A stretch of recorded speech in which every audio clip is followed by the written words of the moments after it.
The Commons Committee of the Navy, alongside the Admiralty Committee of the Council of State, also had a leading part in naval policy making, and assumed special responsibility for naval finance, as well as for overseeing naval administration.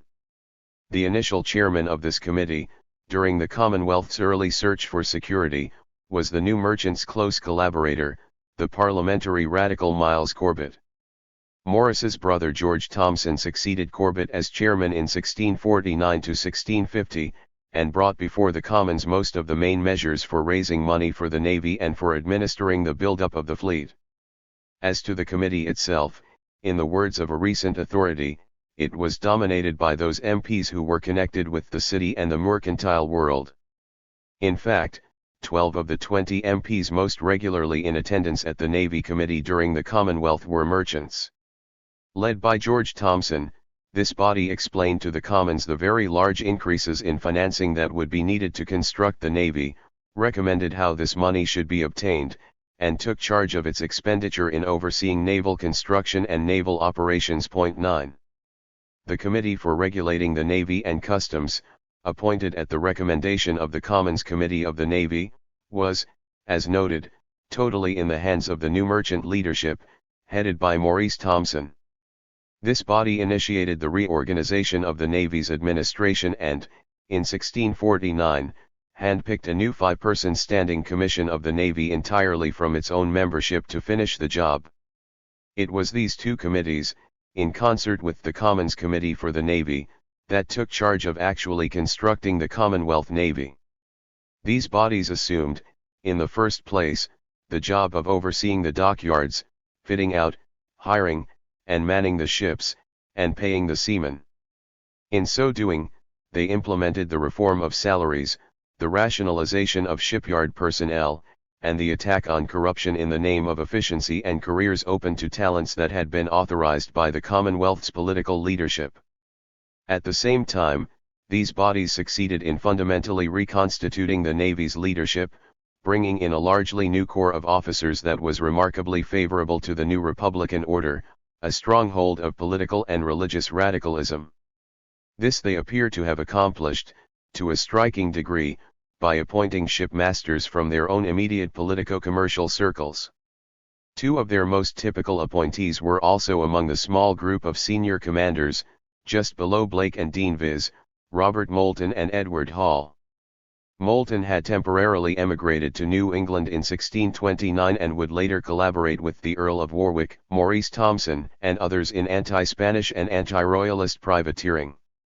Tellingly, in 1636, Moulton had been appointed second in command of Sir William Courteen's interloping venture into the privileged territory of the East India Company. Hall, too, had commanded a ship in Courteen's interloping fleet, and, by the mid-1640s, had become notorious as an outspoken Republican. More generally, it is the conclusion of the most recent historian of the Commonwealth Navy that very few former masters in the Levant and East Indies trades served under the Commonwealth, which is not too surprising, in view of who appointed the officers. On the other hand, the socio-political complexion of the new Commonwealth leadership of the Navy was directly expressed in the striking predominance of American traders among the more senior, with at least 30 captains belong to this group. 10. From military defense to commercial aggression, the American colonies. Taken together, the Commonwealth's naval buildup and its early campaigns against royalists at sea and those who would shelter them constituted a powerful lever for commercial expansion. It was, however, only from the late summer and early autumn of 1650, with the destruction of its royalist enemies at sea and the defeat of the political Presbyterians at Dunbar, that the Commonwealth could begin to consider the explicit relocation of its growing naval power from military defensive to commercial offensive purposes. Even then, much of its commercial foreign policy remained, of necessity, bound up with its drive for security, for royalist forces continued to pose a threat both from within the British Isles and from abroad. This was even true in America. Here, almost from its inception, the rump was obliged to take cognizance of a series of full-fledged colonial revolts. Throughout the colonies, a self-styled royalist politics prevailed, and Virginia, Barbados, Antigua, and Bermuda refused to submit to the illegitimate governors of the Commonwealth. Nevertheless, the widespread willingness within the colonies to defy Parliament should be understood less in terms of planters' royalist proclivities than in terms of their commercial aspirations. The colonists' real objective was to take advantage of political disarray in the home country in order to gain freedom for their trade from English domination. This set them directly against those London colonial merchants who commanded such influence within the Commonwealth, and Commonwealth policy toward Barbados and Virginia assumed the avowed goal of reconsolidating London merchant hegemony over colonial commerce. During the pre-Civil War period, the royal government had imposed ever more stringent commercial controls on the American plantations. These restraints were aimed at increasing customs revenue, and also at promoting English trade. That well-entrenched group of merchant planter councilors, led by Maurice Thompson, William Tucker, Thomas Stone, and their Virginia-based friends, which dominated the pre-Civil War government of colonial Virginia, had pushed strongly and persistently against the express interests of the majority of the planters represented in the Virginia Assembly for a policy of excluding all foreigners from the trade with Virginia. Largely because of the financial advantages that would accrue to the customs farmers in particular, but also of course to the English government, these merchant planters were able to get their way. By the mid-1630s, foreigners had been excluded from all trade to any of the colonies on the American mainland and in the Caribbean. On the other hand, to the chagrin of both merchants and planters, the Crown ruled that colonial products had to be exported to England only. The purpose of this ruling was to cut off the direct trade between America and Europe in order to integrate the colonial re-export commerce within the English customs systems. Its effect was greatly to increase the sale price of colonial tobacco re-exported to European markets. Both of these restrictive policies seriously exacerbated an already difficult situation for the planters. They tended to limit further an already overstocked market and to bring down even more the selling price of tobacco in the colonies, thus reducing many of the planters, especially the smaller ones, to the brink of economic ruin. It was inevitable that, given the chance, the colonists would seek to assert their independence in order to gain free and open trade. 11. From the outbreak of the Civil War, the English government was able to exert decreasingly effective control over the American colonies. On November 2, 1643, Parliament appointed a commission for plantations, which was headed by the Earl of Warwick and included such other Providence Island colonizing nobles and gentry as the Earl of Manchester, Lord Say and Seal, John Pym, Sir Gilbert Gerard, and Cornelius Holland, as well as the colonial merchant MP Samuel Vassall. 12 This body assumed broad authority over colonial affairs, but the actual power it could apply was highly circumscribed as a result of the distractions at home. The planters thus gained substantial control of their own governments and, in the leading colonies, Virginia and Barbados, they pursued similar policies, especially in the sphere of commerce. In 1643, Virginia's colonial government passed an act making it free and lawful for any merchants, factors, or others of the Dutch nation to import wares and merchandises and to trade or traffic for the commodities of the colony in any ship or ships of their own or belonging to the Netherlands. 13 Barbados adopted the same approach, though less explicitly. As early as February 1645, English merchants there were complaining that diverse worldly-minded persons willfully neglect to ship their merchandise in English vessels. 2 years later, the Earl of Warwick protested the damage inflicted on English trade by the trade and habitation of the Dutch in Barbados. 14 These complaints were, of course, ignored by the planters. The free trade policies instigated by the colonial authorities during the 1640s opened the way to a drastic revision of the international distribution of commerce within the colonies. In a period in which the commercial requirements of the colonies continued to expand, while the ability of the English merchants to meet them was somewhat hampered by the effects of the Civil War, Dutch mercantile power came in to fill the vacuum. In the West Indies, especially Barbados, there was a rapid transformation of the economy from tobacco to sugar during the period. The Dutch played a major role in this process, and by 1649 they were, by all accounts, the dominant merchants in the islands.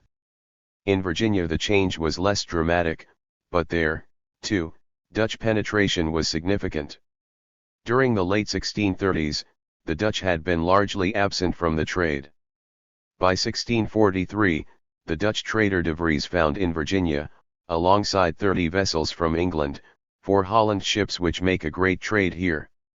At Christmas 1648, he reported that there were 31 ships in the colony, 12 were English, 12 were Dutch, and 7 came from New England. In the same year, it was reported that a fleet of 25 Dutch ships was being readied for voyages to the colony. Similar policies, in similar situations, led to similar Dutch advance throughout the West Indies, in Bermuda and in Maryland. 15. Both Virginia and Barbados, as well as their neighboring English colonies, enjoyed unprecedented prosperity during the 1640s, and the planters did not fail to grasp the connection between political independence, free and open trade, and more profitable sales. The execution of the king provided the final pretext, if any was needed, for the colonies to declare their open defiance of the English government. Royalism thus became the stalking horse for the accomplishment of a policy which was essentially economic. By 1650 Barbados, Antigua, Virginia, and Bermuda had risen in revolt, making clear that they would not submit to the revolutionary usurpers at Whitehall. 16. The Commonwealth government devised and implemented its policies for the rebellious colonies in the closest collaboration with the colonial merchants.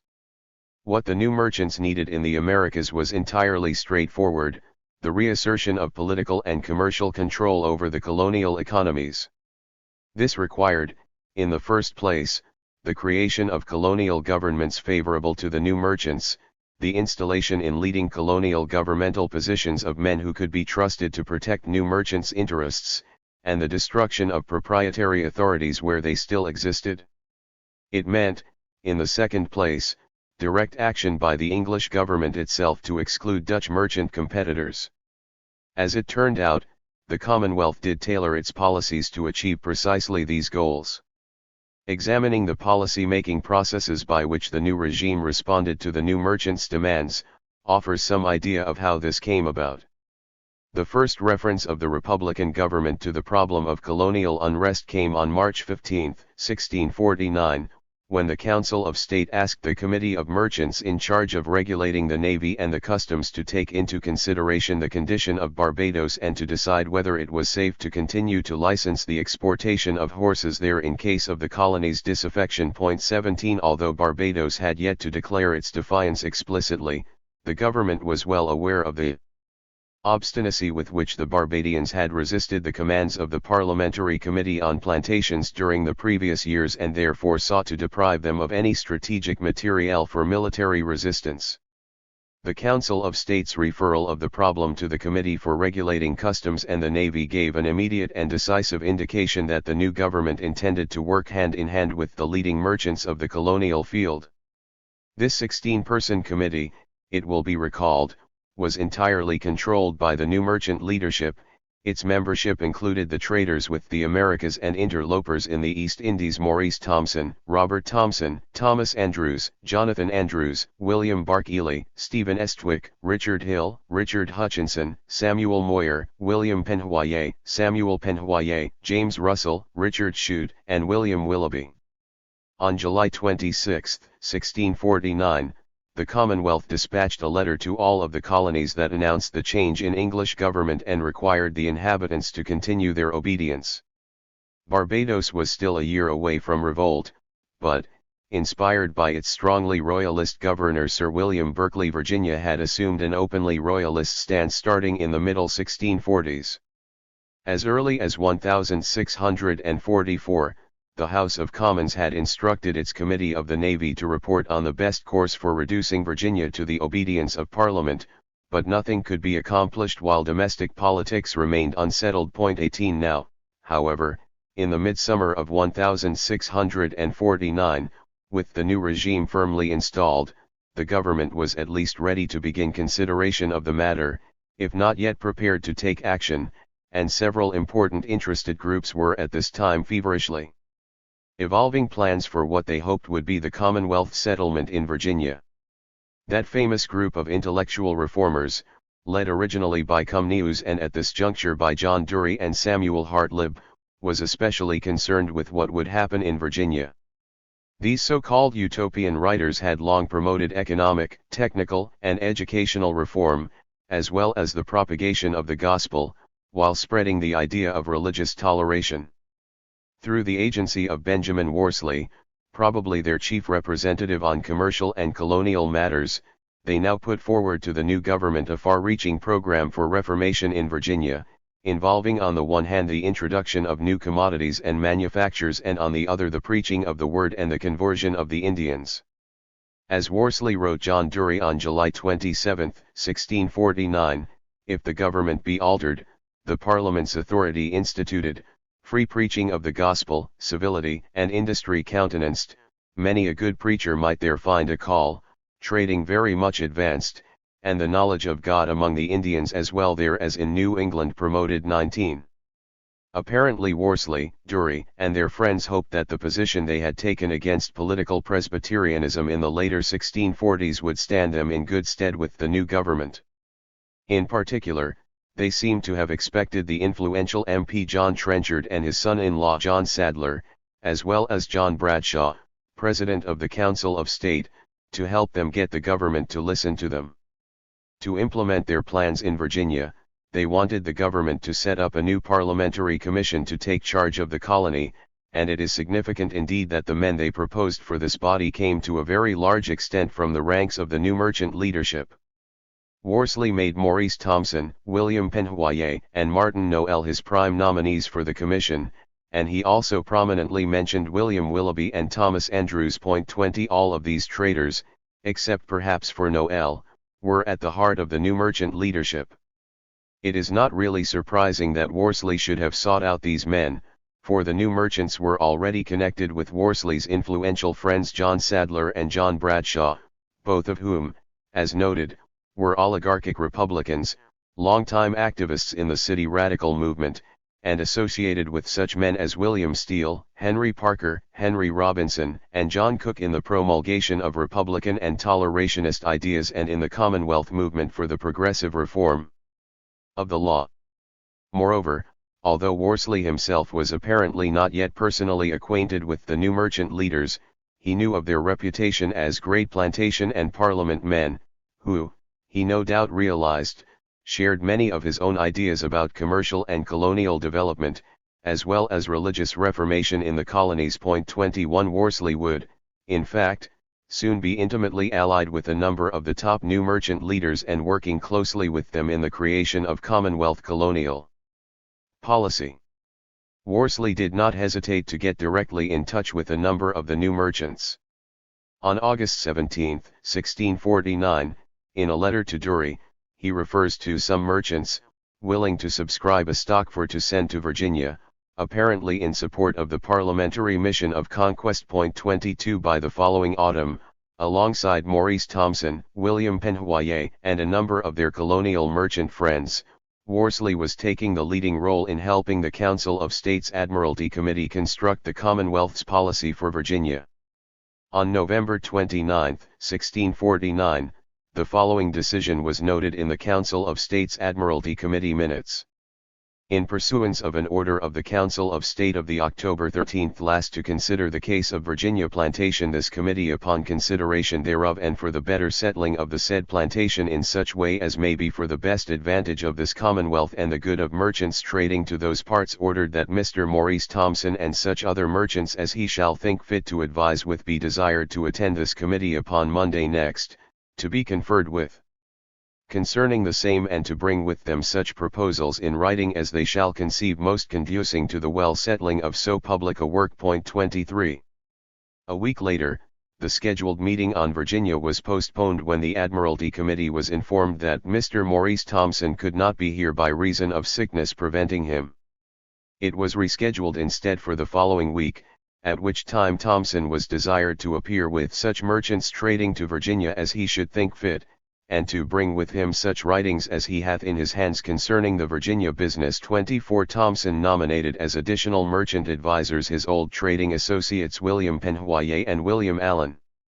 After a number of postponements, the Admiralty Committee ordered Thomson, Allen, Penhoyer, and Benjamin Worsley to attend its meeting on January 9, 1650 to offer what they shall conceive requisite for reducing to the interest of the Commonwealth, and to be placed in such hands as the state may confide in, that the trade to that plantation may not be destroyed by the disloyalty of that plantation to this Commonwealth. 25 On the appointed day, the Admiralty Committee approved a policy for Virginia that, in its essentials, called for the establishment of a special commission, apparently along the lines originally suggested by Worsley, to be chosen by Parliament to take over the government of Virginia and to oversee the appointment of a new governor and council in the colony more favorable to the Commonwealth's interests. 26 This recommendation was apparently forwarded to the Council of State.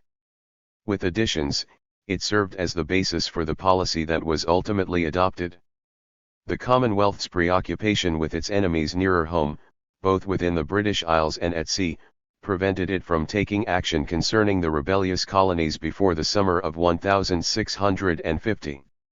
The particular occurrence that set off the chain of events that led to actual legislation and military operations against the colonies was the return to England at that point of certain Barbadian supporters of the Commonwealth who had been banished from the island by the overtly royalist party that had taken power there in the spring of 1650. These men reported that Barbados was now firmly in the hands of an extreme anti-Commonwealth faction led by the brothers Walrond, and that Lord Willoughby, who had purchased a lease on the West Indian proprietorship from the Earl of Carlisle in 1647, had arrived in the islands to organize resistance. 27 On August 16, 1650, the Council of State once again referred the problem of colonial recalcitrance to its Admiralty Committee, which was instructed to take into consideration the petitions, papers, and propositions concerning the business of Barbados and to advise with such as are from thence and any other merchants trading thither. 28 These propositions were read at the committee meeting of August 27, 1650 in the presence of divers merchants trading to the Barbados as also, of divers persons who came from thence.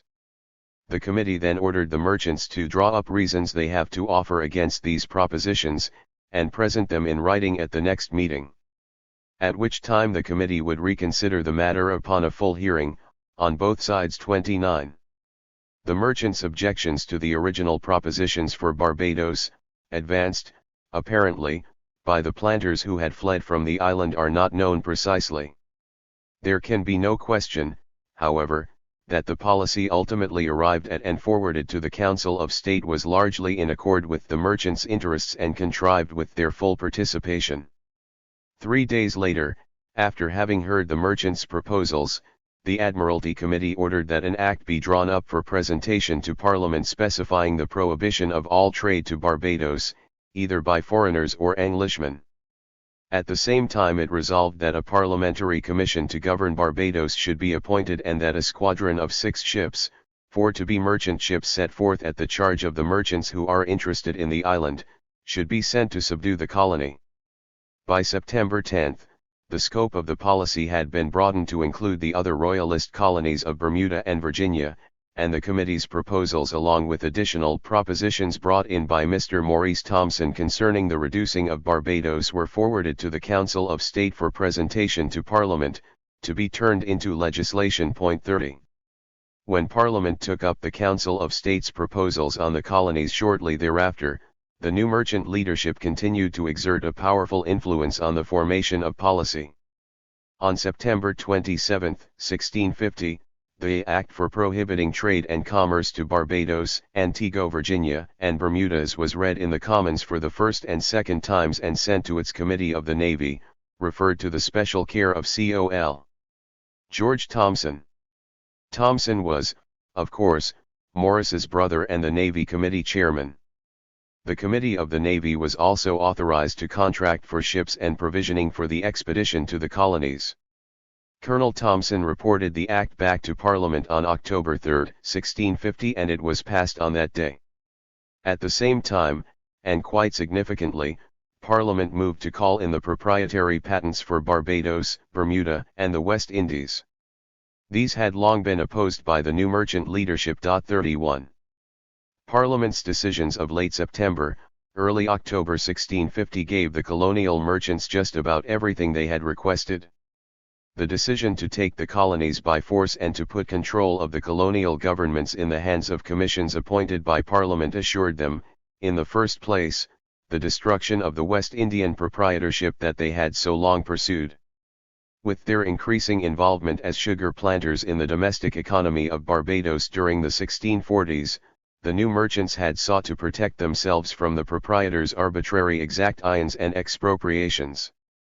In 1645 to 1647, they had taken their case to court, as well as to Parliament, but had not quite succeeded in having the Carlisle patent nullified.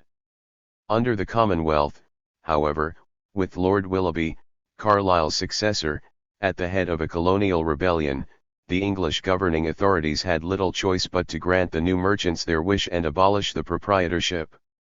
Still, from the point of view of the colonial merchants, the removal of proprietary parasitism from the West Indian economy would have been relatively insignificant had it not been accompanied by the permanent exclusion of the Dutch from the trade with the colonies in the Americas that was provided by the Act of 3 October 1650.32. The Act of October 3, 1650 prohibiting trade with the colonies has sometimes been treated as merely a temporary wartime measure, designed to apply only until the colonies were subdued. It was, in fact, intended from the start to be permanent and was clearly aimed at the restoration of English merchant hegemony throughout the British Empire. That this should be so is hardly surprising in view of the colonial merchants' heavy participation in the forming of the Act. It can be verified from the Act itself, as well as from the testimony of contemporaries and the actions of the Commonwealth government. The first section of the Act describes the British Empire in the Americas, asserts its rightful subordination to English law, names Barbados, Antigua, Bermuda, and Virginia as the specific plantations that have most traitorously, by force and subtlety usurped a power of government, and goes on to forbid to all manner of persons, foreigners and others, all manner of commerce, traffic, and correspondency whatsoever with these four colonies. This is the anti-royalist, anti-insurrectionary part of the Act. There is, however, a later section that explicitly goes beyond the purely punitive intent of the first part and extends the application of the Act beyond the rebellious colonies to include the entire empire in the Americas. Here the government forbid and prohibit all ships of any foreign nation whatsoever, to come to, or trade in, or traffic with any of the English plantations in America, or any islands or places thereof, which are planted by, and in possession of this Commonwealth, without license first had from the Parliament and Council of State.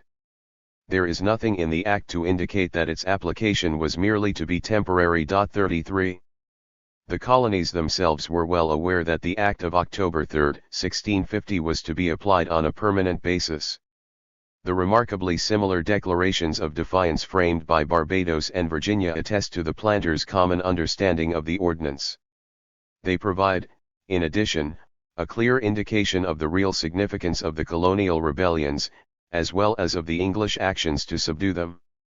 In March 1651, Virginia's Governor Sir William Berkeley responded to the news of the English government's legislation and plans for the suppression of the colony with a defiant address to the Virginia Assembly in which he clearly linked the colonial demands for a royalist settlement in England, political autonomy, and free trade. As he concluded, "We can only fear the Londoners, who would fain bring us to the same poverty, wherein the Dutch found and relieved us, would take away the liberty of our consciences and tongues and our right of giving and selling our goods to whom we please. But gentlemen, by the grace of God we will not so tamely part with our King, and all these blessings we enjoy under him." 34. The colonial government in Virginia followed its governor's inspiration to frame a full justification for rebellion. It answered the Act of October 3, 1650, point by point, denying that Virginians were either traitors or lawbreakers and affirming that this was well known to the English government. As it concluded the declaration, "We think we can easily find out the cause of this excluding us the society of nations, which bring us necessaries for what our country produces. And that is the avarice of a few interested persons, who endeavor to rob us of all we sweat and labor for. Therefore on the whole matter we conclude, we are resolved to continue our allegiance to our most gracious King, yet as long as his gracious favor permits us, we will peaceably trade with the Londoners, and all other nations in amity with our sovereign, protect all foreign merchants with our utmost force from injury in the rivers, give letters of reprisal to any injured within our capes, always pray for the happy restoration of our King and repentance in them, who to the hazard of their souls have opposed him. 35. The arrival of the Act of October 3, 1650 in Barbados several weeks earlier had occasioned a very similar response. The Council there asserted the legality of its own government in traditional terms, but went on, in more original fashion, to question the right of the English Parliament, in which Barbados had no representative, to legislate for it. As to the concrete provisions of the Act, the Council proclaimed, whereas all the old planters well know how much they have been beholding to the Dutch for their subsistence, and how difficult it would have been ever to have settled this place, and even to this day are sensible what necessary comforts they bring us and how much cheaper they sell their commodities to us than our own nation, but this comfort must be taken from us by them whose will must be our law.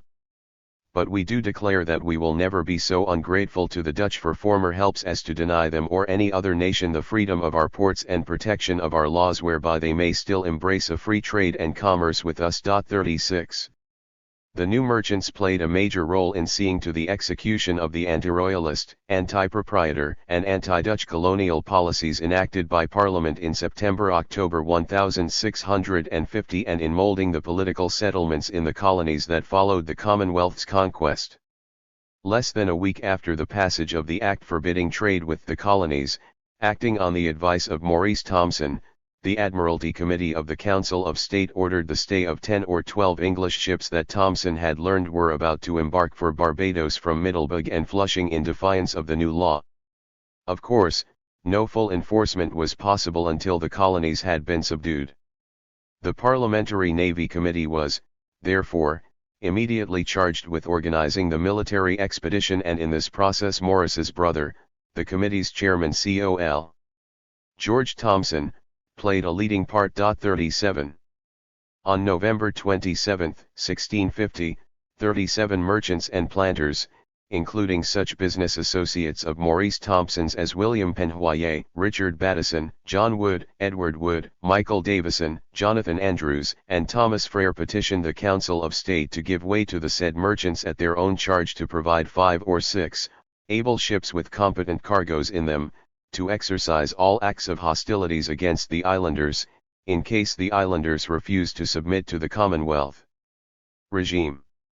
The merchants proposed 4 conditions for a political settlement on Barbados designed to bring the colony into obedience to the Commonwealth, and asked to be allowed to enforce them against the colony.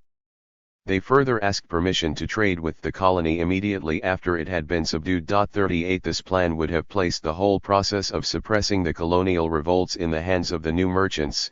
In its merger of the political and military with the strictly economic aspects of the project, it typified their preferred approach to commercial development. In their privateering ventures of plunder under the Providence Island Company, in their additional sea adventure to Ireland, and in Capt.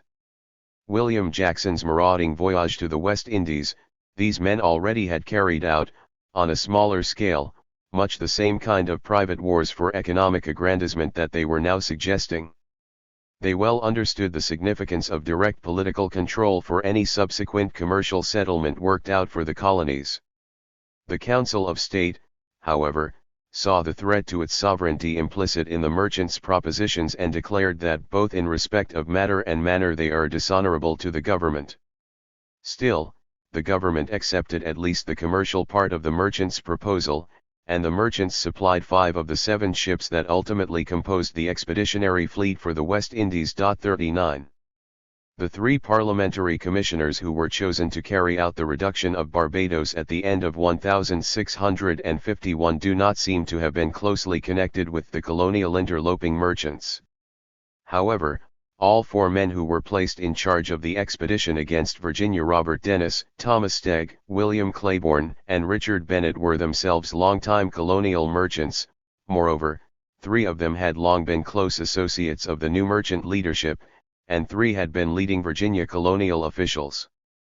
Robert Dennis, the commander of the fleet to Virginia, had been employed throughout the 1640s by Maurice Thompson's brother-in-law Elias Roberts, William Berkeley, and Timothy Felton as master of their ship Charles on its voyages to Bermuda, the West Indies, and the North American continent. 40 Thomas Stegg had been the Virginia factor of both Maurice Thompson and the important American trader and London militant MP Matthew Craddock. In partnership with one of Thompson's leading trading partners, Jeremy Blackman, he imported horses into Virginia in the late 1630s, by which time he had entered the narrow circle of colonial counselors. William Claiborne had been one of the leading merchants, planters, and politicians in Virginia beginning in the 1620s, and was at the center of its political and commercial development. In partnership with William Cloberry, Maurice Thompson, and others, he had organized the private syndicate for colonization and trade based on Kent Island in the Chesapeake, and from this position, as well as his place on the Virginia Council, he had led the fight against the Calvert proprietorship in Maryland. By the end of the 1630s, like Maurice Thompson, Claiborne had become involved in new colonizing ventures in the Caribbean under the aegis of the Providence Island Company, but he maintained his contacts with Virginia and kept a sharp eye on Maryland, ready to strike.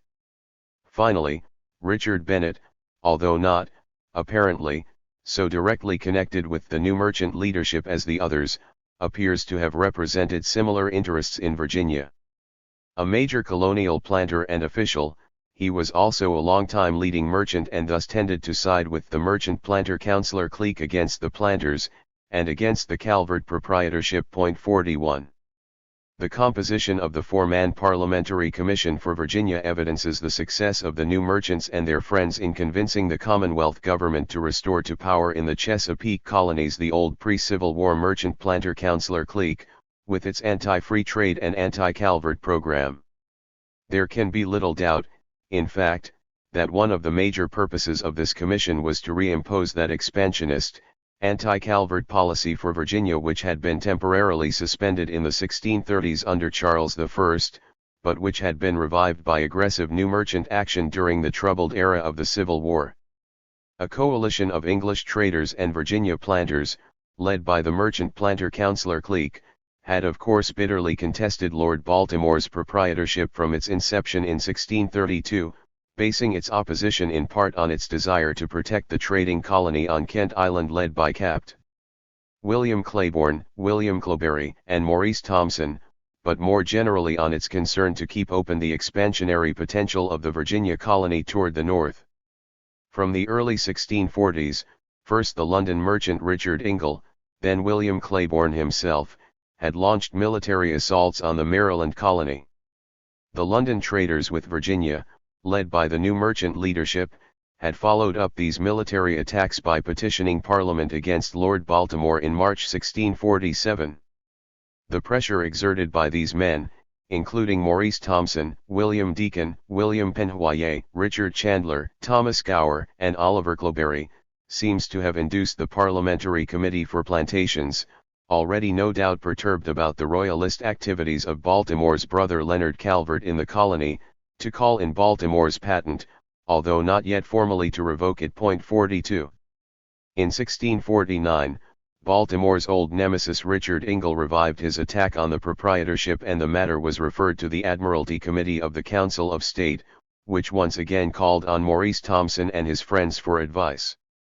At the meeting of January 9, 1650 in which the committee approved, on the Merchants' Council, its policy for the reduction of Virginia to the obedience of the Commonwealth, one of the specific proposals adopted called for the Attorney General to redraft a grant for Virginia in which, the confines of the said plantation were to be particularly expressed according to the ancient limits. 43. This provision was almost certainly put in at the suggestion of merchants dealing with Virginia in order to restore the old claims of Virginia to Maryland and of the merchant-planter clique to Kent Island. Its approval was, by implication, a demand by the Committee for the Abolition of Lord Baltimore's proprietorship, on the grounds that the Maryland colony was clearly within the bounds of the original Virginia patent.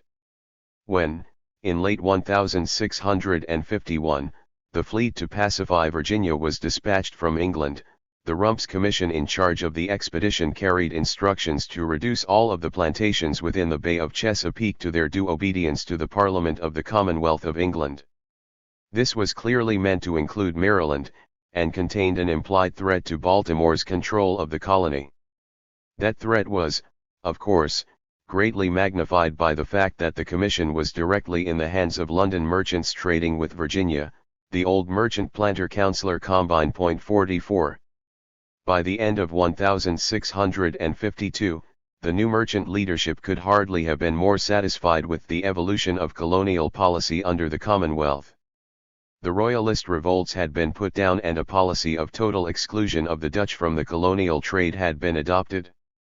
Throughout the colonies 45 moreover, parliamentary commissions had been installed whose main purpose was to ensure the necessary conditions for merchant-led colonial development, the reduction of proprietary parasitism on the plantation economies and the enforcement of an anti-Dutch, anti-free trade regime against the interests of the great majority of the colonial planters. Commercial policy and world power. Narrowly viewed, the policies implemented by the Commonwealth in the Americas reflected the new merchant leaders' powerful influence over policy making in these spheres, the result, in turn, of their close connections with Commonwealth decision makers, as well as their indispensable role in Commonwealth governance. Nevertheless, these same policies are incomprehensible unless they are interpreted as well in terms of that drive for English commercial supremacy in the name of imperialism and world power that was undertaken by those key groups of rump moderate Republicans and radicals that were so central in establishing the regime and in providing much of its leadership. It follows that both of those traditional interpretations of the Commonwealth's commercial dynamism as the special creation of a relatively small group of newly ascendant imperialist Republicans in Parliament and as the product of the unusually powerful influence exerted by merchant groups are not only correct but entirely complementary. 46 It was the durable alliance between the newly installed radical leaderships in Parliament and in the city that was most responsible for the unusually attentive, experimental, and aggressive approach to commercial policy that was pursued under the Commonwealth. This was in evidence not only in the formation of policy for the Americas, but also in that for the Mediterranean and East Indies as well. It was manifest, moreover, in those more general programmatic departures which gave the Commonwealth's overall approach to commercial policy its distinctiveness: the Council of Trade, Free Ports, the Navigation Act, and the Dutch War. Two closely interrelated problems, both results of a century of English commercial transformation, posed themselves for solution to Commonwealth policymakers: first, the increasing complexity of English trade; second, the overpowering competition of the Dutch. For centuries English trade had been, for the most part, bilateral commerce dominated first by the wool-exporting staplers, then by the cloth-exporting merchant adventurers. Both the English customs system, which continued to involve direct levies on all imports and exports whatever their source, and the characteristic institution for the organization of trade, the regulated corporation of merchants covering single two-way trading lines, remained premised on that ideal type. Yet almost all of the newer trades originating in the second half of the 16th century, especially the long-distance commerce with the Levant, the East Indies, Africa, and the Americas, were essentially import trades that integrally involved not only re-exports but also internal multilaterality, that is, triangular trades. Both the operation of the traditional customs system and that of the typical commercial corporation came, therefore, in some respects, to fetter the newly developing commerce. The government's practice of levying customs on goods imported into England for the purpose of re-export seemed irrational and unnecessarily discouraging to merchants, and gave rise to the call for free ports.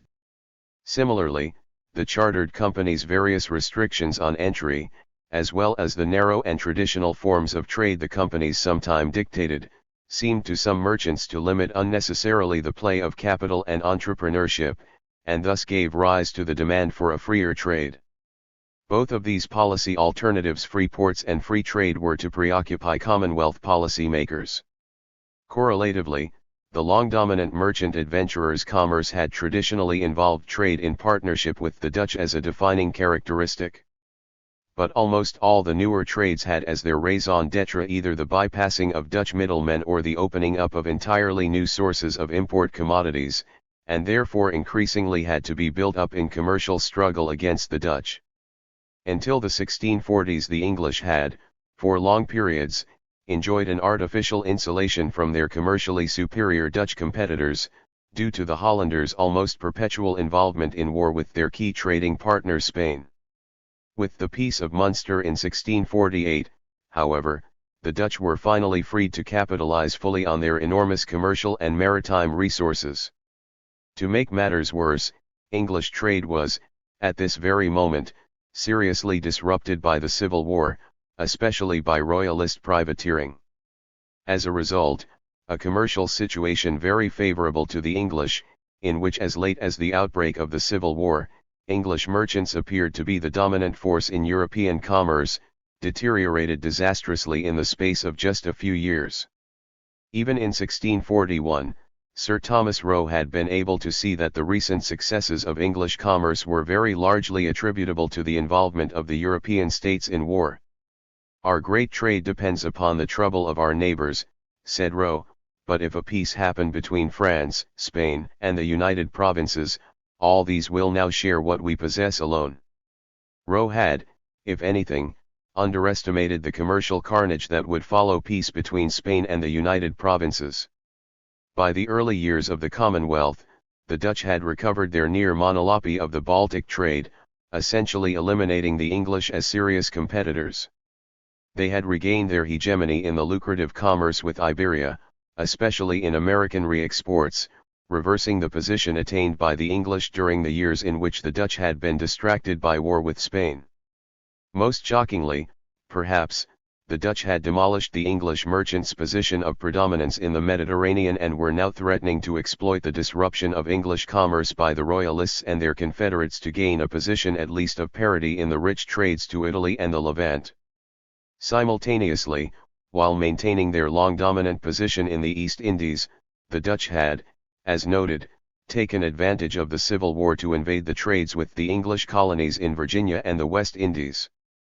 Finally, and least surprisingly, once war with Spain had ended, the Dutch had little difficulty reasserting their fundamental preeminence in the international carrying trades within Europe and beyond. Indeed, by the middle of 1651, they were making serious inroads as middlemen in the English market itself, bringing in commodities from distant ports that only recently had been monopolized by London Company merchants. By this time, one knowledgeable commentator had reason to warn that the Dutch have, for some years, aimed to lay a foundation to themselves for engrossing the universal trade not only of Christendom, but, indeed, of the greater part of the known world. Coping, in one way or another, with potentially devastating Dutch competition had to be a top priority for the policymakers of the new regime. 47. The problems of increasing commercial complexity and of Dutch competition were thus in reality inseparable from one another. The Hollanders' overwhelmingly powerful position was based, in large part, on their capture of multilateral, re-export trades, both inside and outside Europe, largely by means of their superior shipping and, as a byproduct of that, the predominance in Europe of the Amsterdam customs-free entrepot. To deal with this situation, England had no choice but, in one way or another, to follow the Dutch example. Yet, in theory at least, there were two alternative modes by which this might be accomplished, either in conflict or in collaboration with the Dutch. The first course was perhaps the most obvious one, and was, in both the short and the long run, the one put into practice.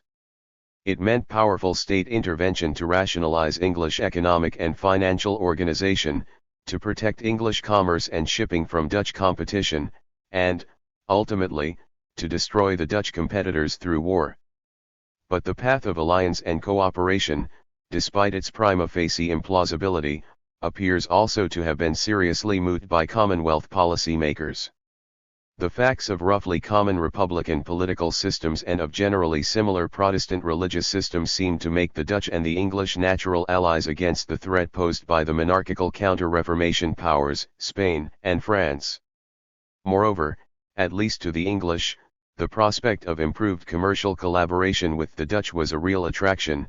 The Dutch had at hand both manpower and capital resources that were much in demand by a very vital, yet still comparatively underdeveloped, English merchant community. With hindsight, the possibility of really close political and commercial collaboration between England and the United Provinces appears remote, since the Dutch had an enormous commercial competitive advantage and appear to have had little to gain from cooperation.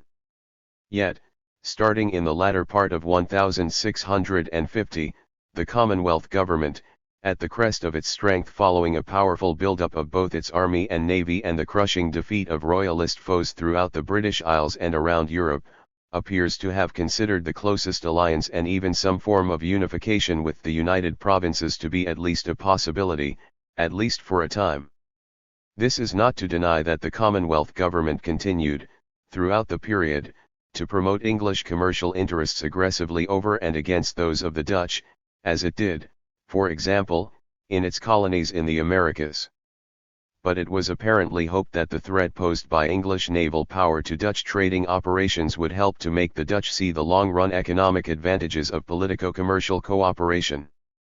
As Dr. Worden has pointed out, Thomas Chaloner and Thomas Scott, especially from the period following the Great Victory at Dunbar, were working together on intimate terms, seeking to accelerate further the Commonwealth's new commercial overseas offensive in the Americas and elsewhere, and collaborating closely with London's merchant community in seeking to find cheaper ways to finance and supply the navy. As Chaloner wrote Scott in December 1650, "I pray present my humble service to my Lord General, who I wish had settled his business there, that he might look a little toward the sea, which being our main business now, will never be carried by men of such narrow hearts, as for the most part been formerly employed." In the early months of 1651, a cult of enthusiasm for the Venetian Republic seems to have developed, and the Commonwealth leadership sought to establish a link from the government's impressive string of military and diplomatic successes to its republican form of rule. Meanwhile, in this same period, it attempted to enhance further the Commonwealth's international political and commercial position by embarking on a series of striking new diplomatic and trade policy departures. 48. As I will try to show, then, the Commonwealth gave serious consideration during the first half of 1651 to establishing customs-free ports in the fullest sense of the term, as open to foreign as well as English shipping, and to freer trade. This initiative toward trade liberalization appears to have been premised to a large degree on the parallel negotiations for the closest sort of political alliance, indeed political union, with the Dutch. Union was intended to bring about the most intimate political, as well as commercial, unity between the two countries. The rise and fall of the Commonwealth Council of Trade marked this period of perhaps utopian attempts at liberalization. The collapse of the negotiations with the Dutch in mid-1651 rendered useless the main policy alternatives this council was created to develop and brought swiftly in its train the Navigation Act and the Dutch War. Combat replaced cooperation toward the unchanging goal of empire and commercial supremacy. The creation of the Council of Trade. The origins of the Commonwealth Council of Trade are apparently to be found in two orders of the winter of 1649 to 1650. On December 21, 1649, the House of Commons ruled that the issue of establishing free ports in England be referred to the Parliamentary Committee of the Navy, chaired by Maurice Thompson's brother George Thompson. This body was ordered to send for and advise with such merchants or others as they shall think fit therein, and to consider the conveniences and inconveniences thereof, wherein they are to have special care that the Commonwealth be not prejudiced in their customs and excise. Several weeks later, on January 11, 1650, Col. Richard Hutchinson, the trader with New England, interloper in the East Indies, and soon to be Treasurer of the Navy, informed the House of Commons that the Council of State had received petitions from the East India, Levant, and Eastland traders for the renewal of their corporate privileges, which carry with them some restraint of general liberty of trade. Hutchinson reported that, in the view of the Council of State, such grants of restraint, if they shall be judged necessary, was the sort of question of general policy that the Commons should itself decide. The Commons' response was to order that an act be prepared for establishing a standing council for ordering and regulating commerce to the best advantage of the Commonwealth. It was recognized from the start that the question of free trade, as well as that of free ports, would centrally preoccupy this council. 49. Specially charged by the Commons with planning the Council of Trade and with framing its instructions were two MPs who were to stand at the very center of commercial policy formulation throughout the life of the Commonwealth, Thomas Chaloner and Richard Solway. Both had been at the core of the revolutionary movement that installed the new regime. Both were to remain until the end among the Commonwealth's very top leaders and most stalwart supporters.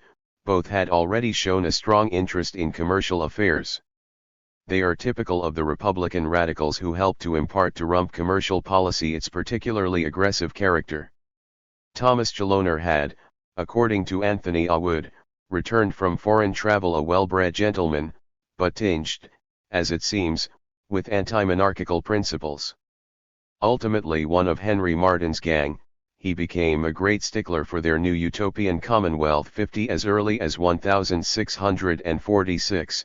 Chaloner had argued that Parliament should first settle the honour and safety and freedom of the Commonwealth, and then, of the King, so far as the latter may stand with the former and not otherwise. In 1647, he was accused of claiming that the Houses are accountable to none but God Almighty. 51. Along with his republicanism, Chaloner developed a serious concern for commercial matters, as he demonstrated in the crudely imperialist introduction he wrote in 1648 to Thomas Gage's A New Survey of the West Indies. 52. In this work, Chaloner assured his readers that although the Civil War was still continuing to bring misery, peace was not far off, and that with peace would come a new era of English overseas conquest, especially in the West Indies. In this regard, a few lines of Chaloner's doggerel may be worth quoting. You the worthy patriots of this land, let not your hearts be drowned in despair.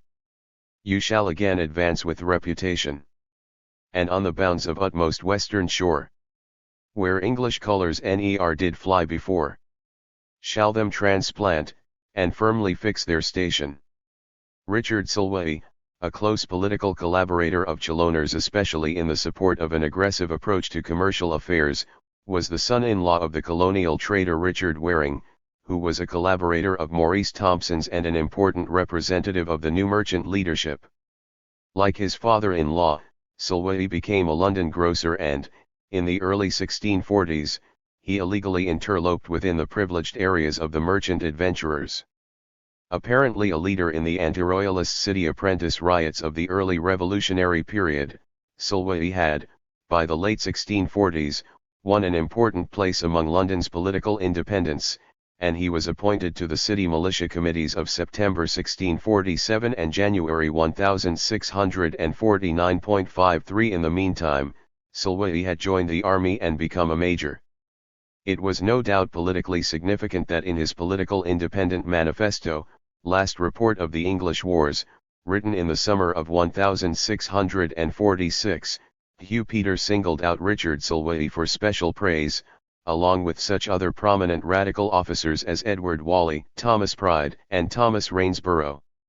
With ties in London and the army, as well as Parliament, which he entered as a recruiter MP in 1645, Solway was, like Hugh Peter, undoubtedly one of the key figures who forged the radical alliance that seized power in 1648 and provided the revolution with its political rationale. A religious independent and apparently an oligarchic republican, Solway worked with Thomas Chaloner and Henry Martyn in drafting the Commons Resolution of January 4, 1649 that proclaimed the legitimacy of the Commonwealth in terms of popular sovereignty, while reserving to the Commons full authority with no appeal beyond it. 54. On March 16, 1650, the Act for establishing the Council of Trade was read for a second time. The Commons resolved that this body should consist of 15 men, that 2 of its members should be Richard Solway and Thomas Chaloner, and that a third should be Sir Henry Vane, long an important figure in the colonizing movement. Parliament also took this opportunity to select as secretary for the new council that leading member of the Hartlib Circle Benjamin Worsley. 55 Worsley, it will be recalled, had established direct ties with the new merchant leadership at least by the summer of 1649 and was, at this point, in the winter and spring of 1650, working closely with Maurice Thompson, William Penhoyer, William Allen, and the Council of State's Admiralty Committee in formulating Commonwealth policy for the rebellious colonies in the Americas, especially Virginia. In addition, the Commons ruled that a broadened, 23-person committee of the House should take charge of completing the establishment of the Council of Trade, its personnel, and its instructions. The composition of the Commons Committee for completing the establishment of the Council of Trade provides further evidence as to who was behind Commonwealth commercial policy. Including 12 of Underdown's revolutionaries and 12 of Wharton's 33 most active Rump MPs, this committee was once again heavily recruited from among those I have termed radicals and moderate Republicans, strong political backers and leaders of the Rump, often intimates of the new merchant leadership, and committed promoters of a vigorous overseas policy for the new regime. 56 In the first place, alongside Thomas Chaloner and Richard Solway on this committee sat their brothers, James Chaloner and Humphrey Solway, both of whom could be counted on to support their siblings' initiatives. In addition, there were two immediate members of the new merchant leadership, Gregory Clement and Thomas Boone, as well as Francis Allian, the London goldsmith who had long worked closely with them. 57 Gregory Clement had been in trouble as early as 1631 for illegal trading in the East Indies. Over the next 2 decades, Clement was one of Maurice Thompson's most important political and commercial collaborators in the trades with the Americas, in privateering, and in the additional sea adventure to Ireland, and he worked with the new merchant leaders on a long string of city and national political committees, most recently the London Militia Committees of September 1647 and January 1649 and the High Court of Justice that tried the king.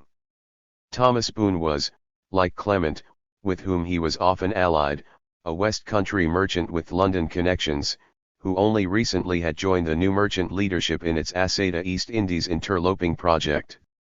He appears to have been another of those pivotal figures who provided indispensable personal connections between the city and the parliamentary wings of the radical movement, for he was also one of the closest political friends of Thomas Chaloner. 58 Francis Allian was a religious independent and parliamentary radical who, as a judge of King Charles, took a hard line on the 14 occasions he attended the king's trial. Allian had worked with the new merchants Maurice Thompson, Thomas Andrews, Stephen Estwick, James Russell, and William Berkeley as early as 1643 on their commission for the customs, and on numerous occasions since then. Not surprisingly, he was also a very close political collaborator of Richard Solway 59 with whom he worked constantly in the Rump, and probably also of another member of the Committee for establishing the Council of Trade, the radical Sir John Danvers. Both Allian and Danvers were active members of the Bermuda Company and served on various governmental bodies established to deal with Bermuda affairs. 60 Finally, on this committee were John Venn, Miles Corbett, and Dennis Bond, all well-known fiery spirits and radical supporters of the Commonwealth who, though not themselves apparently directly active in overseas trade, had long worked in collaboration with the new merchants, not only on common political projects but on matters concerning the new merchants' special commercial and financial interests. Venn, Corbett, and Bond had been leading figures in the city radical movement of 1643 and Bond had been chosen by the city militants to be a member of the Committee for a General Rising that climaxed that offensive. Bond's intimate connections with the new merchants were evidenced in 1646, when he led a small battle in the House of Commons to stay proceedings at law against the major trader with the Americas and new merchant radical politician John Warner, and to allow him to reclaim some tobacco of his which had been seized by the customs farmers. 61 Miles Corbett, a longtime friend of Hugh Peter and Jeremiah Burroughs, had brought into the House of Commons in autumn 1647 the proposal of Maurice Thompson, Thomas Andrews, Stephen Estwick, Richard Shute, and Thomas Smythe to have the Customs Commission restored to them. Corbett had been the dominant parliamentary figure in the initial reorganization of the Commonwealth Navy, serving as chair of the Commons Committee for Naval Affairs.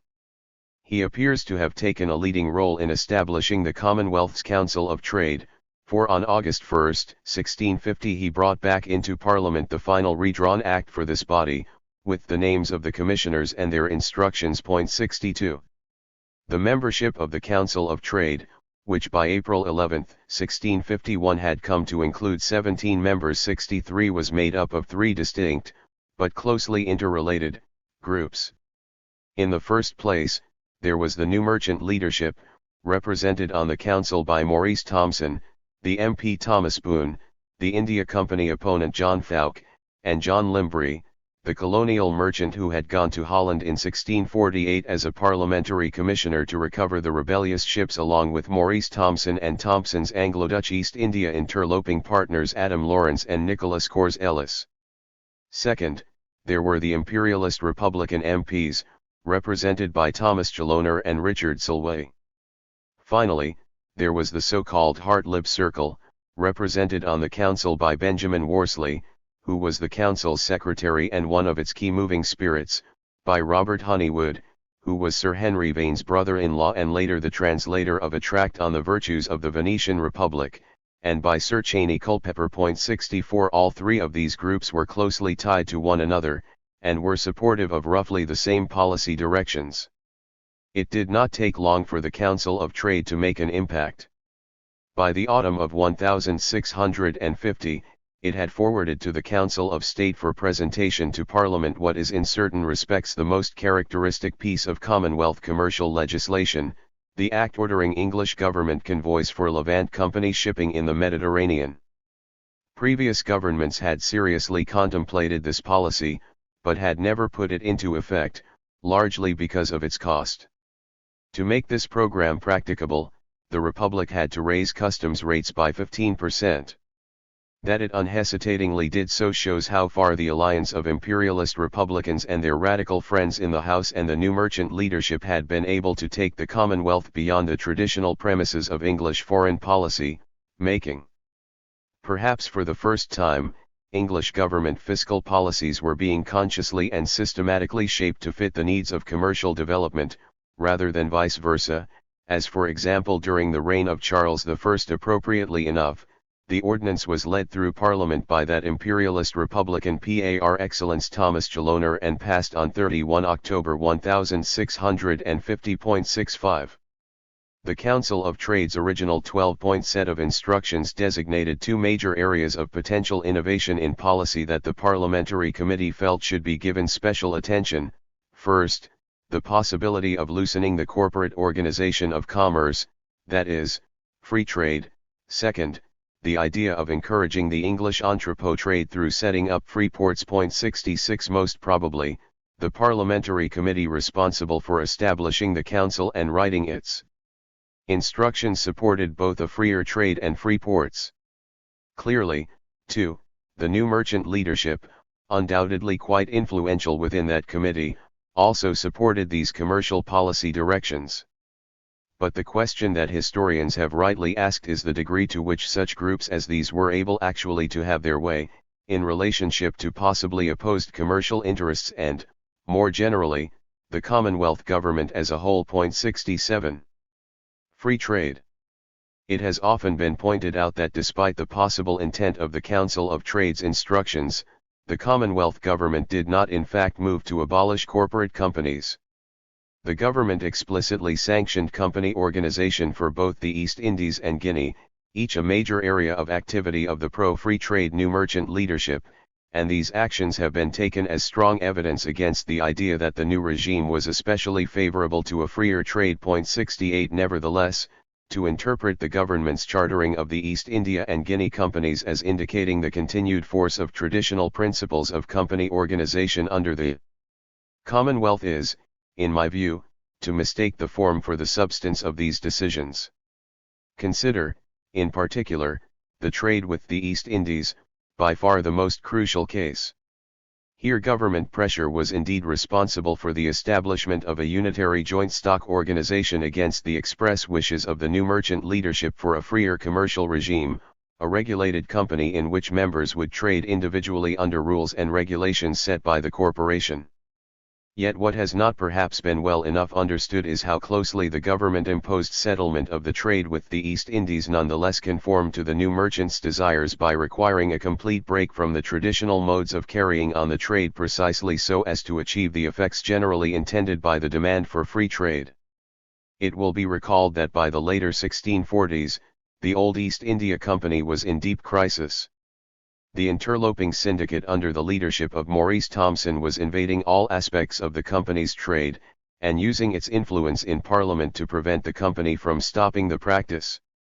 In 1645, the company had sought to have Parliament intervene to stay a new voyage being prepared by the interlopers, but it had failed to do so, and Thomson and his friends had expanded the scope of their activities, notably to include a projected colony on the island of Asada, off the east coast of Africa. 69.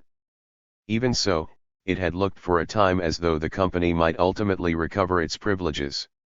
In the period beginning in late 1643, despite the company's open royalism, a parliament desperate for funds had seemed willing to restore its patent, more or less explicitly in exchange for financial contributions to the parliamentary cause. 70. After a long, drawn-out process, the Commons did ultimately approve the renewal of the East India Company Charter on December 5, 1646.71, but that was as close as the East India Company came to regaining its privileges.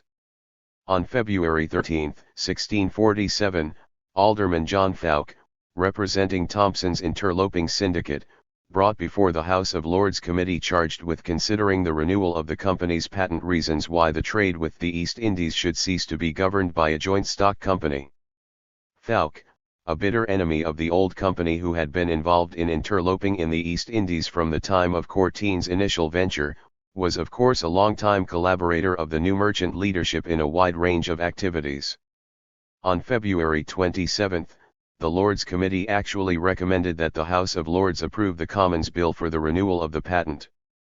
At this point, however, the House gave the new merchants interloping syndicate a final chance to state its case, and the new merchants' intervention seems to have tipped the balance against the old company. On March 16, 1647, the House of Lords, with only 11 persons in attendance, voted down the company's privileges. In view of the fact that 7 of the lords who had served on the committee that initially had recommended that the House approve the patent were in attendance that day, it seems evident that outside influence, specifically, that of the new merchants, had turned the tide. 72. By the autumn of 1647, especially following the army's invasion of London, the old company had no choice but to recognize the new commercial and political balance of forces. It agreed to collaborate with the new merchants in the establishment of a new, temporary joint stock that would be independent of the old company and be governed by a separate board of directors on which the new merchant leadership would be heavily represented. Then, with the victory of the political independence in 1648 to 1649, the new merchants felt strong enough to ask the government for a charter for their own separate company. It is a sign of the new merchants' extraordinary influence in the highest circles of power that heading up their petition of the autumn of 1649 for government sanction of their own new company was no less a personage than Thomas, Lord Fairfax, the parliamentary commander-in-chief. The old company directorate had meanwhile forfeited all trace of political influence as a result of its staunchly royalist stand in the 2 civil wars. Even so, the old directorate responded to the interlopers' petition by calling on the government to renew the old company's charter and to hinder the proceedings of the pretended planters to Asada. 73. At this point, the government intervened in order to secure an agreement that would include both warring factions. Nevertheless, the settlement imposed by the Council of State represented an overwhelming victory for the new merchants, for it embodied the near totality of their program for opening up and transforming the trade. 74. What the new merchants really wanted, in place of the East India Company's old operation, was what they called a truly national settlement, organized by means of a regulated company in which members would be free to allocate their commercial resources as they saw fit, under the general supervision of the corporation. In their words, the old company's 1649 proposal for a subscription for 5 years, is not for a national settlement. There shall not be a considerable stock underwritten to carry on that trade, yet all other Englishmen will be prohibited to the prejudice of navigation and trade, this being absolutely against our national liberties and destructive to the public good to hold more places than you can well plant, fortify, and manage. 75. The new merchants argued that the unitary joint stock monopoly proposed by the East India Company's old guard would both limit the capital input that might otherwise flow into the trade, and restrict the manner and direction in which capital might be used within the trade. These were obviously closely related points. If there was a freer organization of trade, more capital would be able to come in. If there was more capital, it would be possible to take better advantage of the full range of opportunities offered by the trade with the East. In developing their argument, the new merchants could and did refer to their own experience. The old company's monopoly privileges had long hindered their ability to bring vast new capital resources to the trade, capital investment that was premised on major innovations in the manner of operating the trade, in the areas to be exploited, and in the mode of exploitation. The company's monopoly had been used not merely to cut out potential competitors within its own specific sphere of operations, which was bad enough, it had also been used systematically to stymie those who wished to promote other, undeveloped aspects and regions of the Eastern trade. In particular, the East India Company leadership had refused to plant colonies in the East and tried to prevent others, notably the new merchants, from doing so. It had confined its trade to India, whereas the new merchants and others had long been intent on once again penetrating the East Indies, and particularly on establishing trade with the island of Pulo Run. It had ignored the Guinean trade, which the new merchants had already used for its gold and ivory to complement the East Indian commerce, and it had refused to establish well-fortified settlements in India itself. Most generally, the company had hampered entrepreneurship and innovation, and this is what the new merchants most wished to encourage in their drive for a freer trade. 76. The agreement imposed by the government on the old directorate recognized as valid every one of the new merchants' objections to the manner in which the trade had been operated by the old company. The new merchants' proposal for a settlement of the trade had consisted of 12 points, and the old company was obliged to agree to all 12, that a joint stock of £300,000 immediately be raised, that the government be asked to recover Pulo Run from the Dutch and that the island be planted, that former agreements as to the value of company assets in India be recognized, that Asada be planted under the auspices of the joint stock and that settlers there be given liberty to trade freely in the commodities of that island, that the Guinea trade in gold and teeth be united with the East Indian trade, under the government of the company, as soon as this was possible, that fortifications be built in India, that all company decisions be made by majority vote of the adventurers and possession of £500 of company stock be required for voting eligibility, that the new merchants' proposals for company employees and their salaries be adopted, that planters be encouraged to settle in India and have the right to engage in the port-to-port trade there, that the company monopolize the re-export trade from India to Europe in the chief commodities of India, that the interlopers be compensated by the company for their previous loss of the ship Ruth in India, and that Maurice Thompson's agreements for trade in saltpeter with the government be recognized and agreed to. 77. The government did establish a new united joint stock in 1650, but since at least 6 of the 13 members of the new company's board of directors were representatives of the new merchant leadership 78, the interlopers could be assured that their program would be implemented. Moreover, the new united joint stock was set up on an explicitly experimental basis. No new shipping was to be sent out by the company after the summer of 1653, unless there was a new decision to continue the joint stock form.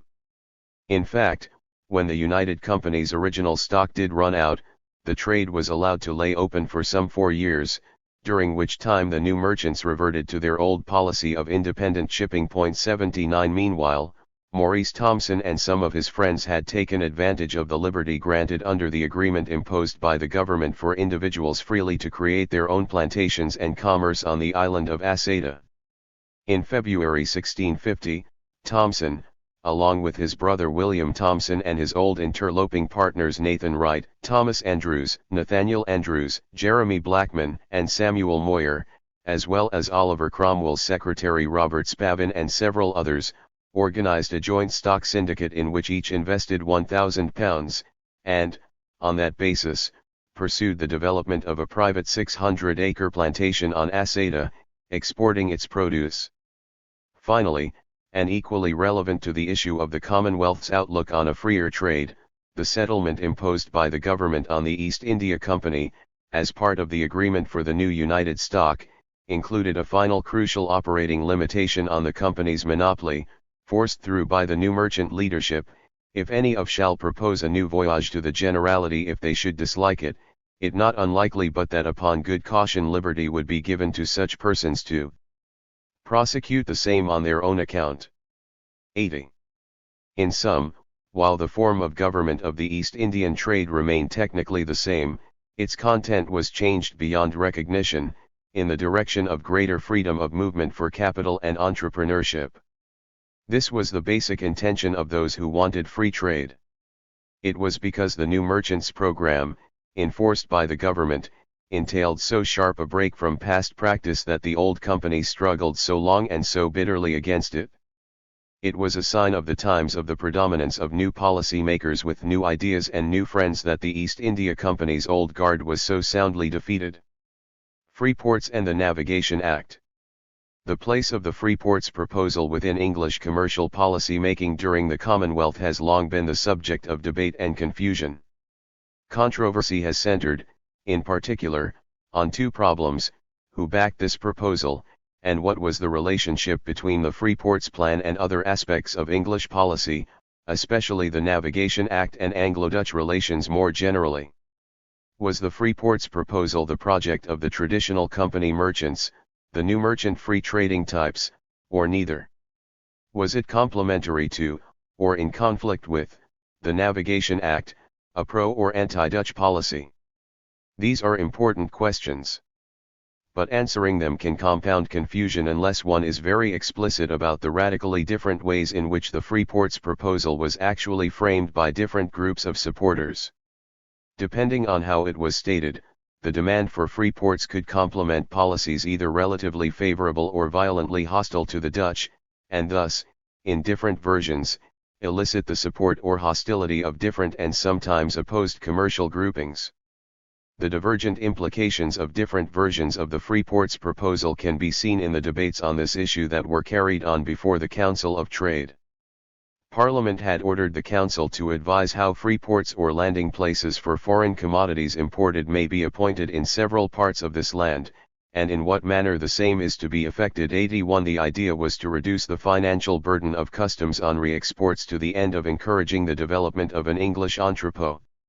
Insofar as a record exists, it appears that most of the Council of Trade's proceedings on this question were held in the spring of 1651. It is unlikely that this was accidental, for this was the precise period of the Anglo-Dutch negotiations concerning a possible alliance, indeed union. The considerations on free ports were almost certainly meant to tie in with these negotiations, for the specific form in which the free ports idea was implemented would imply much concerning England's approach to her potential ally and competitor, whether it was to be hostile or cooperative. The very first free ports proposal presented to the Council of Trade, Considerations Concerning Free Ports or Scales in England, 82. Possibly the Council's own conspectus on the basic issues at stake, set down, in its first two articles, the contradictory conditions that were to determine the competing definitions of free ports. According to Article 1, experience hath showed that free scale is and will be beneficial to any commonwealth where it is admitted. It is conceived that little objection be made or any valid reason showed why all foreign commodities whatsoever may not be admitted to that free scale set up and allowed of in this commonwealth for exportation as well as importation, if imported or exported in English bottoms. In essence, this narrow version of the free ports idea involved no more than freeing the English re-export trade from the fiscal impediments of the customs. In its specification that free ports should be open to English shipping only, it implicitly recognized the fact that the English could not compete on equal terms with the Dutch under present conditions of superior Dutch shipping. It followed that the objective of free ports should be to encourage English trade, and with it the improvement of English shipping, through making this more competitive by way of lower customs, while in the meantime giving it government protection through a navigation policy. In contrast, however, Article 2 of Considerations went as follows. It is conceived necessary that all nations in amity be admitted the benefit of the free scale in their own vessels, and coming in laden, may land part, or all, and relade their own or any other foreign goods using the said free scale. In this form, the Dutch were clearly invited in, the navigation policy was ruled out. By itself, such a program of really open free ports would appear to have been highly unrealistic from the English standpoint, for there would have been nothing to prevent the Dutch from simply taking advantage of the English free port facilities to erode even further the position of English commerce and shipping. Since few at this point could have had illusions about the ability of the English to compete with the Dutch on even terms, it would seem reasonable to suspect that this broader free ports plan was meant to go along with additional complementary policy departures that could make it more feasible. Apparently, this was the case. On April 14, 1651, the Council of Trade referred the issue of free ports to a variety of different, interested groups, especially merchants, for their viewpoint. The first report came back within 2 weeks. 83 It clearly represented the position of the great London Company merchants. Its signatories included the leading Levant Company merchants William Cocken, Robert Burdett, Samuel Miko, William Vincent, and Richard Bateman, the governor of the Eastland Company Richard Chiverton, the leading French trading merchant Roland Wilson, and one of the top merchants involved with Spain, Robert Lant. Since most of these merchants represented commercial fields in which re-exports were significant, they could hardly have been expected to disapprove of the free ports idea of eliminating or reducing customs on re-exports. 84 Nonetheless, it seems quite clear that these merchants would approve the free ports proposal only so long as a clearly anti-Dutch reading was implied, so long, that is, as foreign shipping would be excluded from its benefits. As they wrote in their report, freedom of landing goods imported without payment of any customs for such part as shall again be exported, will increase the shipping, navigation, and trade of this nation, especially if all goods so to be exported may be exported in English ships. For all practical purposes, this proviso would have excluded foreigners from the use of the entrepot. Moreover, it is a fact that both the Levant Company and the Eastland Company had already explicitly called on the Commonwealth government to implement full-fledged navigation policies in their own trades. Indeed, as earlier noted, both companies had, for many years previously, enjoyed the benefits of just such a policy. The Levant Company's position on this question was presented in its petition to the government of December 28, 1649, and is worth quoting at length, for it pretty well summarized the generally held viewpoint among the English company merchants. Whereas amongst many necessary provisions heretofore made against the employment of strangers shipping, all persons have for above 30 years past been prohibited to import into this land commodities of the Levant but such as were free of the Levant Company and in English ships only. Since which prohibition this trade unto those parts hath been abundantly advanced, and many great ships built and employed by your petitioners, in so much that the serviceable shipping of this land were within a few years after increased 3/4 parts, late diverse persons, subjects, and strangers, do invade your petitioners' privileges and indirectly import hither currants and other commodities of the Levant from the Netherlands and other places, which being a ready means to set strangers' bottoms on work, or at best to employ small barks and vessels of no force, will assuredly not only tend to the destruction of our great shipping which have been constantly maintained by freight of currants, cottons, etc., but will also occasion the overthrow of this trade, and expose the same into the hands of the Hollanders who frequenting the Levant seas with store of great ships and cheap freights and easier charge, buying also their commodities with ready money which we have in exchange for our English manufacturers, and being not so subject to those difficulties and surprisals which we are liable to as well from the French fleet and the revolted ships, when they have by these advantages worn out our shipping, will raise these commodities to very high rates. 85. Here in a nutshell was the case for the navigation policy. In order to improve their competitive position vis-à-vis the Dutch, the English company merchants of London primarily involved in the import trades called for what became, in essence, the two major provisions of the Navigation Act of 1651, that goods of an area be imported in English vessels and that they be brought directly from their place of origin, so as to cut out the Dutch middlemen.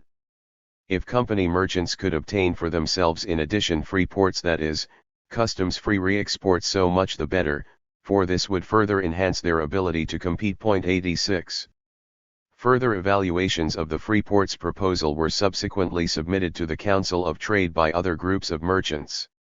One such position paper came in from certain alien merchants living in England, another from a group of other merchants. 87. However, the styles and contents of the position papers of these two sets of merchants are so similar that it is hard to avoid the conclusion that the two sets of advocates drew them up in close consultation with one another. The wording of large sections of each proposal is identical. Moreover, the second proposal, that of the aliens, explicitly refers to the first for a fuller expression of its own position on certain points. The general intent of both proposals is clearly the same, and they are mutually reinforcing but quite at odds with the position paper submitted by the company merchants. The specific common content of the two proposals, as well as what is known of the signers of the alien merchants' report, provides a clue as to the probable identity of the other merchants. The alien merchants were, naturally enough, enthusiastic about the free ports idea. They claimed, in encouragement, that it will draw trade over hither from all parts in regard of the natural situation and commodiousness of these harbors for an universal magazine. They were careful to request, of course, that the free ports proposal should not, as the company merchants had proposed, be tied to a ban on foreign shipping. One of the advantages of the free ports idea, they said, would be to increase and encourage merchants to be as ready to adventure the transportation of as is now done by other nations. But they insisted that it should be at the liberty and choice of the merchant to export the goods either in English or foreign ships. There were 6 signers of the report from the alien merchants. 88. Significantly, at least 2 of these signers, Nicholas Cors-Ellis and Derek Host, maintained the closest personal relationship with Maurice Thomson and the new merchant leadership. Cors-Ellis had worked with Thomson in the trade with the Americas, the interloping project in the East Indies, and the additional sea adventure to Ireland. His son had married Thomson's daughter. 89. Host, like Cors-Ellis, and indeed a whole group of alien merchants living in England, also had worked with Thomson in the interloping project in the East Indies and related ventures. Moreover, Host and Cors-Ellis, along with the third Anglo-Dutch interloper in the East Indies, Adam Lawrence, had served with Thomson on 2 parliamentary missions to Holland. In 1643 to 1644, the 4 of them had gone there, along with the radical minister Hugh Peter, to raise money for distressed Protestants in Ireland. In 1648, they had travelled to Holland along with the colonial merchant John Limbury to help get aid in recovering the rebellious ships. 90. In view of the intimate connections of these foreign merchants with Thomson, the close correspondence of their proposal to that of the other merchants, and the specific content of the proposal of the other merchants, it is difficult to avoid the conclusion that the proposal of the other merchants was representative of the new merchant leadership, and perhaps presented by Thomson himself. The propositions of the other merchants, presented May 26, 1651, do not suggest excluding foreign shipping from the free ports. On the contrary, the main thrust of their proposal is that foreigners must in all respects be given equal treatment, and indeed special encouragement. One of the best reasons for free ports, they said, was to invite over ingenious merchants and handicraftsmen. To achieve this, they argued, foreigners should pay the same customs as Englishmen paid, they should have equal access to the English legal system, with all laws presently in force against aliens repealed, and they should, at least at first, be given special privileges and grants to attract them.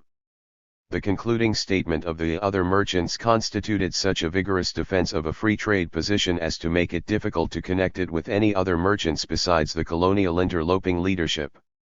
Something more may be said for the encouragement of strangers, which may be held a fundamental means to increase trade, but for that it will be looked upon as being too much for a stranger. It is here concluded with this position: that trade being the basis and well-being of a commonwealth, the way to obtain it is to make it free trade, and not to bind up ingenious spirits by exemplary privileges which are granted to some particular company and men that will not adventure and take pains as ingenious as other laborious spirits will do. 91.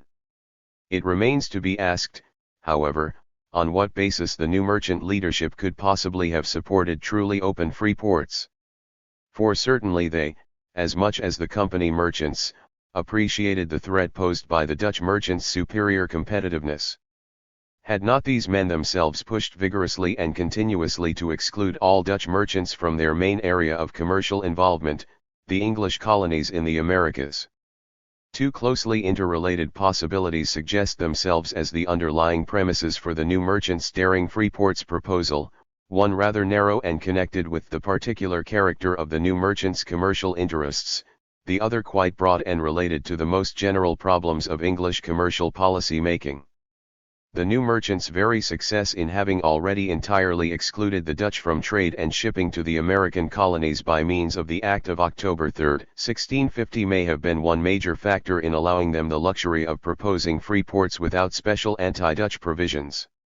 At the same time, in their trade with the East Indies, the new merchant leadership had already shown itself most anxious to collaborate with Dutch merchants. It had been quite willing, first of all, to ally with the Anglo-Dutch merchant Sir William Courtine and Courtine's Dutch partners against the English company. And it will be recalled that, in the late 1630s, proposals almost certainly emanating from the Courtine interloping syndicate were advanced to place the East Indian trade in the hands of a new Anglo-Dutch company to be organized in Holland. 92 Subsequently, in developing their own multifaceted East Indian interloping venture throughout the 1640s, the new merchants worked in the closest partnership with alien, especially Dutch, merchants living in London. The new merchant leaders were obviously not only very impressed with the Dutch example and anxious to imitate it, but also desirous of making use of Dutch skills and resources in order to do so. They had developed a most grandiose plan for building up the East Indian commerce, which included establishing colonies on Asada and Pilo Run, incorporating the Guinean trade in gold and ivory, and expanding commerce beyond India into the South Seas and perhaps to China and Japan. Especially in view of the lack of interest in their program on the part of the great company merchants, the new merchants may well have hoped to get help from Dutch merchants to implement it. Their proposal for free ports, bound up as it was with their call for the removal of all legal restrictions on the operation of alien merchants in England, should most likely be viewed, as least in part, in this light. Even so, the new merchants must certainly have realized that implementing their free ports proposal, implying as it did the increased exposure of English commerce to Dutch competition, would involve enormous risks. No English government could agree to so dangerous a proposal, and it is unlikely, in fact, that the new merchants meant it to be put forward in isolation from additional policy departures. They must have known quite well that safeguards were essential. Especially in view of the timing, as well as the content of their propositions, it seems likely that they hoped that adequate security could in fact be achieved through the Anglo-Dutch negotiations for an alliance, which were occurring at precisely the moment they put forward their free ports plan. Certainly, the new merchants' free ports proposal appears more realistic and comprehensible if it is seen as connected with the English proposition at these negotiations for an intrinsical union between England and the United Provinces, an actual political unification. At the same time, the Commonwealth's consuming preoccupation in this period with England's commercial problems, manifested in particular in the intensive discussions of free ports and related proposals, helps to make more understandable the sometimes puzzling character of the Anglo-Dutch negotiations themselves. The negotiations carried out during the spring of 1651 by Oliver St. John and Sir William Strickland with the Dutch representatives at The Hague have been rightly understood, broadly speaking, in terms of the common political and religious outlook of the two nations, which seemed to dictate an alliance against the Catholic and monarchical powers of Europe. More specifically, they have been quite properly interpreted in relation to the immediate security problems of the new English Republic. In fact, successive leaderships of the parliamentary side had sought, since the early 1640s, to forge an alliance with the United Provinces and to secure their support against the Royalists, and the Commonwealth, from its inception, continued those efforts. Nevertheless, the methods adopted by the English in the course of the negotiations with the Dutch in the spring of 1651 often have been treated as mysterious and irrational. S.R. Gardner thought the conduct of these discussions showed how little the new regime understood about diplomacy. The negotiations seemed to him to manifest the worst excesses of English patriotic zeal. 93 But if one appreciates the difficulties of the English position arising from English commercial inferiority to the Dutch, it may perhaps appear that the negotiators pursued the most reasonable course open to them.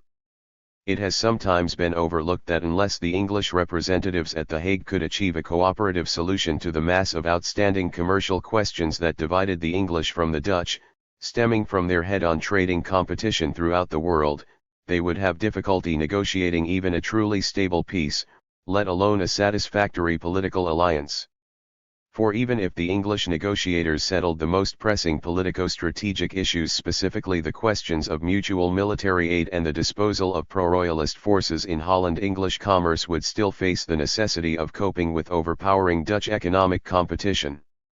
The English government would then have virtually no choice but to adopt a strongly protective and aggressive stance toward Dutch trade, and this would, in the end, undermine hopes for political alliance. It is in that light, it seems, that the apparently extreme and utopian English insistence on some sort of actual political union between the nations should be viewed. Union appears, in retrospect, as an alternative to hostility and the probability of war. Only through union could English and Dutch commercial capital overcome the barriers that separated them. Only if the political division between England and Holland was erased could English and Dutch merchants resolve the zero-sum competitive commercial game in which they were matched. The English, at a distinct disadvantage in that game, needed to unite with the Dutch, or else they very likely would have to fight them. Whatever its logic in purely strategic terms, the English proposal for the unification of two essentially separate national cultures and historically evolved societies was very radical. And all the individuals actually responsible for conceptualizing the plan and the sort of considerations that went into their thinking still need to be discovered. In this regard, it would be important to know a great deal more than is known at present about the actual contacts that existed between Dutch and English citizens that may have formed the practical background to this program and, in particular, about the connections between the merchant communities of these two trade-conscious republics. Here, the new merchants' continuing involvement in joint Anglo-Dutch operations in the East Indian trade may very well have been relevant. And the personal experience of Maurice Thomson, who had widespread connections in Holland and whose daughter married the son of his Dutch partner Nicholas Cors Ellis, may have been especially significant. 94. During the 1640s, Thomson had made great use of the contacts he had built up in Holland to carry out important missions for the parliamentary government. In 1644 Thomson launched a large-scale venture to take royalist ships off the coast of Holland as prizes, and on this occasion he ordered his commander to consult with Zegar Cors Ellis and Laurens Koyen in Amsterdam to get information on the movement of royalist vessels. Cors Ellis was probably a relative of the aforementioned Nicholas Cors Ellis. From the later 1630s, Koyen had been serving as Thomson's agent in Amsterdam to handle that end of Thomson's re-export trade in American tobacco.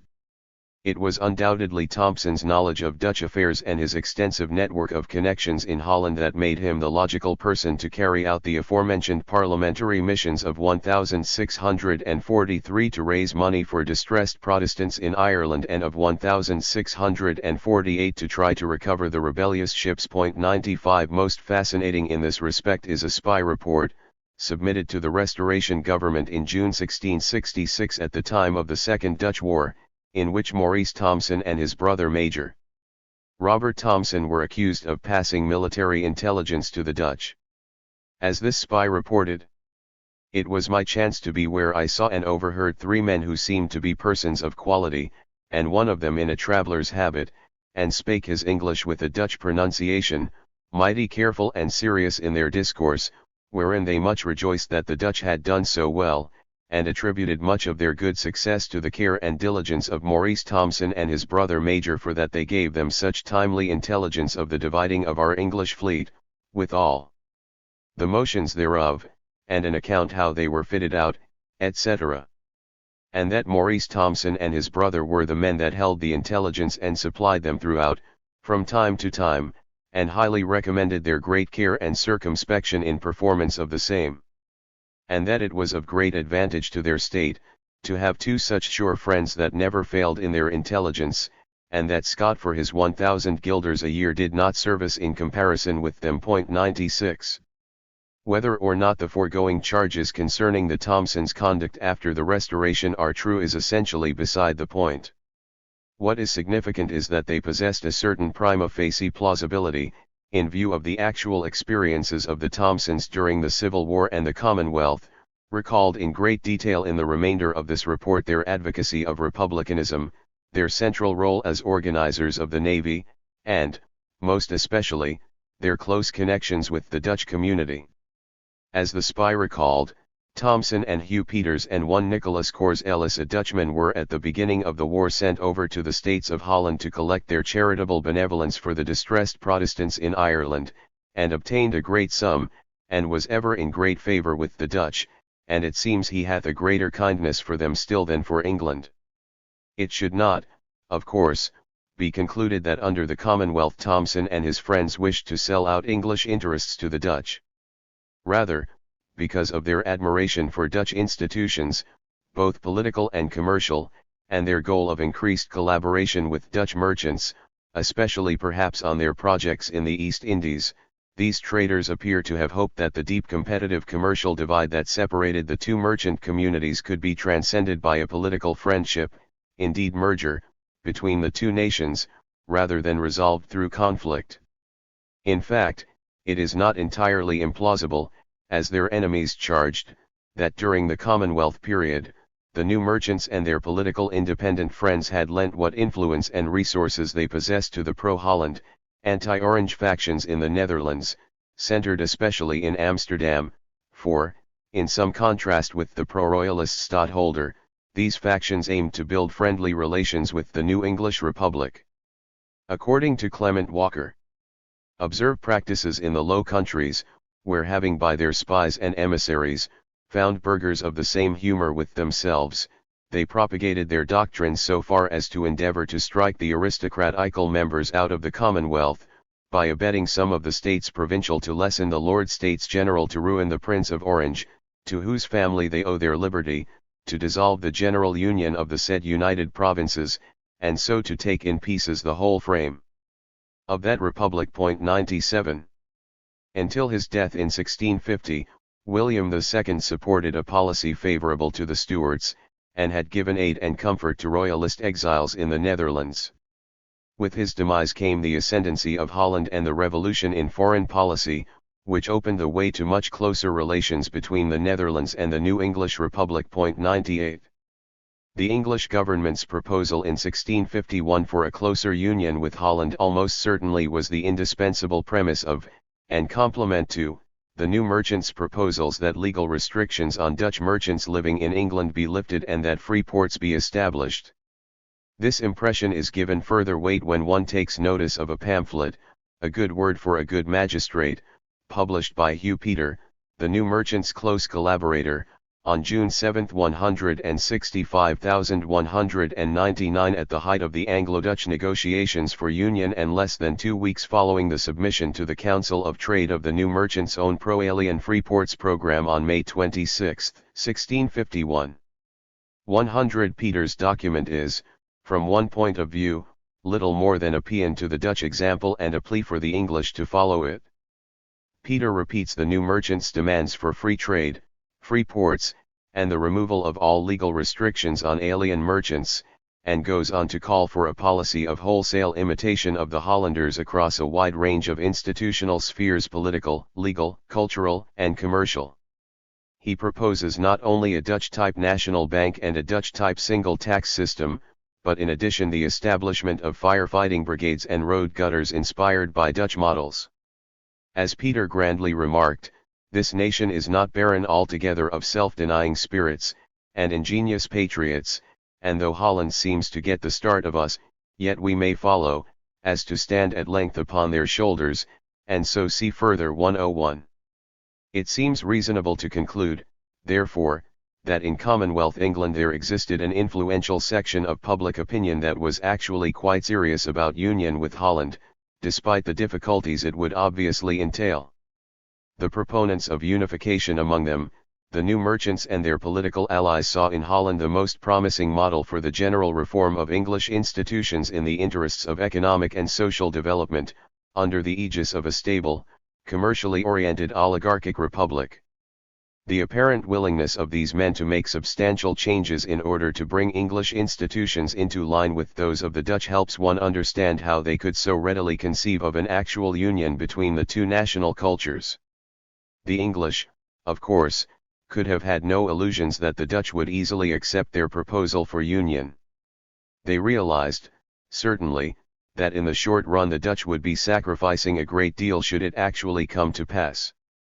It is perhaps for just this reason that they carried on their diplomacy in an aggressive manner, threatening to break off talks at the slightest sign that the Dutch were holding back.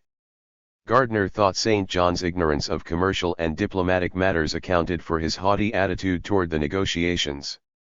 It may be more reasonable to explain St. John's approach in terms of the English feeling that only a scarcely veiled threat of outright attack on the Dutch could induce the Hollanders even to consider a political union.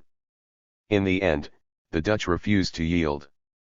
Instead of the political alliance the English wanted, the Dutch proposed a commercial union, a series of propositions designed to ensure and increase the equal opportunity of English and Dutch merchants in common spheres of activity, including even the English colonies in the Americas. 102 The Dutch proposal was, of course, intolerable to the English.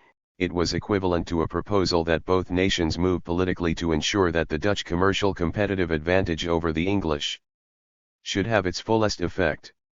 The only way the English could agree to equal competition between English and Dutch merchants was to erase the distinction between the two, to make them part of the same national community by way of union.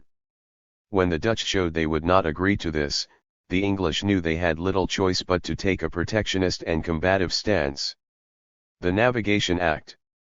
By August 1651, within weeks of the breakdown of negotiations, the English were moving quickly toward passage of the Navigation Act, evidence perhaps that the failure to achieve unity was what directly triggered the stepped-up aggressiveness. 103 As Oliver St. John put it when the negotiations collapsed, in expressing his regrets that the Dutch had rejected the English demands for a nearer union, "In a short time, you will see our dispute with Scotland at an end, and you will then send envoys to ask what we have now offered you cordially, but believe me you will then repent of having rejected our offers."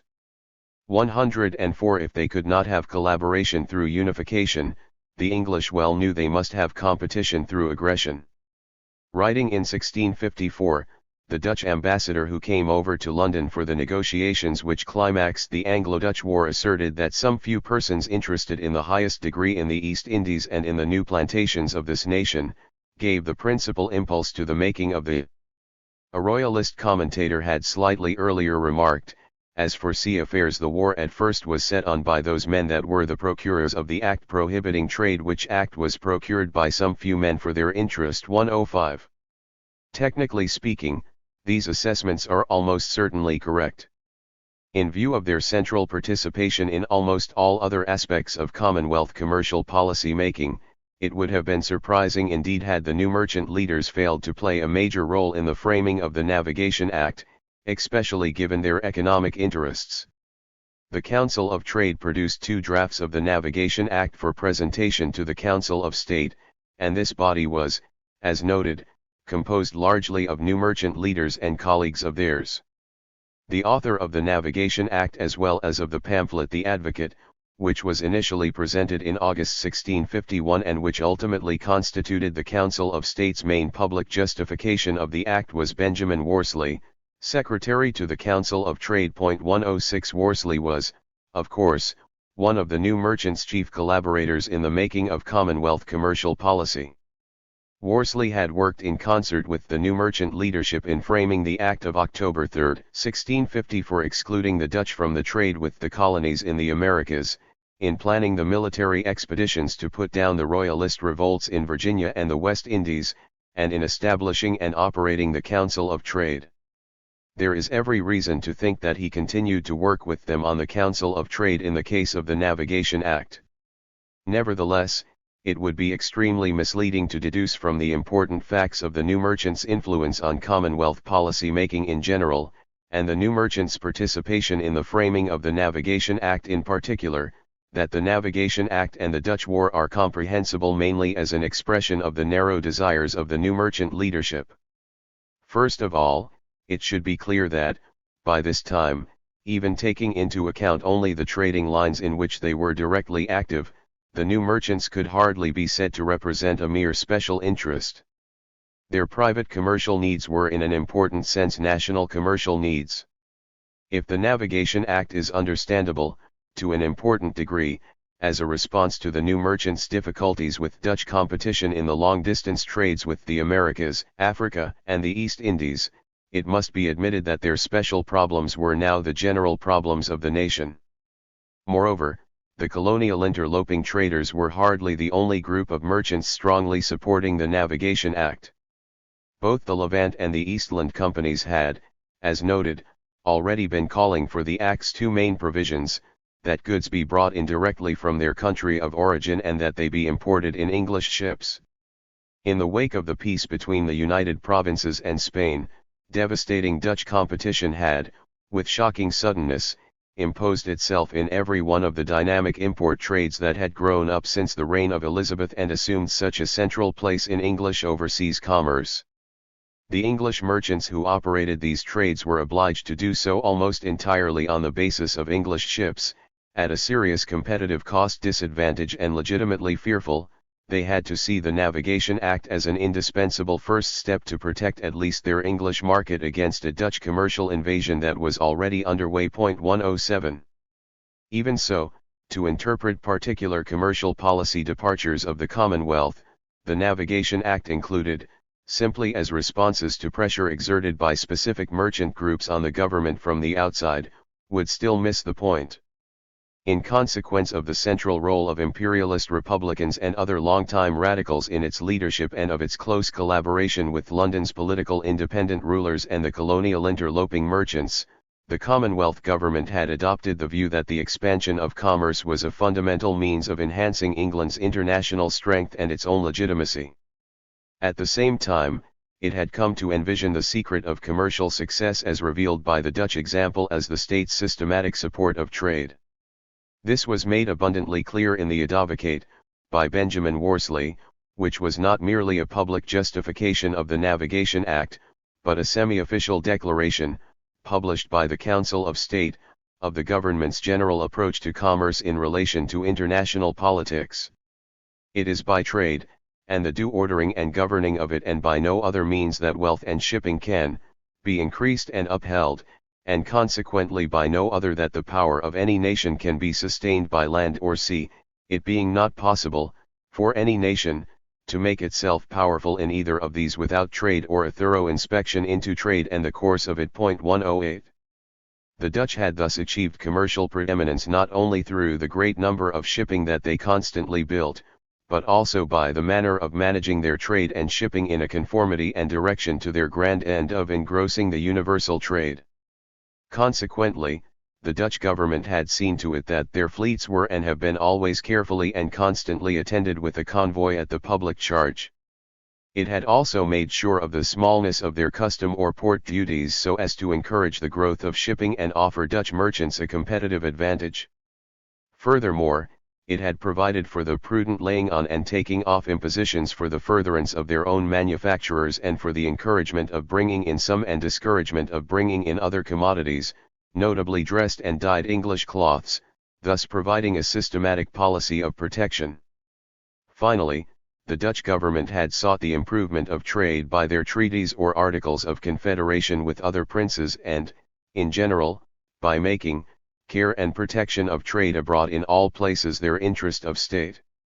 In the Advocate, the English Council of State made explicit its program of using Dutch methods to beat the Dutch at their own game. The English government had already been attempting to do just this with the passage of the Convoy Act of 1650, its consideration of free ports, and its angry demand that the Dutch relinquish their special privilege of passing through the Sound toll-free, secured through their recent treaty with Denmark. If the nature of those courses which have taken, for the encouragement of trade be looked into, said the advocate, it cannot be imagined but that they shall make any people great, rich, and flourishing in trade that used them.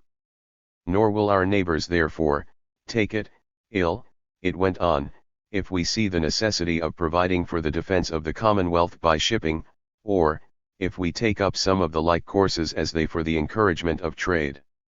As the advocate ominously concluded, it is by a knowledge of trade and commerce, that one nation or state knows perfectly how to straiten and pinch another and to compel a compliance from them. The latter might be achieved either by depriving the course of some necessary commodities from them, as war for shipping or food, etc., or by obstructing the sale or vent of the native commodities belonging to them, or by weakening them in their shipping and draining them of their treasure and coin. The passage of the Navigation Act followed directly from this line of thinking. In a matter of months, so would the Anglo-Dutch War. Naval war against the Dutch. The Commonwealth possessed the resolve and the capacity to move so quickly and decisively against the Dutch because it had, from its inception, prepared for and implemented an increasingly aggressive and expansionist commercial and naval policy. It had maintained this approach even in the face of, and to some extent in aid of, the negotiations for Anglo-Dutch unity. As the Venetian ambassador pointed out in June 1651, owing to the care of Parliament have 80 men of war, which are certainly the finest fleet now afloat whether for construction, armament, or cruise. They can increase their numbers with incredible facility to 150, 200, or more sail. 109 On the basis of its growing naval power, the Commonwealth's defensive naval strikes to gain security for the new republic against royalists and their allies had assumed ever broader commercial purposes to re-establish traditional English trading lanes and, beyond that, to assert British maritime hegemony. The series of missions of Blake, Penn, and Askew to the Iberian Peninsula and the Mediterranean were basically aimed at destroying Rupert and punishing those who had protected royalists or who had launched privateering attacks on British shipping. But they ended up, as noted, as attempts to extract major commercial concessions from Portugal and Spain and to re-establish English power beyond the Straits. In parallel manner, English maritime aggressiveness was, before long, leading to serious assaults on Dutch shipping, and these had the effect, intended or not, of eroding by forceful political means the Dutch commercial competitive advantage and of pressuring them to take more seriously the English demands for a closer unity. The Commonwealth's attempts from early 1651 to implement the Convoy Act of 1650 led to a series of warlike encounters with Dutch vessels in the Mediterranean. Its naval voyages of 1651 to 1652 to break the self-styled royalist governments in the West Indies and Virginia had the larger goal of enforcing the Act of 1650 for monopolizing trade with the American colonies, and they were highlighted by Askew's seizure of 14 Dutch ships in Barbados in October 1651. Meanwhile, under the cover of British embargoes of 1649 to 1650 against Scotland, Portugal, and France in retaliation for these nations' varying levels of support for the royalist cause, English privateers had been carrying out increasingly numerous assaults against Dutch shippers in the face of the continued insistence on the part of the United Provinces that they retain the right, as neutrals, to trade with all parties. Between 1649 and 1651, the number of Dutch ships taken by English privateers more than tripled.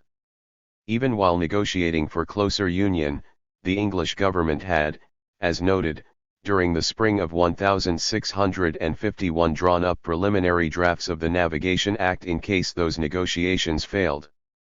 As it was, the passage of the Navigation Act in August 1651 constituted merely one further provocation in an ongoing pattern of escalation by the English designed to bring the Dutch, in one way or another, to terms. The Dutch, for their part, had no intention of relinquishing the fruits of their commercial superiority, built up over many decades. By the middle of 1652, following a 6-month period in which English privateers had captured a further 106 Dutch vessels, the English government had once again made clear its continued dissatisfaction with the Dutch lack of interest in a closer union and with their continued failure to deal with English royalists in Holland. The outbreak of war could no longer be avoided. 110. The Commonwealth's imperialist republican leaders, most prominently Martin, Chaloner, Neville, and Morley, bent on aggression, controlled overseas policy in the period of growing tension between mid-1651 and mid-1652, during which the Anglo-Dutch negotiations disintegrated and ultimately collapsed. 111 And they were to a great extent directly responsible for the moves toward war. As it turned out, the English navy did not find warfare with the Dutch an easy option. A series of defeats in the opening phases of the conflict appears to have thrown English overseas policy making into something of a crisis. One outcome was a sweeping reform in the leadership of the navy, the radical demotion of Chaloner, Martin, and their friends in the interest of the professionalization of the war effort.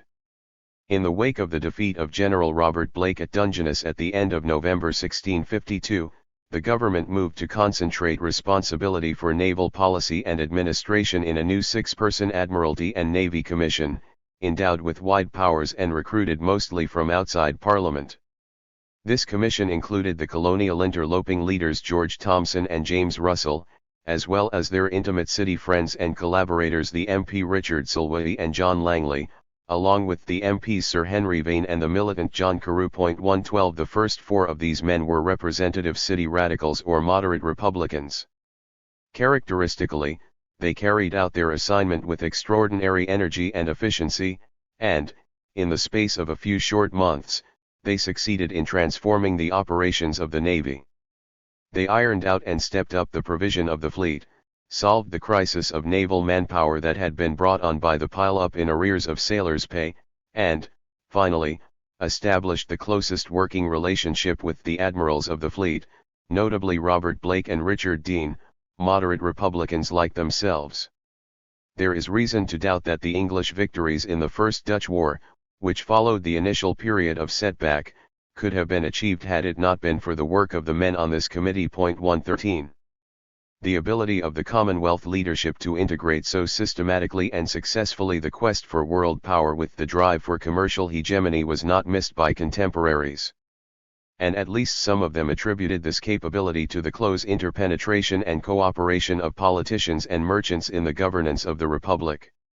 In assessing the sources of strength of the Commonwealth, the Venetian ambassador made sure to point out the facility with which the English increased their fortunes by trade, which has made great strides for some time past, and is now improved by the protection it receives from Parliament, the government of the Commonwealth and that of its trade being exercised by the same individuals.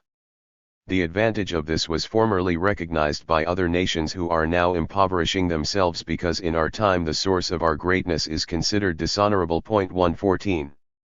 The distinctive traits of the Commonwealth government were most obvious to those who participated most intimately and who benefited most directly from the new regime. As the parliamentary diarist Goddard commented, the Rump was an iron parliament, a trading parliament in contrast with the Protector's Parliament, whose members sided against the citizens and late Parliament men. The Republican leaders Henry Neville and Thomas Scott were even more specific. According to Neville, the Protectorate was created to make peace with the Dutch and war with Spain, and the humble petition and advice made another Dutch war impossible. It is not for a hierarchy, he said, to maintain that war. 115 Correlatively, Scott argued that it had been the special mission of the Commonwealth to defeat the Dutch and force them to unite with England. Only Cromwell's intervention had prevented this. According to Scott, the Dutch war came on. If it had pleased God and His Highness to have let that little power of a parliament sit a little longer, we intended to have gone off with good savour, and provided for a succession of parliaments, but we stayed to end the war. We might have brought them to oneness with us. Their ambassadors did desire a coalition. This we might have done in 4 or 5 months. We never bid fairer for being masters of the whole world. 116. The New Merchants and the Fall of the Commonwealth. The Commonwealth period represented the high point of power for London's political independence, or those I have loosely termed moderate republicans, that is, the long-standing City Radical Alliance, shorn of its politically most extreme elements, the Levellers and their separatist allies. It was also, of course, the moment of greatest influence for the new merchant leadership, which formed one important element in that alliance. In contrast, the merchants of the city's overseas companies saw their political power reach its lowest ebb under the Commonwealth. Most of the traditional company merchant establishment, centered on the Levant, East India Combine and, to a lesser extent, on the merchant adventurers, had stood in the vanguard of city constitutional royalism and had, as a result, seen its hegemony in London destroyed by the City Revolution of 1641 to 1642 and the city's alliance with Parliament. What remained of company merchant political influence was largely demolished during the later 1640s when the city's political Presbyterians, ultimately allied with resurgent London royalists, were removed from power by the invading New Model Army. The near-total absence of both Levant East India merchants and merchant adventurers from influential political positions within the Commonwealth government is, in fact, powerful proof of the near-total implication of both of these groups with the forces arrayed against political independency in the city. The alienation of the company merchant community from the Commonwealth was so striking that the author of the royalist news sheet Mercurius Elenticus could discover in it what he believed to be the basis for an prognosis of ill health for the new regime. They want the heart of the merchants of all interests, and they are the vena porta. If they flourish not, a kingdom may have good limbs, but empty veins and nourish little. 1 Of course, in making that assertion, Mercurius Elenticus overlooked one merchant interest, and a very important one indeed, the new merchant leadership. It was, of course, no accident that the new merchant leaders and their friends could command such a central position among the supporters of the Commonwealth. This was their payoff for years of political collaboration with the Republic's new rulers, and for most of the new merchants it was well-earned compensation for a long period in the political wilderness. The new men were, moreover, uniquely equipped for the job. Alongside the other London political independent leaders, they could offer a crucial political base for the Republic, as well as an outstanding source of administrative personnel and significant funds to finance the government. In view of the fact that almost the entire community of overseas company merchants was disqualified from holding office, that made them almost indispensable. Finally, the new merchants' success under the Commonwealth must be attributed, to a large degree, to the common outlook and interest that they seem to have shared with some of the most powerful elements among those who governed the rump. In its non-democratic republicanism, its relative religious toleration, its partiality toward independency, the desire of at least some of its key leaders to make the law more efficient and progressive, and its militant commercial imperialism, the Commonwealth was a near-perfect embodiment of the new merchants' interests and ideals. From their standpoint it represented the most favorable conceivable outcome of the revolutionary struggles. But those very aspects of the Commonwealth regime that made it so perfect a realization of the new merchants' aspirations were, from a wider perspective, grave weaknesses. Any government that reflected so closely the new merchants' interests and ideals was bound to represent only a very narrow constituency of the nation, and this narrowness was the Commonwealth's Achilles heel. The rump had been established by a radical, mass upsurge in the army. It was the irresistible force of the army rank and file that made possible the defeat of the old parliamentary parties, the purging of Parliament, the execution of the King, the destruction of the House of Lords, and the consolidation of the new Republic. Nevertheless, during the first half of 1649, the Commonwealth deprived itself of a significant section of its mass support when it dispersed the democratic and sectarian wing of the army. What popular radical backing it still retained, located largely in London and among the army rank and file, was further dissipated when the rump was unable to take positive action even on certain relatively moderate proposals for religious and social reform. On the other hand, the Commonwealth earned itself the permanent distrust of most of the traditional landed class when it destroyed the monarchy, the House of Lords, and the episcopal hierarchy, and granted limited toleration. This distrust hardened into hatred as the maintenance of the army and the government's involvement in overseas military adventures brought continued high levels of taxation. The Commonwealth had to construct a social base for itself. But in the long run it could secure this base only by making concessions either to popular participation and social reform, thus acceding to the radicalism of artisans and small tradesmen, or to institutional and constitutional conservatism, which would appeal to the traditionalism of the old landed class rulers.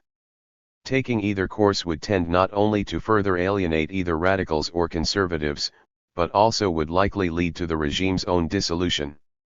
The Commonwealth's vulnerabilities and incapacities were all too evident to the Army Officer Corps, which in the last analysis pulled the strings.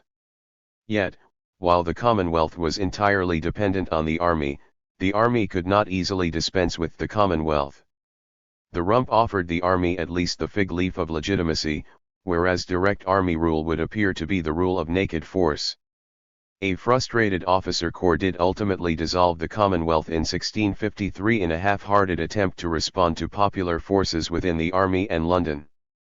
The officers then abruptly destroyed the barebones Parliament, which had replaced the rump, when that body showed signs of passing into law some of the somewhat radical social reform ideas that had originally inspired its establishment. By the end of 1653, the Army, and especially its top leadership, was having to face in even starker form essentially the same problem of the disjunction between political and social power as had the rump. Taken together, the dissolutions of the rump and of barebones Parliament in 1653 amounted to a blanket rejection of the various segments of London's radical Commonwealth ruling group. It has become an historical commonplace that few in the nation mourn the rump's demise. This assessment, it is true, has not gone entirely unchallenged, and as early as 1659 the Commonwealth leader Thomas Scott felt called upon to rebut it. Scott was, of course, one of those rump Republicans who best represented the anti-democratic, yet relatively radical, republicanism that seems to have inspired the original core leadership of the Commonwealth regime. As Scott asserted, "That gentleman says the Parliament went out, and no complaining in the streets, nor inquired after them. That is according to the company men keep." A petition, the day after Parliament was dissolved, from 40 of the chief officers, the aldermen of the City of London, and many godly divines besought to have that Parliament restored. But the Protector, being resolved to carry on his work, threatened, terrified, and displaced them, and who would for such a shattered thing venture their all, too? Nevertheless, the very substance of Scott's defense contradicts his own argument. The inconsequentiality of the protest against the rump's dissolution to which Scott refers attests far more to the weakness than to the strength of the rump's support. Still, Scott helps make it possible to pinpoint the specific character of the narrow backing that body did enjoy, the new merchants and their London political independent friends, the city's independent ministers, and the rump leadership itself. On May 21, 1653, a petition demanding the recall of the rump and signed by 40 London citizens was presented to Oliver Cromwell by Alderman Thomas Andrews, abetted by Alderman Stephen Estwick, who delivered a speech in its behalf. 3 Both of these men were leaders of city radicalism and political independency going back to the early 1640s, prominent religious independents, longtime commercial and political associates of Maurice Thompson's, and currently participants in Thompson's interloping project in the East Indies.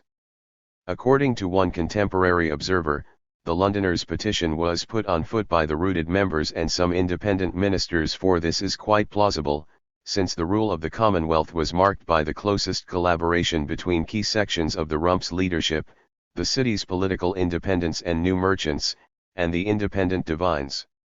Certainly, the citizens' petition reflects the fundamental concern of London moderate republicanism to maintain the very favourable Commonwealth regime, and it is not surprising that the signers included many of that political group's most prominent leaders. Among the petition's 40 signers, in addition to Estwick and Andrews, were the colonial interloping traders and longtime city radicals and political independents Maurice Thompson, his brothers Robert and William, William's father-in-law Samuel Warner, Thomas Allen, Edward Winslow, Richard Waring, William Penhoyer, Penhoyer's old apprentice Michael Davison, James Russell and James Wainwright, as well as their close associates William Hobson and the Goldsmith and Bermuda Company leader Francis Allian. Further evidence for the long-term continuity of the city's radical party may be found in the fact that the 40 petitioners included 4 persons who had been original members of the Revolutionary City Committee of Safety of January 1642, 4 who had been leaders on the Salters Hall Committee and/or the Committee for a General Rising, which spearheaded the city radical offensive for an independent volunteer army in 1643, and 10 who had been on the army-appointed militia committee of September 1647.5. The failure of these men to affect even slightly the government's decision revealed their ultimate political impotence and their fundamental dependence on the army. Cromwell emphasized the point by abruptly dismissing all the petitioners from their governmental offices. Most of them were ultimately taken back into the fold and allowed to hold onto individual positions of influence through the remainder of the interregnum. Henceforward, however, their ability as a group to affect the course of political development was strictly limited. Postscript. T.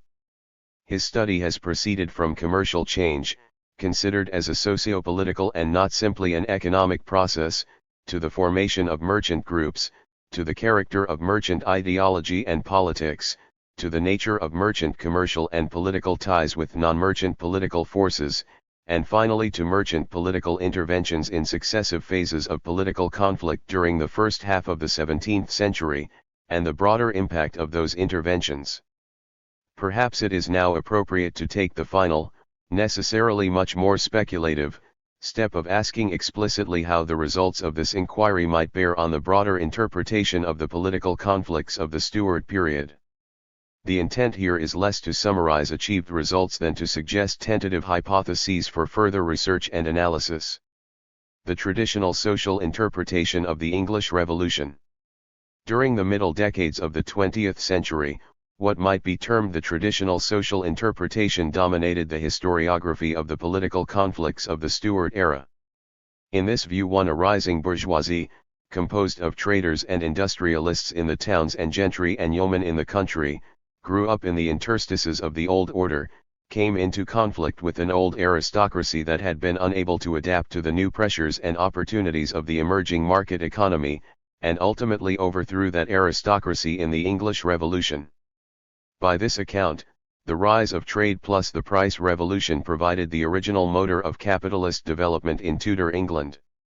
But commercialization and rising prices had an impact on the nascent bourgeois class quite different from their impact on the old feudal class, because each of these classes occupied a distinct social position, maintaining itself in its own distinctive way and possessing its own characteristic interests. A new urban and particularly a new rural entrepreneurial bourgeoisie composed of gentry and yeomen took advantage of new markets and sticky rents to grow increasingly rich and powerful. In contrast, much of the old feudal landed class was unable to respond. The traditional aristocracy, it was argued, maintained itself by its military feudal following. This necessitated retaining paternalistic relations with tenants, who were often also political clients. But paternalism was, of course, the opposite of what was required to take the maximum commercial benefit from the land. To make matters worse, the price revolution especially penalized those landlords unable or unwilling to raise rents, while it benefited tenants and aggressive rack renters. Finally, leading sections of the aristocracy were hurt by their high consumption requirements. Bastard feudal magnates had to live like lords to maintain standing with their followers.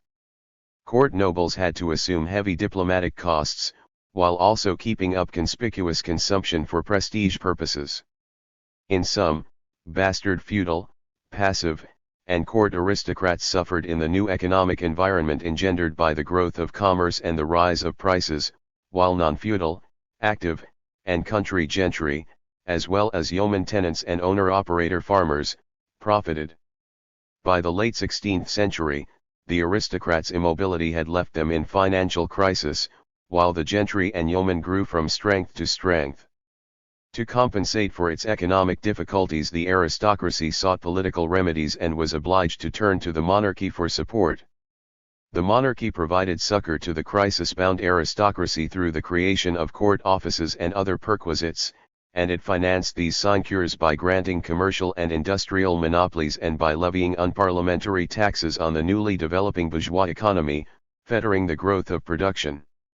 In response, the bourgeoisie, notably the gentry, was obliged, in its own material interest, to fight for commercial freedom and parliamentary liberties, and it ultimately precipitated revolution against the absolutist state and the feudal aristocracy supported by it.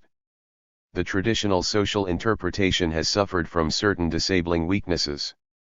Above all, it has been unable to specify for the relevant period roughly from the reign of Elizabeth to the English Revolution economically distinct feudal and capitalist classes that were, respectively, structurally prevented from and structurally capable of gaining from the new economic conditions and, as a result, ultimately driven into political conflict with one another too. It is true that bastard feudal lords who applied their lands to the maintenance of politico-military followers or who made large consumption expenditures so as to live nobly and reward their supporters would, all else being equal, have been disadvantaged with respect to other landed elements who did not have these burdens. But the traditional social interpreters have been unable to explain why those lords could not, under the economic pressures and opportunities of the period, shed their followers and transform their households so as to make use of their lands and other resources in more profitable ways, or why those who failed to adjust would not, over more than a century of rising prices and stagnant incomes, have gone under. The fact is that, by the end of the 16th century, there were very few such old-style magnates left in England. 3. It is also true that active tenants who secured long leases early in the 16th century were able, for a time, to profit at the expense of their passive landlords from rising food prices and land prices.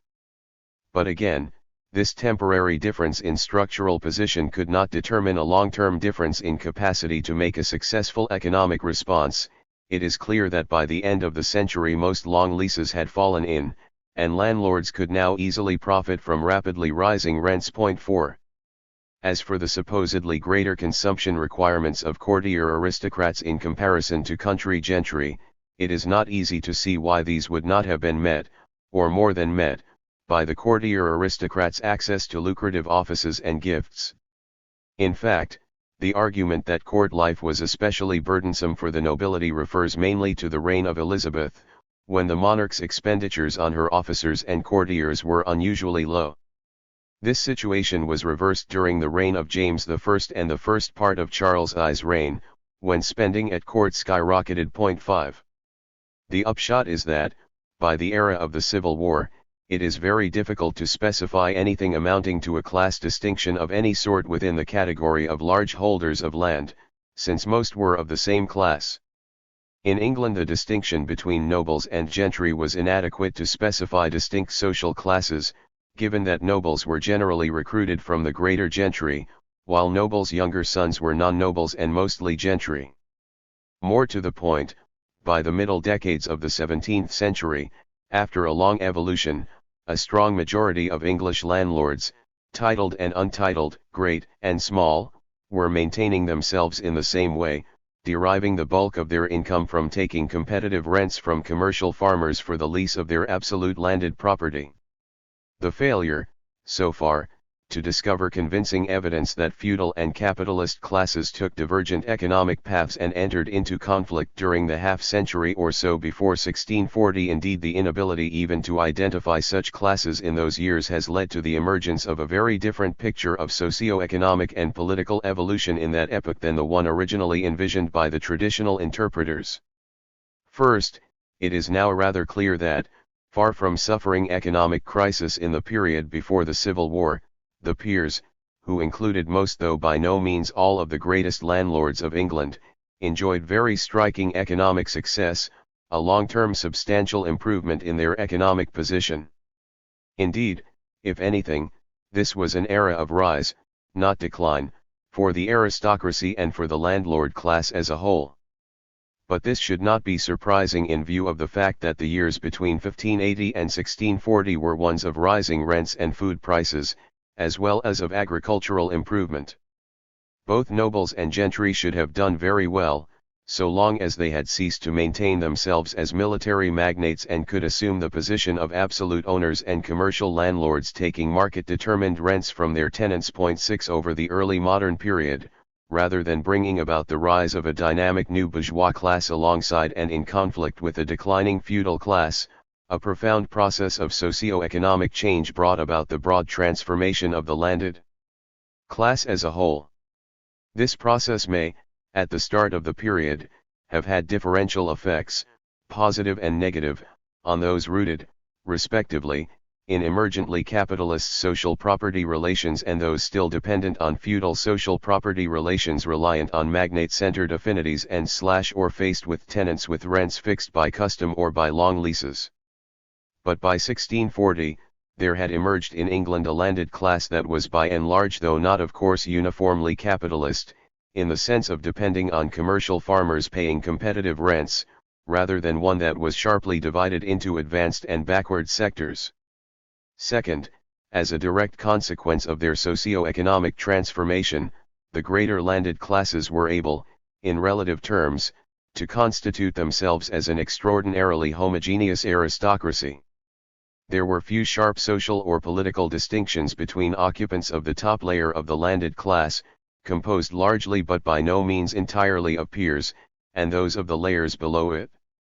As a result, peers and other great non-titled landlords, who tended to occupy most of the top political leadership and government positions on the King's Council at court, as well as in both Houses of Parliament and in the leading government positions at the county level, differed mainly in degree and not in kind from the other members of the English political nation. 7 This distinguished England's dominant class from the dominant classes in many other parts of Europe, where court, or office-based aristocracies, who depended on central state taxation and fees, tended to come in conflict with local aristocracies that derived their income from seigneurial dues and commercial rents and offices in semi-autonomous provincial or local political bodies. Moreover, there was no unbridgeable gap between the English landed class and its farmer capitalist tenants, such as that which divided the aristocracies of much of Europe from their peasant tenants. The outcome was that, in England, there was relatively easy coordination among the upper layers of the landed classes, often led by peers, and the lower layers, a relatively broad understanding within the landed class as a whole of the wide range of interests shared by its members, and even a significant potential for political cooperation between landlords and farmers, since farmers had many interests in common with landlords despite the built-in conflict between landlords and tenants over the level of rent. Third, leading nobles and other great landowners led the parliamentary legislative revolution of the period from the autumn of 1640 through the summer of 1641, and a very strong majority of the parliamentary classes fully supported the rather far-reaching religio-political program of this revolution. The king was largely politically isolated from the landed class as a whole until the autumn of 1641. The English Revolution thus initially pitted a socio-economically and politically unified landed class against the monarch and his limited number of supporters, who were drawn largely from among dependent courtiers and crown projectors, the upper ranks of the ecclesiastical hierarchy, and the privileged merchants and magistrates of London. This development is difficult to square with the idea of a revolution against the aristocracy, let alone against an absolutist or a feudal aristocracy tied to the monarchy. Fourth, with respect to the landlord class of England broadly construed, it has yet to be shown that those who supported Parliament and those who supported the Crown during the Civil War beginning in 1642 differed systematically in social class terms, or, equally to the point, that a social class split within the landed class per se was a significant factor behind the political conflict. 8 But in so homogeneous a landed class as that of England in the 1640s, whence would such social differences have arisen? Finally, the overseas company merchants, the leading burgher stratum, failed, as has been seen, to support Parliament against the Crown in 1641 to 1642. This does not necessarily tell against the traditional social interpretation, which can surely incorporate overseas trading groups that were economically dependent on and thus politically favorable toward the crown. The fact remains that existing versions of the traditional social interpretation have been unable to specify just what the revolutionary bourgeoisie was. They have therefore been unable to go beyond the proposition that it was constituted, at least in part, by commercial classes broadly speaking, failing adequately to define or to distinguish among these. Most important, the traditional social interpretation has wrongly implied that these classes were inherently opposed to a somehow feudal landed aristocracy by virtue of their place in the socio-political structure. The revisionist challenge. Nevertheless, I think it would be a mistake to draw the conclusion, as has too often been done in recent years, from the failure of the traditional social interpretation to explain the political conflicts of the 17th century, that these conflicts are without social foundations, let alone that they have no basis in systematic political and ideological differences. It needs to be remembered that the aim of the traditional social interpretation was initially to provide a social basis, a social logic, for what was already a broadly accepted account of 17th century conflicts in terms of differences over constitutional and religious principles. Its goal was to show just why people should actually have held, consistently and systematically, the conflicting constitutional and religious ideals that, in the view of most historians, had led them into political struggle. Its argument was, of course, that these ideological conflicts could be attributed to the systematically different ways people from opposing classes with different interests had experienced and been affected by the long-term socio-economic transformations of the epoch, especially the rise of capitalism. In view of the way in which the traditional constitutional and religious interpretation of the 17th century had come to be seen as dependent on the traditional social interpretation, it is no coincidence that the apparent collapse of the traditional social interpretation has led, more or less directly, to the concomitant erosion of the accepted constitutional and religious interpretation. 9. The current revisionist school has thus founded its challenge to historiographical orthodoxies precisely by taking as its point of departure the discrediting of the argument of the traditional social interpretation that the opposed constitutional and religious ideas advanced in the course of the 17th century conflicts represented the ideological weapons, respectively, of a rising rural and urban bourgeoisie and a declining feudal aristocracy. If the political conflicts of the period did not, in fact, express the social conflicts of these opposing classes, how could the constitutional and religious ideas advanced in the course of those political conflicts be properly interpreted as expressing their opposed class interests? The revisionists take it for granted that the failure of the traditional social interpretation means the impossibility of any social interpretation. They thus feel free to point out that, if it is indeed agreed that those who struggled against one another on the issues of Parliament's right to approve all legitimate taxes, of arbitrary imprisonment, impressment, and martial law, and of Armenianism did not actually differ from one another in terms of their position in society, their social interests, or their social experience, it becomes much more difficult to see how the differences over policy could be more than superficial and of a principled nature. For in that case, whence should differences over principle have arisen and persisted, and why should conflicting principles have elicited more than temporary support from their adherents? On the basis of their dismissal of any systematic social basis for 17th century political conflicts, the revisionists have put forward an alternative vision, that during the early decades of the 17th century the effective units of politics were a myriad of atomized court factions, parochial county communities, narrowly defined economic interest groups, and careerist politicians, as well of course as monarchs and their favorites. Within this framework, they have understood the ebb and flow of political events largely as the result of the disorganized and often misinformed struggles of the disparate competing units to secure their usually ephemeral private interests and achieve their ambitions, with disproportionate weight naturally allowed the greatest figures of the realm, the monarchs, the leading ministers, Buckingham, the major courtiers and churchmen, and the greatest aristocrats. In this political universe, conflict was for the most part to be explained in terms of short-run factors, the emergence of very specific conjunctures. Overt principles and ideologies were, in the revisionists' analysis, little more than post facto explanations and justifications by the participants for their roles in momentary struggles arising from conflicting special interests and competing ambitions pursued through the construction of alliances that were generally little more than temporary marriages of convenience. The idea of relatively long-term, fairly systematic principled conflict is thus, for the revisionists, a groundless one.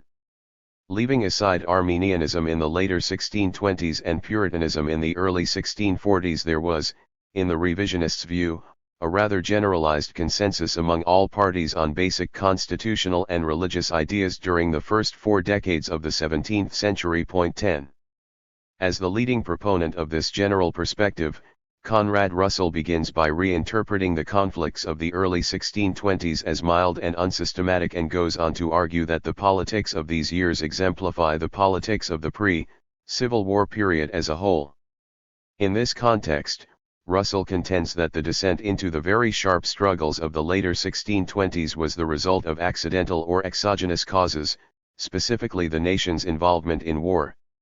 War gave rise to conflict because it exposed what Russell does believe to have been a major structural problem: the monarchy was unable to fulfill its responsibility for national security due to the systematic incapacity of the existing state apparatus to support large-scale military projects. The English state was unprepared for war in consequence of the landed classes' blinkered parochialism, the lack of interest of the county communities in foreign affairs, the refusal of these communities to finance military operations, and their resentment of any interference by the central administration in their self-government, and the Crown's corresponding lack of independent financial and administrative resources. In Russell's view, then, the MPs' undeniable turn to arguments based on constitutional and religious principle during the parliaments of the late 1620s was simply the result of their own need, and that of their constituents, to rationalize their recalcitrance vis-a-vis the financial and administrative requirements of the state, and their anger at the government's sudden and largely unexplained championing of Arminianism. Correlatively, Russell agrees with John Morrill in viewing the politics of the 1630s as a return to normalcy, which Russell understands as the natural result of the nation's return to peace.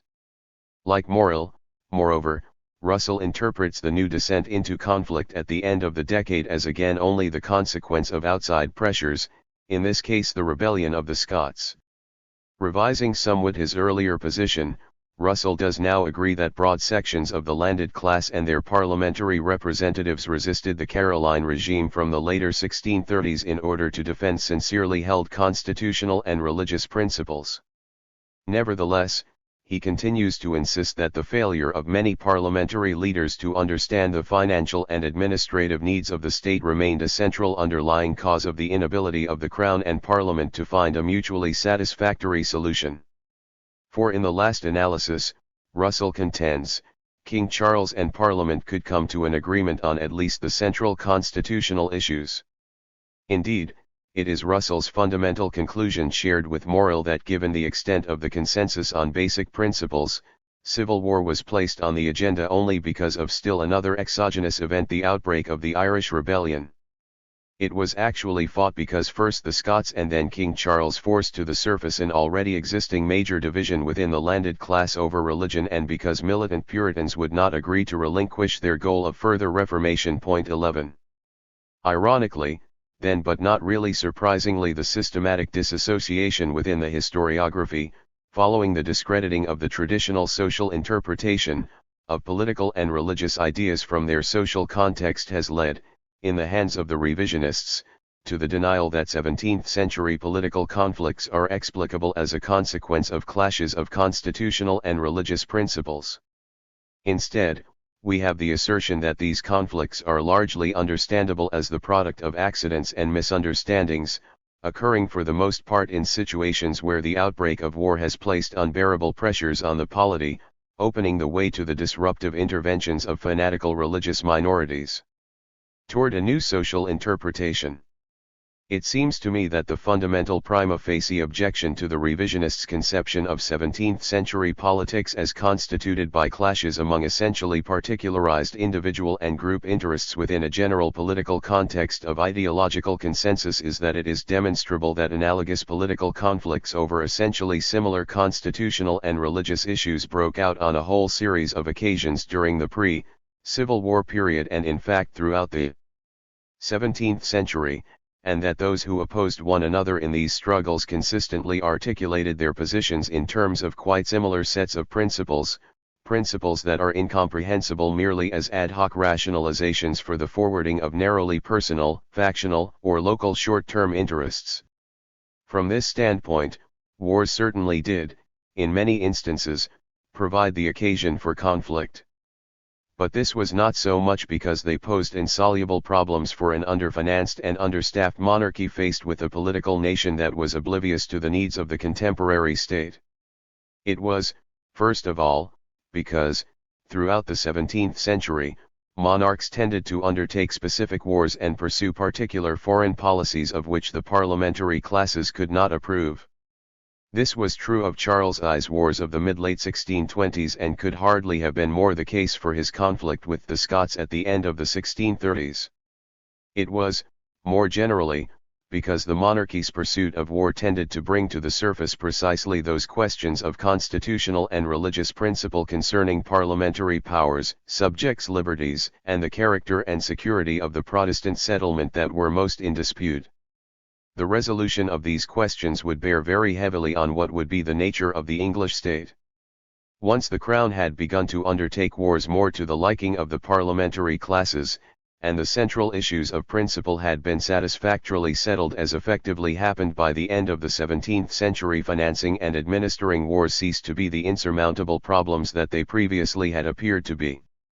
Still, I would also contend that one of the best ways to restore principled conflict over the Constitution and religion to its proper place at the center of the interpretation of 17th-century politics is to reassociate constitutional and religious ideas with the socio-political and economic contexts from which they arose, the experiences they were designed to comprehend, the interests they were shaped to further, and the structures they in effect defended or tended to transform. Without doing so, it is difficult to understand why these particular constitutional and religious conceptions came to be subject to conflict in this particular epoch, why they were supported or opposed in the manner they were and by which persons, why they were defended in a principled and systematic way throughout the 17th century, and why certain of the most fundamental among them were salient and successful in England but in very few other places in Europe at the time. I would therefore argue that historians have moved too facilely from the failure of the traditional social interpretation to specify distinct and conflicting feudal and capitalist classes at the root of 17th-century conflicts to the general conclusion that the English Revolution has little or nothing to do with the transition from feudalism to capitalism. This negative conclusion might be warranted at this point if the only plausible model that could link transition to revolution was one in which a feudal landed class representing a feudal mode of production directly confronted a capitalist class representing a capitalist mode of production. Yet even severe critics of the traditional Hill-Tawny Stone model have acknowledged not only that the long epoch between the Wars of the Roses and the Civil War was indeed one in which the English dominant class ceased to partake of a mode of life centrally organized around and economically dependent on the direct, local exertion of force and jurisdictional rights, and came to subsist largely on contractually founded commercial rents derived from the lease to capitalist farmers of their absolute landed property. These critics have gone on also to conclude that it would be rather surprising if this epochal transformation had failed to have significant implications for the nature of the state and the character of politics. Point 12. It would therefore be my view that the exponents of the traditional social interpretation were not, in fact, misguided in one fundamental respect.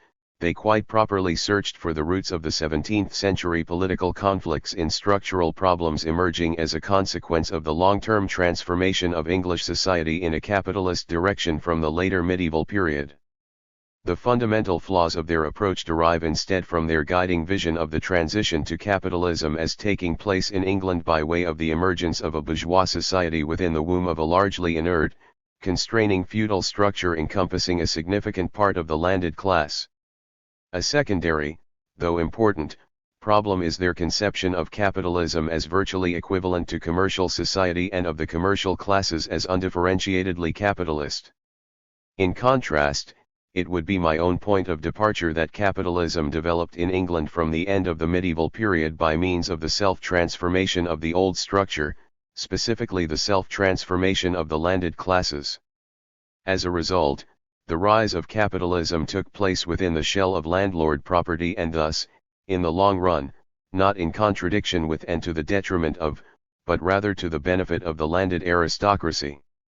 At the same time, the commercial classes, far from uniformly capitalist or ideologically unified, were divided from, and indeed in crucial ways set against, one another in consequence of their diverse relationships to production, property, and the state. 13 From this starting point it becomes possible, I believe, to begin to understand the differing political and religious outlooks of the major socio-political actors treated in this work as, in crucial respects, responsive to their differing interests and experiences rooted in their differing relationships to capitalist development and its effects, or, more precisely, to the new forms of social property relations and the new form of state that were the product of the transition to capitalism. On that basis it becomes possible, in turn, to make sense of those fundamental political alliances that have formed the foundation for the social analysis of politics advanced in this study between patrimonial monarchy and the overseas company traders, between leading sections of the parliamentary aristocracy and the colonial interloping leadership, and between the colonial interloping leadership and London retailers, ship captains, artisans, and small tradesmen, as well as the conflicts among these forces thus allied. In so doing, it may be feasible to take at least the initial steps toward reconstructing a more general social interpretation of the 17th century political struggles. What the transition from feudalism to capitalism on the land thus essentially amounted to was the transformation of the dominant class from one whose members depended economically, in the last analysis, on their juridical powers and their direct exercise of force over and against a peasantry that possessed its means of subsistence, into a dominant class whose members, having ceded direct access to the means of coercion, depended economically merely on their absolute ownership of landed property and contractual relations with free, market-dependent commercial tenants, defended by a state that had come to monopolize force. The medieval lords' ultimate economic dependence on their feudal extra-economic powers was demonstrated in the period of population collapse from the middle of the 14th century on.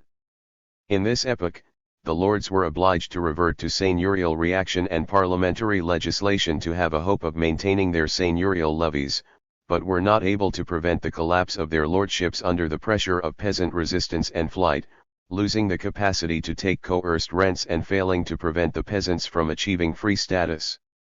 They were thus left to depend economically merely on their land, which they now found very difficult to valorize by way of market-determined rents in the face of the very low labor/land ratio and, to make matters worse, the peasants' claims to the right to inherit and to fixed dues. As a consequence, they suffered a disastrous decrease in income.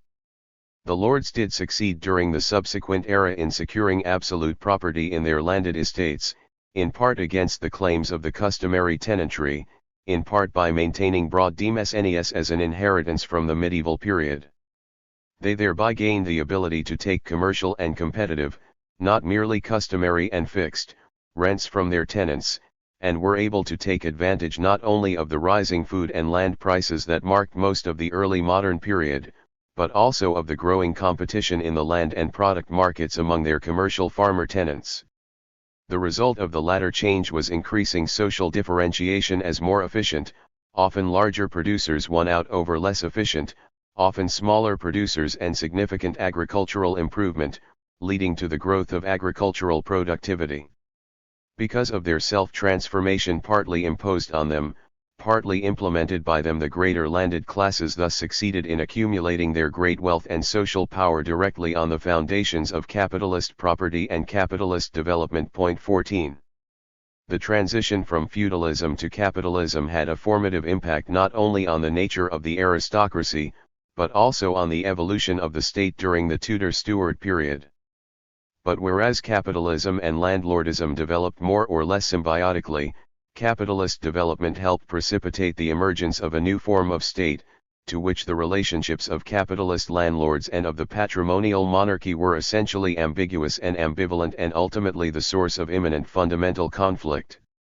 The obverse side of those processes by which neo-feudal lords became commercially responsive capitalist landlords during this epoch were processes by which landed class elements contributed to and benefited from the creation of a new form of unified state with an unprecedented level of jurisdictional and legal unity and a novel monopoly of the legitimate use of force. Lords had good reason to relinquish their coercive capacity, thus their capacity for de facto independent jurisdiction and disruption, because they could no longer effectively apply it to what had been its primary function throughout the medieval period, ensuring forced levies from unfree peasants. Furthermore, to the extent that they wished effectively to exploit their lands commercially, lords found themselves obliged to cease to use them to patronize political followers and thus to hold on to correspondingly less coercive capacity. Finally, as they succeeded in securing regular rental incomes from their estates directly on the basis of their absolute property and the workings of roughly free markets in land and labor, they were able to give up their connections with those bastard feudal affinities that had functioned in part to give economic support to their members, and could refrain from depending on the monarchy to provide alternative opportunities for income through offices and other perquisites.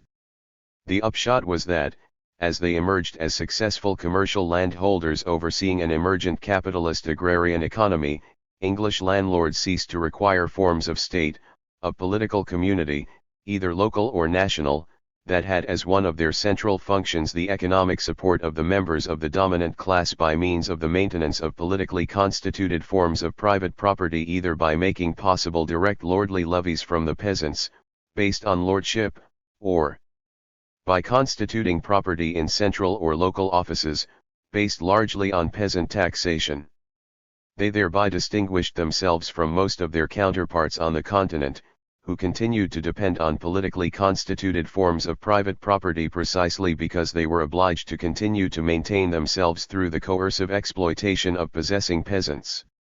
Typifying the latter were both the seigneurs of northeastern Europe, whose income continued to depend on lordship made possible by membership in privileged nobilities organized through local and national estates, and the dominant class of much of France, whose members were obliged to subsist, to a great extent, on income from the possession of national and local offices and jurisdictional rights, constituted by national, provincial, and local political communities.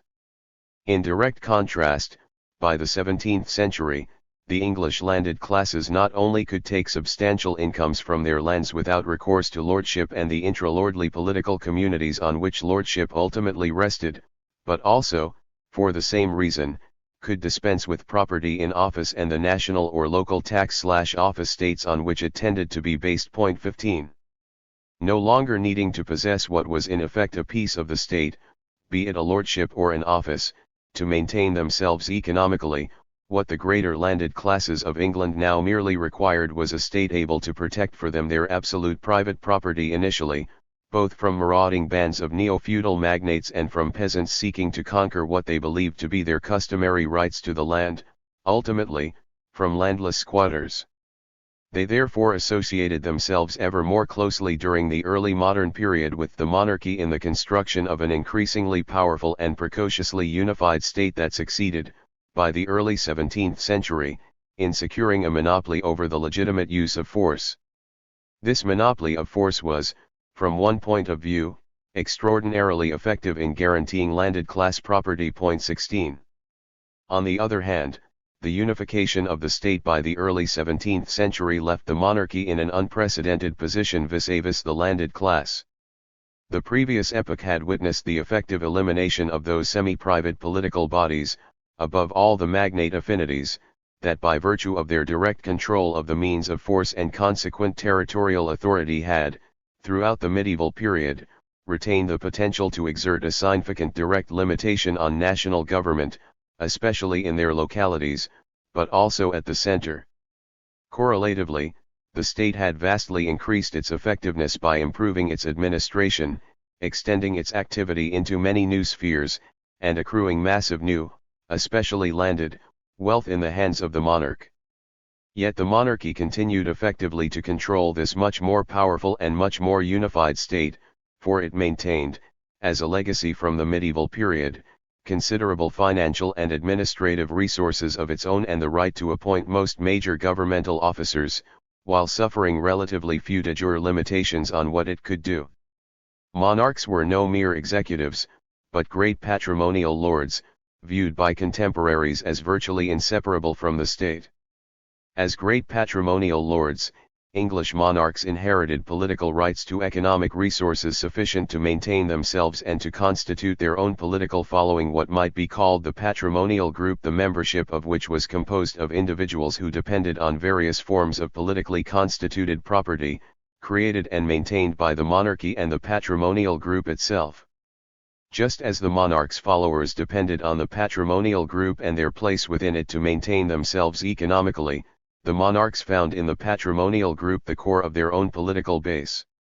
On that foundation, as well as the substantial power they derived from their formal control of the state as a whole, its operation and the appointment of its officers, English monarchs derived the power to pursue their own interests and those of their followers. These interests, which prominently included the maintenance of the monarch's self-defined place among the monarchs of Europe, regulating their diplomatic, military, and familial relations with those monarchs, could not be assumed always to coincide with those of the landed class, even despite the fundamental concerns monarchs and the landed class shared, notably for the maintenance of order and hierarchy and for unity tout court. The sort of danger potentially constituted by a state-building patrimonial monarchy pursuing its own interests, including those of its family and dynasty, as well of its followers, was well exemplified by developments in late medieval and early modern France. Here the monarchy was obliged to construct the central state to a significant degree in conflict with and at the expense of the powers, property, and privileges of local rulers and proprietors. It therefore carried through the expansion of unified government on traditional patrimonial lines, as an extension of the household, by constructing its own dependent following of politico-military servants through granting them various forms of politically constituted private property, initially, fiefs with seigneurial dues, but, more characteristically, income-yielding offices, dependent on the monarchy's power to tax land. But the growth of the monarchy's jurisdiction and taxation struck directly at the politico-legal authority and the landed resources of local power holders and proprietors, and provoked often strong resistance. The emergent patrimonial tax/office state could consolidate itself essentially for two interrelated reasons. First, it was able to secure a vast new material base by levying ever-increasing taxes on a peasantry that had secured essentially full property in the land. This allowed it to finance a massive structure of offices held as private property and other forms of privileges and grants. Second, on that foundation, the monarchy was able to attract, as well as to construct, an aristocracy heavily dependent on offices. These processes were made possible at least partly because French seigneurs had managed to retain only relatively restricted access to domain lands and/or feudal levies over and against the pretensions of the peasantry, and were therefore less able and less willing to resist the expanding monarchical state and more open to becoming part of it.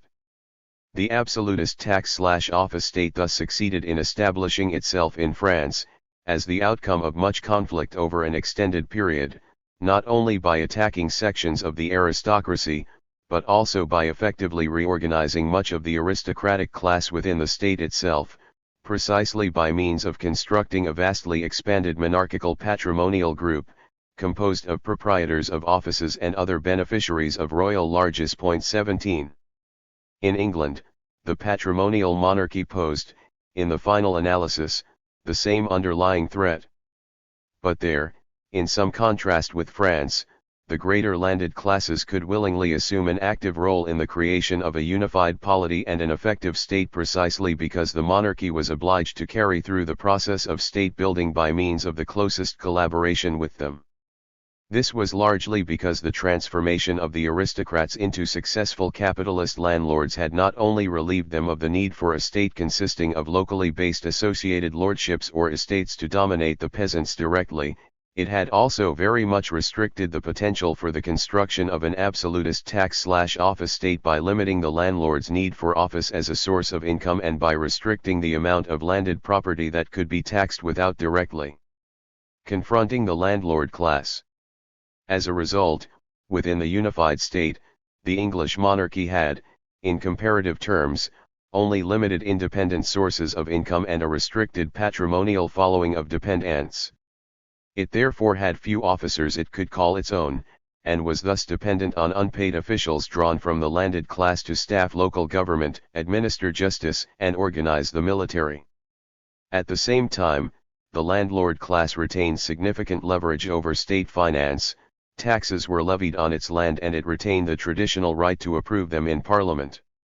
Indeed, in any trans-European perspective, what is most striking about the English localities, and especially the propertied interests based in those localities, is emphatically not their parochialism or hostility to the central government, but rather the extent to which they saw their most fundamental interests as dependent on the strengthening of the unified national state.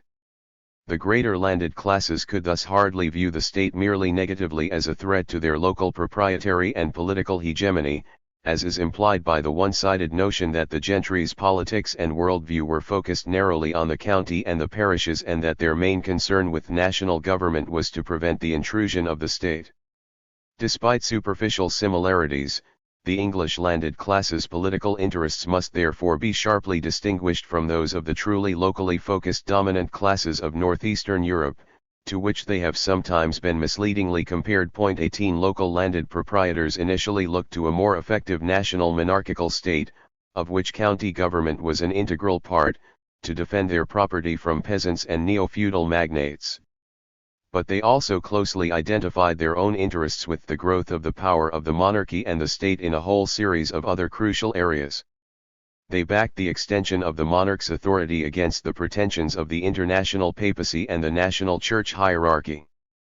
They desired the strengthening of the state's geopolitical position against threatening Catholic powers, notably Spain. They sought the increase in the monarchy's material base by means of the spoliation of the church's lands. Finally, by virtue of their own growing involvement in the developing national capitalism, the greater landed classes had to favor a stronger government that could more effectively regulate the social economy. In particular, significant sections of the landlord class were indirectly dependent for their rents on the demand for wool and other raw materials, as well as food, emanating from a dynamic domestic cloth industry producing directly for an international market.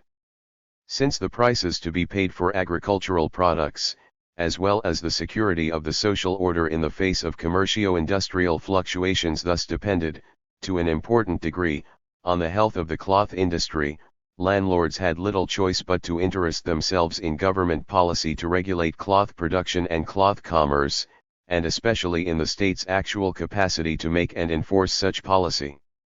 Indeed, by the 17th century, the political leaders of the parliamentary classes had to be, with the monarchy, more or less continuously involved with the making of commercial policy generally and, beyond that, with government regulation of dynamic nascent manufactures produced for a growing domestic market. In all of these contexts, Parliament should not be viewed merely as a guarantor of the local landlords' property and their position in the state. It served as a central means for the effective collaboration of those local proprietors with the patrimonial monarchy in operating the state and in governing the country. 19. The fact remains that the form of state that emerged in England during the early modern period was eminently problematic. Part and parcel of the same process by which capitalism emerged within the shell of commercial landlordism, coercive powers and jurisdictional rights were, for the first time, clearly separated from the private property and private proprietors, to which and for whom they had historically been integral, and concentrated in a unified state structure, formally possessed by the patrimonial monarchy.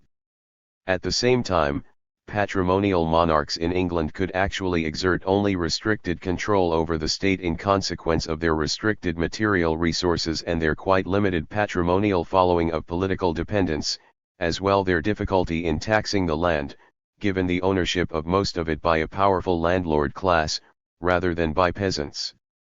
In this situation, Private property was potentially threatened because what the patrimonial monarchy required to secure its viability, autonomy, and dynamism was independent access to income from the land.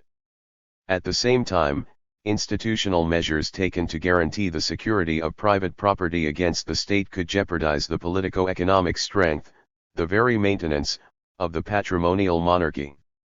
The underlying question was not, moreover, merely that of what were to be the limits on what the state could do.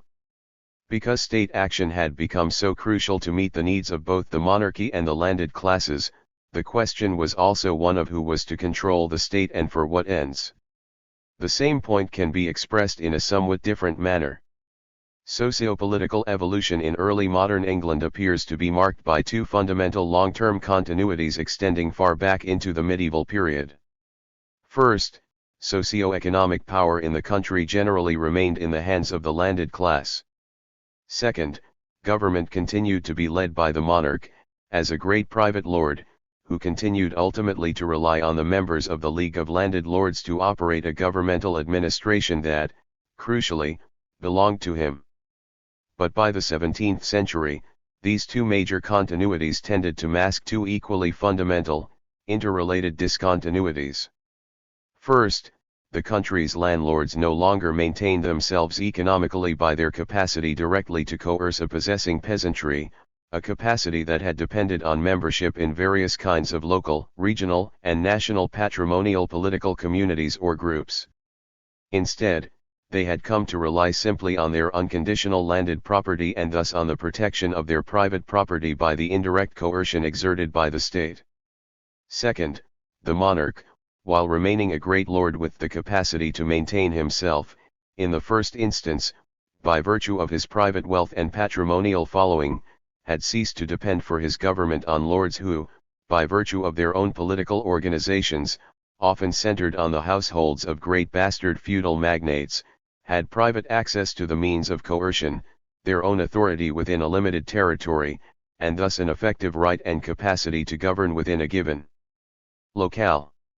Instead, the crown had come to monopolize the legitimate use of force and the royal government had come to constitute the only legitimate, authoritative source of governance. As a result, even the greatest members of the landed class could, as individuals, generally exercise the power to govern and the right to coerce only by securing from the crown appointments to positions in central or local government institutions. They could ordinarily have an effect on policy formation or on the process of governing only through official and semi-official bodies directly through their own holding of formal or informal positions in the government, or indirectly through influencing the king's confidants, the royal council, parliament, and the county commissions. The new situation contained an implicit threat to the stability of mixed monarchy, because the type of balance on which mixed monarchy had depended had been transcended. Under the medieval regime, both the crown as leading patrimonial lord and the lords of the country could have been said to have controlled their own distinct spheres, lived off their own resources, and governed the country collaboratively. Despite a level of political unity unparalleled elsewhere in Europe, the English medieval state was held together only by the cooperation of its greatest territorial magnates and their followers, secured, to a great extent, through the leadership of the monarch. The monarch, as greatest lord, could operate the state only on the basis of the ongoing collaboration of these magnates. By the same token, because, by virtue of their coercive capacity, these great aristocrats essentially possessed a piece of the state, the question of the limits and uses of state power did not pose itself as it would later. In contrast, by the time of the accession of the Stuarts, the English state had become a unitary one, and was thus no longer ultimately limited by the private powers of its relatively independent constituents, as it clearly had been as late as the third quarter of the 15th century, when national and local government had been paralyzed through fracture and when breakdown had, in part, assumed the form of numerous decentralized conflicts among neo-feudal affinities. The result was the emergence of what was, in key respects, a very new problem, both structural and constitutional. To limit, to defend against, or to make use of the state, which had ceased to be subject to fissure into its constituent parts, could no longer be achieved through the re-strengthening of local or particularist powers and privileges, it had to be accomplished by taking control of it as a whole. 20. The question of limits to and control over the state could not, finally, easily be prevented from surfacing, for it tended to be raised, at least in an implicit manner, whenever the monarch differed with the great majority of the parliamentary classes over a policy issue regarded as fundamental. And from the start of the Stuart era, if not before, there was reason to expect such divisions to arise, especially over the interrelated questions of religion and foreign policy. Differences over foreign policy tended to bring out differences over religion, and vice versa, and both tended to bring to the fore broader, unsettled issues concerning the relationships of the monarchy and of the parliamentary classes to the state and to private property, specifically over the Crown's independent money-raising capacities and administrative resources, notably those attached to the church hierarchy. From the time of Mary's reign and the accession of Elizabeth, the great majority of the parliamentary classes had come to see the defense of a theologically orthodox Protestant religious settlement as absolutely indispensable to the security of many of their most vital interests. These comprised not only the independence of the English monarchy from foreign control, the autonomy of the English Church vis-a-vis the papacy, and the security of the crowns and the greater landed classes' formerly monastic lands. They also included the central position of the greater landed classes within the state, specifically the role of Parliament in legislation and the hegemony of secular over ecclesiastical authority in the realm of religion, specifically the subordination of the Church not only to the Crown, but also to Parliament.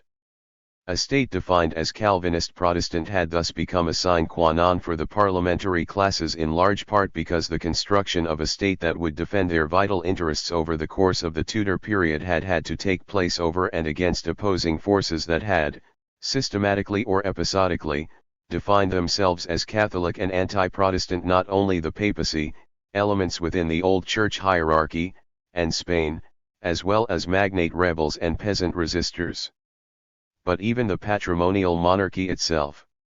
While it would be rather speculative, then, to argue that there was a straightforward elective affinity between Calvinist religion and an aristocracy that was increasingly capitalist and oriented toward local and national state service, it seems much less controversial to conclude that, because of the specific historical trajectory of the Reformation in England, the greater landed classes had come to see Calvinist Protestantism as inextricably bound up with their position in the polity and society, and with their whole mode of life. The Protestant settlement was an irrepressible issue because the condition of Protestantism both abroad and at home appeared, throughout the period, to be highly precarious. Above all, in the international arena, Protestants seemed increasingly threatened by the growing strength of the Catholic powers. Domestically, there was less immediate danger, but Reformation religion was, even by the accession of the Stuarts, only relatively weakly rooted in some areas of the country and seemed to meet resistance in specific regions and among important sections of the population. In this situation, led by lineal and ideological descendants of the original Elizabethan exponents of what has been called the Protestant cause, many of the most important landed class leaders had come, by the reign of James I, to see the struggle to defend Protestant religion as indissolubly tied to the struggle against the papal Antichrist, whose most significant support came from Catholic Spain. As had the Earl of Leicester, Secretary Walsingham, and their friends under Elizabeth, they therefore made the support of Protestant powers on the continent against Spain and the systematic repression of Catholics at home their highest priorities. 21. Some of the most important leaders of the anti-Spanish forces at court and in Parliament were willing to go to very great lengths to achieve this goal. They were disposed to support the idea that substantial additions should be made to the king's regular revenue, were he to adopt their favored policies, and consult regularly with the leadership of the parliamentary classes, especially themselves. These leaders did not cease to advocate this approach of strengthening the state so as to achieve key foreign and domestic policy goals, in particular the more diligent defense of the Protestant cause abroad and repression of Catholics at home throughout the 1620s and during the 1630s, even while simultaneously seeking to induce the Crown to recognize what they believed to be their traditionally established parliamentary liberties and property rights. 22. Indeed, it was in their goals both of building a strong state, mainly for the achievement of international military, commercio-colonial, and religious objectives, and of defending parliamentary liberties, that leading sections of the English parliamentary classes most distinguished themselves from their counterparts throughout most of Europe. At the same time, because the aim of a strong parliamentary state implied increased parliamentary taxation and growing interference in the localities by the central state administration, it also constituted an important source of political division in the landed class throughout the 17th century and beyond. The parliamentary classes were thus united on the defense of proprietary and personal liberties, the defense of parliamentary rights to protect those liberties, and the defense of Protestantism to secure the entire socio-political order. They were, however, far from unanimous as to whether these goals should be combined with the pursuit of a strong military and commercial position internationally, requiring a more powerful state, or with a less ambitious, more defensive international stance, requiring a smaller, cheaper state. This difference could be merely episodic and one of degree. The fact remains that, especially as the 17th century wore on, those within the parliamentary classes who were committed to a more ambitious overseas program tended increasingly to find allies and supporters among urban commercial elements often associated with Puritanism and dissent, and perhaps subversion. As a result, division within the parliamentary classes over the government's international commitments, finance, and taxation, took on a more permanent political and ideological character. In contrast with the strong majority of the landed class, English monarchs had good reasons systematically to refuse to make the defense of the Protestant cause a point of departure for their foreign and domestic policy. First of all, to adhere in advance to a Protestant foreign policy would dangerously reduce diplomatic flexibility. Specifically, it would eliminate the attractive option of pursuing national security through allying with either France or Spain so as to defend against the other, while opening up the ghastly possibility of having to confront both great Catholic continental powers simultaneously. At the same time, a Protestant alliance would very likely mean an alliance with the Republican power of the United Provinces, a relatively distasteful option for an English monarch. In addition, for any English monarch, there were dynastic interests and considerations of power and position within the community of European monarchs that had to be taken into account.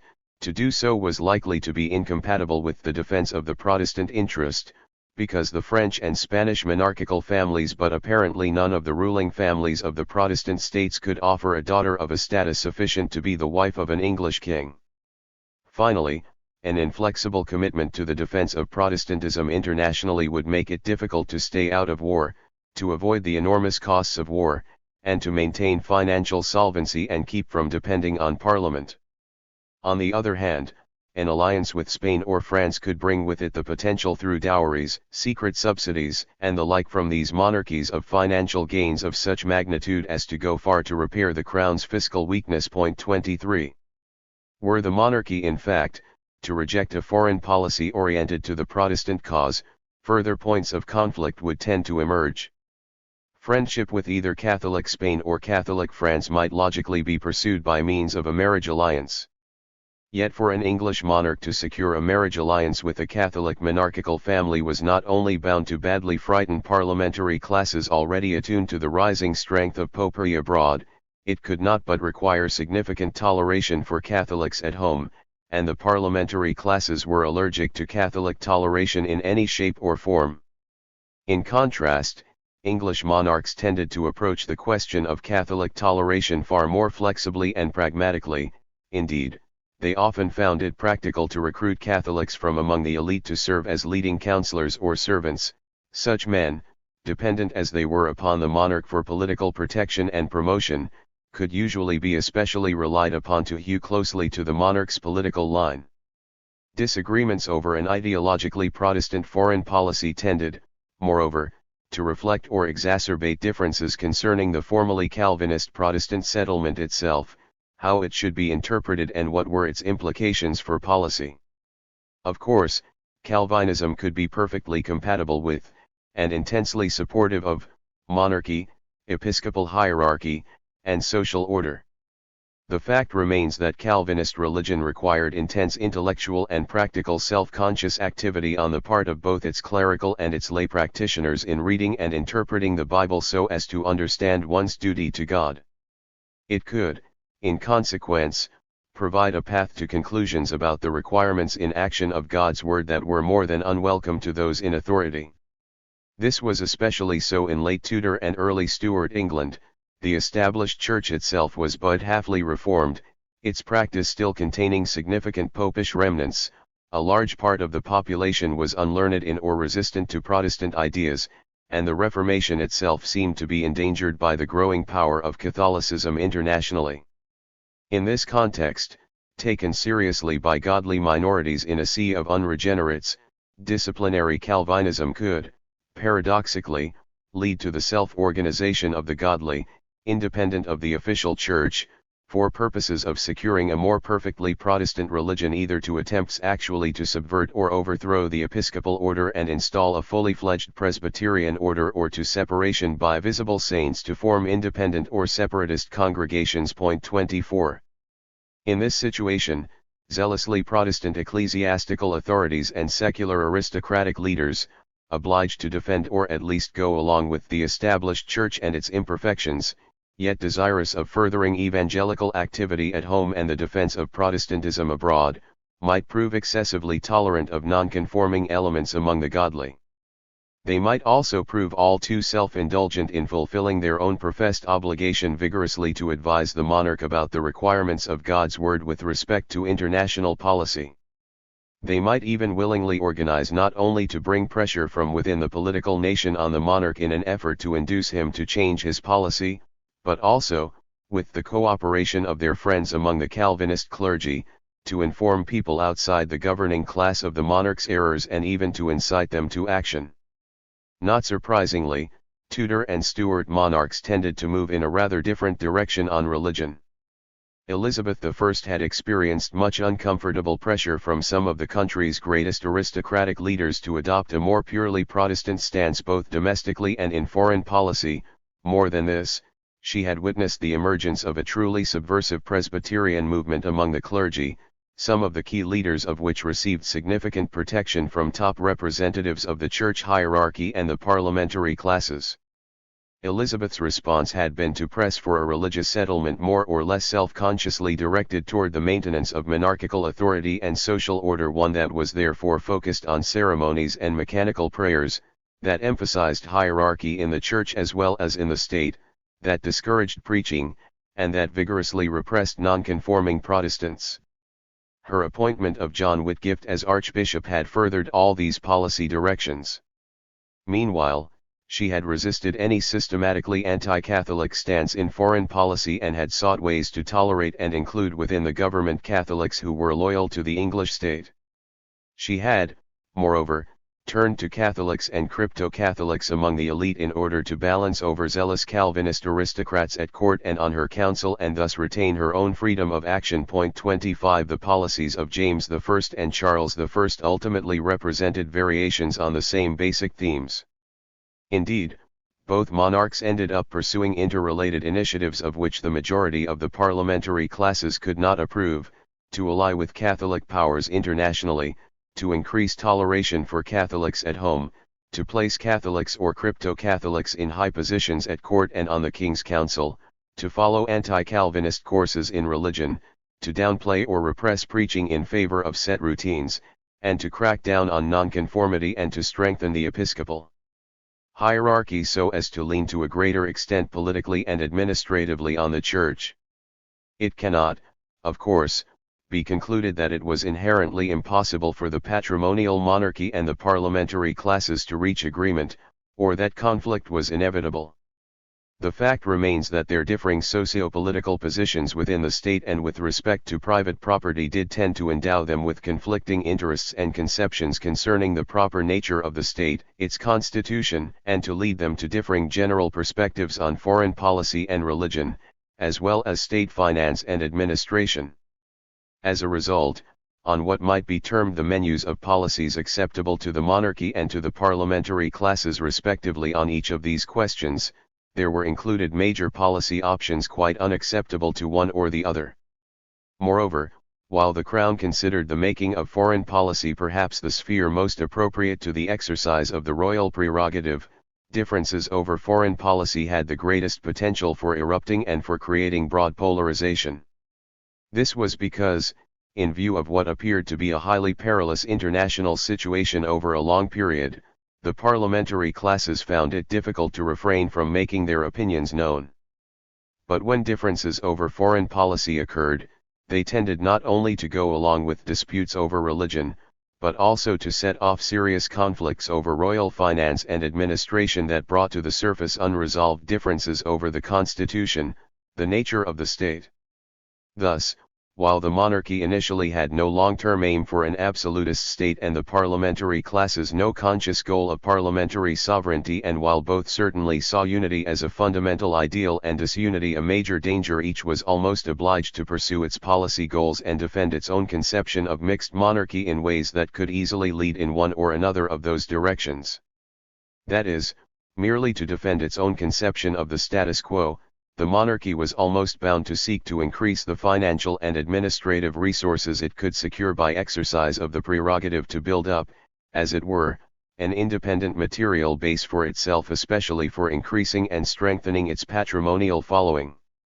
The latter was composed of persons dependent on the Crown by virtue of their dependence upon some form of politically constituted private property. The parliamentary classes, for their part, would tend to seek strictly to limit the monarch's capacity to raise taxes without parliamentary consent and to restrict his use of the church, notably, the upper clergy, for his political ends, implicitly restricting his policy-making freedom and limiting his own patrimonial administration. Moreover, when significant disagreements over foreign and religious policy did arise, the monarchy and the parliamentary classes could not help being tempted to turn to controversial methods to secure their aims, the Crown to use unparliamentary forms of taxation, thereby threatening the security of private property and of parliamentary liberties, while relying for councillors and administrators on leading clerics, and the parliamentary classes to exploit the power of the purse, thereby challenging the royal prerogative, as well as to seek greater parliamentary control over churchmen and religion more generally. In such instances, there did not exist agreed-on constitutional guidelines for how to resolve conflicts over policy or for what the Crown and the parliamentary classes could and could not do in pursuit of their ends.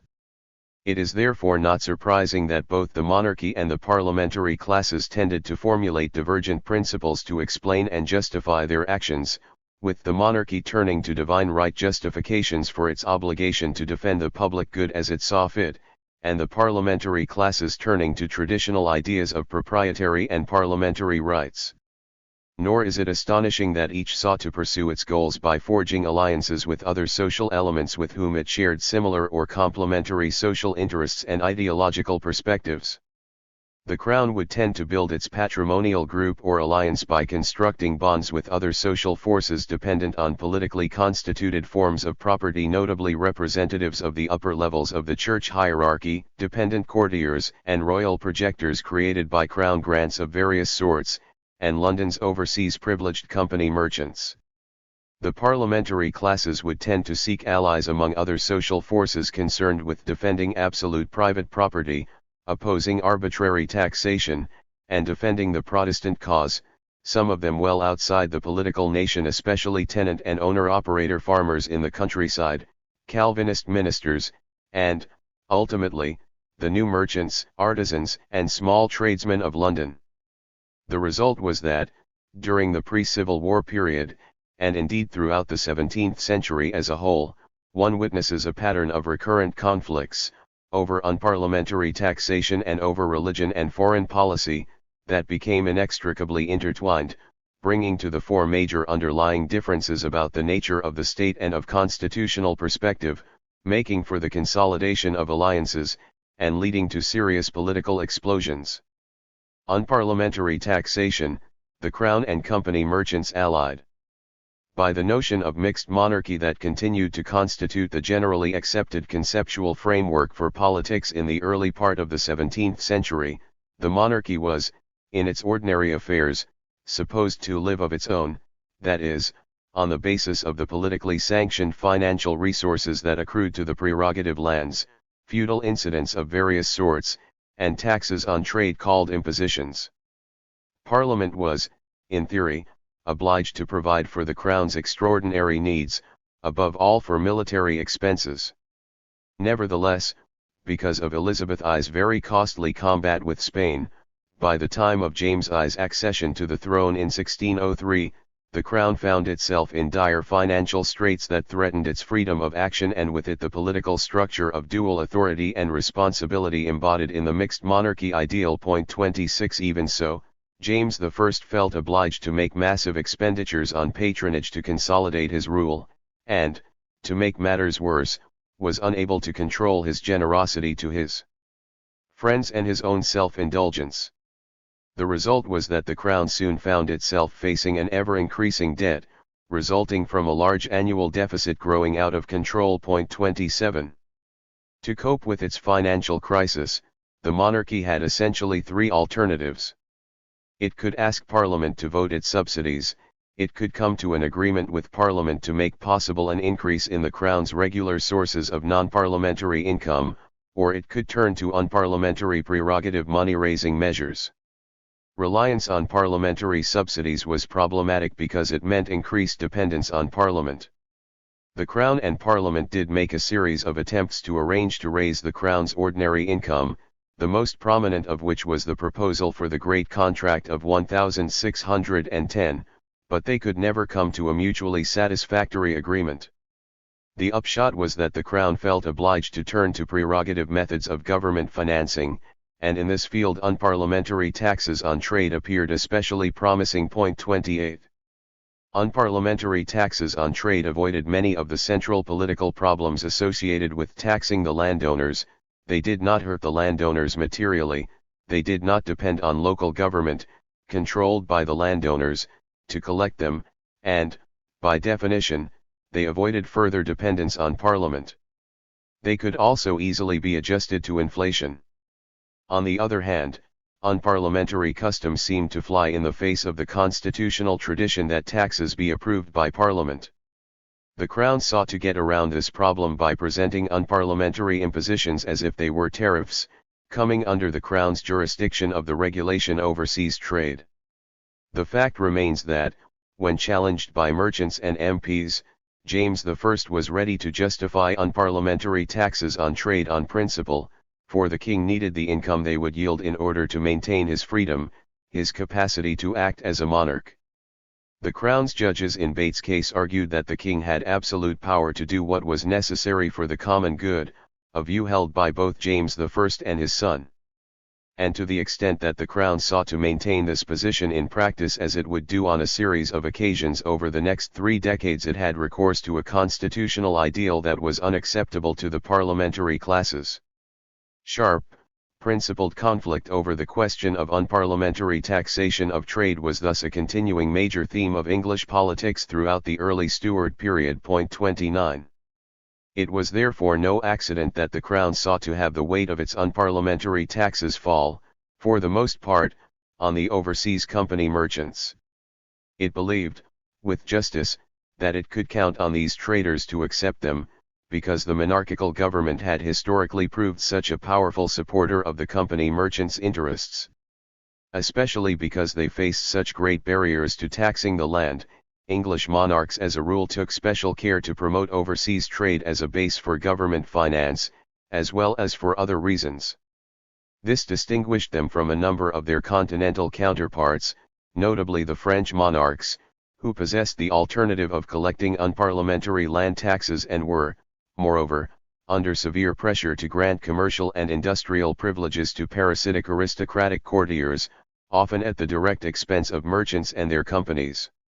English monarchs had been ready, for centuries, to grant lucrative privileges to London's overseas companies in exchange for loans and taxes, and because the Tudors and Stuarts were particularly protective of both the merchant adventurers and the Levant, East India combined, the government felt it could expect the city's merchants to grant it even unparliamentary taxes as a quid pro quo.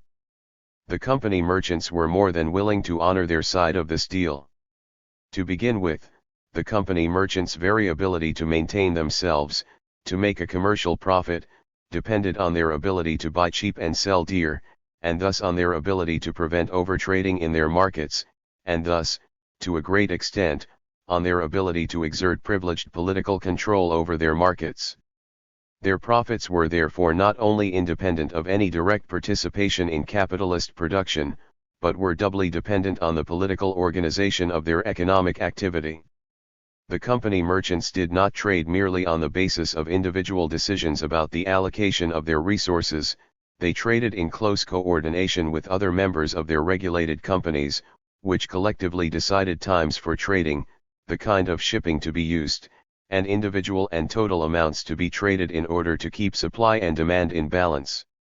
The companies were able to regulate commerce because they could, by political means, limit entry into their trade, and this was made possible only by chartered privileges granted by the state.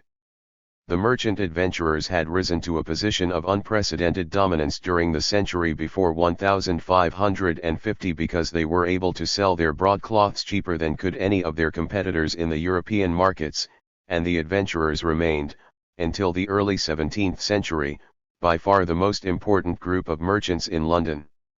Nevertheless, they were able to succeed in stabilizing their profits and retaining their position during the second half of the 16th century, in the face of a serious threat to their survival from stagnating and increasingly competitive international markets for cloth, only by greatly tightening their control over and regulation of their trade.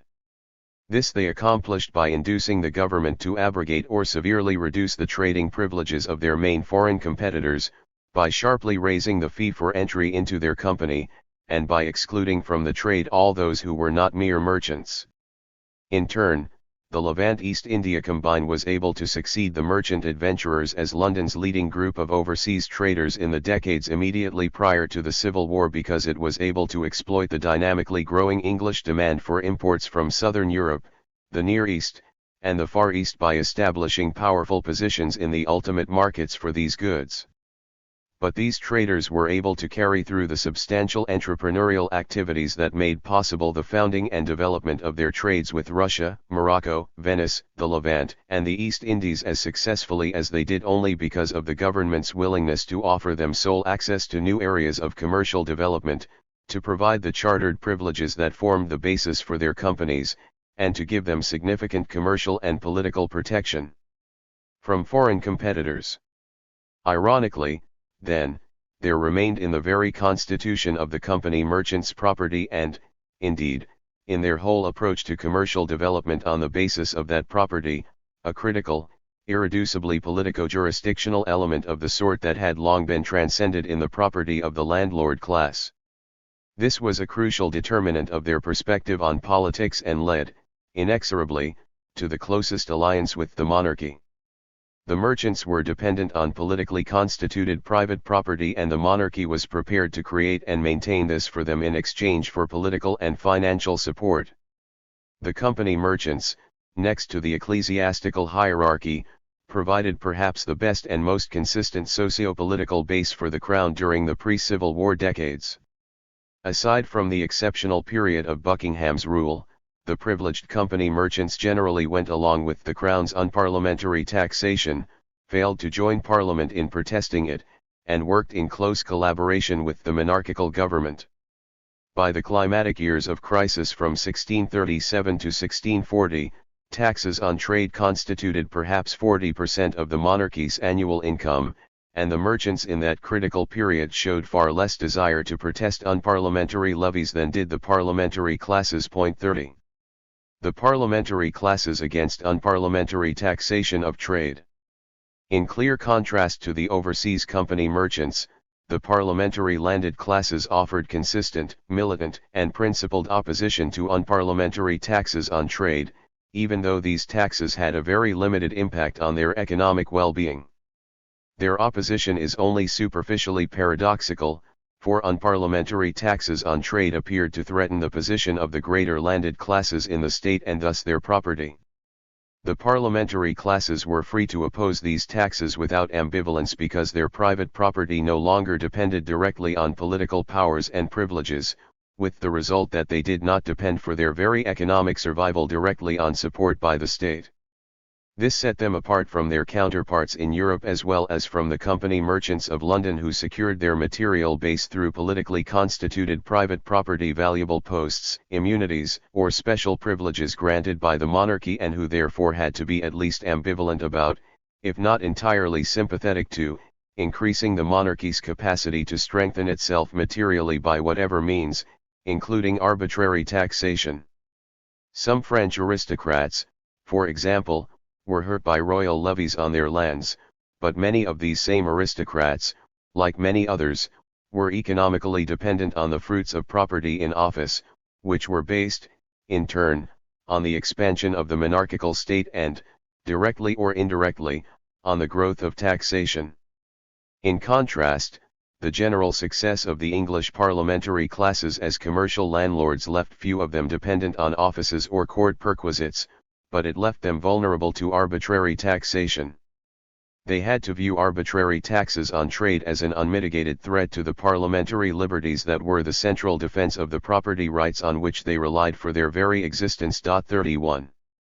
Understandably, then, between 1610 and 1629 the parliamentary classes opposed unparliamentary levies on trade consistently, implacably, and on principle. That the opposition of the parliamentary classes to unparliamentary taxes on trade was indeed a principled one can be deduced simply from the fact that taxes on trade were of little material cost to the landed class. Equally to the point, Parliament based its opposition to unparliamentary impositions on much the same principled arguments throughout the period, arguments that spoke to their actual position vis-à-vis the state and their commercial landed property. Following the Court of Exchequer's ruling in Bates' case that taxes on trade, which always had been taken in a parliamentary way from 1340 through the middle of the 16th century, could indeed be levied without parliamentary consent, Parliament made impositions a central issue and an issue of right in the parliaments of 1610 and 1614. In 1610, the Commons as a body proclaimed that impositions were a direct violation of the fundamental law or right of property, that the consent of Parliament was required for the King to tax, and that impositions were therefore void and of no legal effect. Individual MPs offered the further explanation that, were their property not secure from arbitrary taxation, people could not actually be free, but would have to be villains. If unparliamentary impositions were permitted, it was concluded, Parliament's authority and perhaps its very existence would be threatened, and for that reason parliamentary consent was required for taxation on trade even in emergencies. In 1614, as the Commons moved again toward declaring impositions illegal, its members made almost precisely the same arguments. James dissolved both the 1610 and 1614 parliaments in large part because of these conflicts over impositions. 32. It is true that in 1621 the House of Commons implicitly decided, in the interest of Crown parliamentary collaboration, not to raise the issue of impositions. But in 1624, even while working closely with Buckingham and taking care to avoid confrontation on the issue, House leaders did not fail to point out that the levying of unparliamentary impositions was a violation of Magna Carta and tended to the overthrow of the liberties and property of subjects. In 1625, as political conflict began to heat up, the Commons took the extreme step of granting the Crown tonnage and poundage for only 1 year, and issued an implied warning that the Crown's levying of unparliamentary impositions would, once again, be subject to protest and resistance. 33. At the end of the Parliament of 1626, the Commons did, once more, make impositions, as well as unparliamentary tonnage and poundage, an issue of right, but the Crown went ahead to collect both these levies anyway. Taxes on trade became, of course, a central focus of the climactic conflicts of the parliamentary sessions of 1628 and 1629. Meanwhile, in 1626 to 1627, the government had levied the forced loan, and representatives of the Crown had presented a full-fledged case for royal absolutism, arguing in particular that the King did have the right, and the duty, to levy unparliamentary taxes to defend the people's safety, especially in case of emergency. 34 As a result, in 1628, the MPs' protests over unparliamentary taxes on trade paralleled their opposition to the forced loan and, not surprisingly, their arguments were much the same in both cases. In fact, the arguments they defended in that session were, as they again and again pointed out, much the same ones they had advanced in the parliamentary battles against arbitrary taxation on trade in 1610 and 1614, as well as in other struggles against the king's levies of so-called benevolences fought largely outside Parliament over the previous 15 years. As the Commons resolved in a committee of the whole House on April 3, 1628, it is an ancient and undoubted right of every free man to have a full and absolute propriety in his goods and estate, that no tax, tallage, loan, benevolence, or any other like ought to be commanded or levied by the king, or any of his ministers, without common assent by Act of Parliament 35. Shortly thereafter, Parliament approved and Charles I ultimately accepted the Petition of Right, which reaffirmed this same principle. Nevertheless, only a couple of weeks later, having discovered that Charles had not in fact relinquished the right to take unparliamentary impositions, the MPs found themselves obliged to frame a new remonstrance against unparliamentary taxation on trade before the king's imminent prorogation of Parliament. With little time for detailed argument, the Commons leaders simply referred back to precedents and their previous protestations against impositions, as did Coke and Phillips, and noted that if they did not act immediately, they would, in the words of Sir Nathaniel Rich, lose our liberties. The House of Commons remonstrance against unparliamentary tonnage and poundage and impositions of June 24, 1628 termed these taxes a breach of the fundamental liberties of this kingdom and called on all subjects to resist paying them.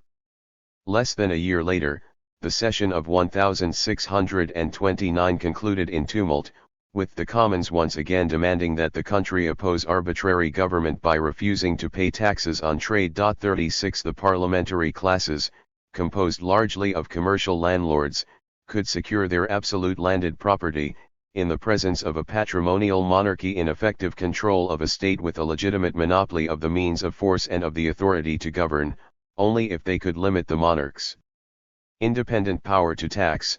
It was not surprising that they viewed Parliament's right to approve or disapprove of state levies as a matter of principle. Conflict over religion and foreign policy. The intensification of conflict over unparliamentary taxation during the third decade of the 17th century was accompanied, of course, by deepening struggles over the interrelated issues of foreign policy and religion. Indeed, by the end of the 1620s, significant differences over religion and foreign policy threatened to produce an explosion precisely because these differences manifested themselves within a context of already existing disagreements over the monarch's authority and the subjects' rights. They were therefore irresolvable by recourse to commonly agreed on procedures or constitutional ideas, and led both crown and parliamentary classes to pursue novel powers, to make innovative constitutional claims, and to secure provocative alliances with other social forces. The Bohemian Revolution of 1618 and the subsequent attack by Catholic Habsburg troops on Protestant Bohemia and the Palatinate, ruled by James I's son-in-law, Elector Frederick, placed the defense of the Protestant cause urgently on the agenda and brought to the fore the implicit differences in approach to religion and foreign policy of the monarchy and of much of the leadership of the parliamentary classes. James I, for his part, aimed mainly to defend family dynastic interests in the Palatinate, and indeed only those of his son-in-law's proprietary claims that he viewed as legitimate. To do so, James sought to secure the intervention of the King of Spain on Frederick's behalf in connection with his broader effort to construct an Anglo-Spanish alliance, to be consecrated in an Anglo-Spanish marriage. He aimed thereby to avoid the possibly disastrous costs of war at a point at which his government was already in profound financial crisis, to keep the crown from the increased dependence on Parliament that would surely result from a warlike policy, and to stay clear of entanglements with the Republican Dutch. Moreover, the Spanish match offered the possibility of a dowry of such magnitude as could go far towards solving his financial problems and providing him independence. On the other hand, Archbishop Abbott and a series of interlocking court factions led by the Earl of Pembroke sought to induce the Crown to come to Frederick's defence by making foreign alliances with European Protestant powers in order to attack Spain, and they drew powerful support from a broad range of landed class leaders, some of them directly tied to Abbott and Pembroke, others heading important noble and gentry connections long associated with the Protestant cause. Lucy Harrington, Countess of Bedford, the Earl of Southampton, the Earl of Warwick, and Lord Say and Seal. These forces thus sought to pressure James to give up the illusion that Spain would aid Frederick in recovering the Palatinate, and to break off the Spanish match. From the start of the 1620s, they began to coordinate their activities with militant Puritan clerics, based heavily in London, as well as certain city magistrates. They organized a series of voluntary money-raising efforts for the Palatinate that proved highly embarrassing to the king. And, as the likelihood that the Spanish marriage would actually be contracted appeared to increase, they unleashed a ferocious preaching propaganda campaign against the government's policy. In the Parliament of 1624, leaders in the Commons used their power of the purse, the threat to hold back approval of the Subsidy Bill, to induce James to approve the substance of their stinging petition on religion, as well as to compel the king to follow through on the commitments he had just made on foreign policy. 37. James was thus brought to see the dangers, if he had not seen them before, of political Puritanism. His general response was a marked shift in what had formerly been his rather even-handed and relatively inclusive policy toward religion. In order to back up his diplomacy and proceed unhampered toward the Spanish marriage, James implemented a series of increasingly repressive measures designed especially to eliminate the minister's politically oppositional and religiously controversial lavish speech, as well as to restrict preaching in general. Meanwhile, he suspended the laws against recusants as part of his attempt to win the alliance with Spain.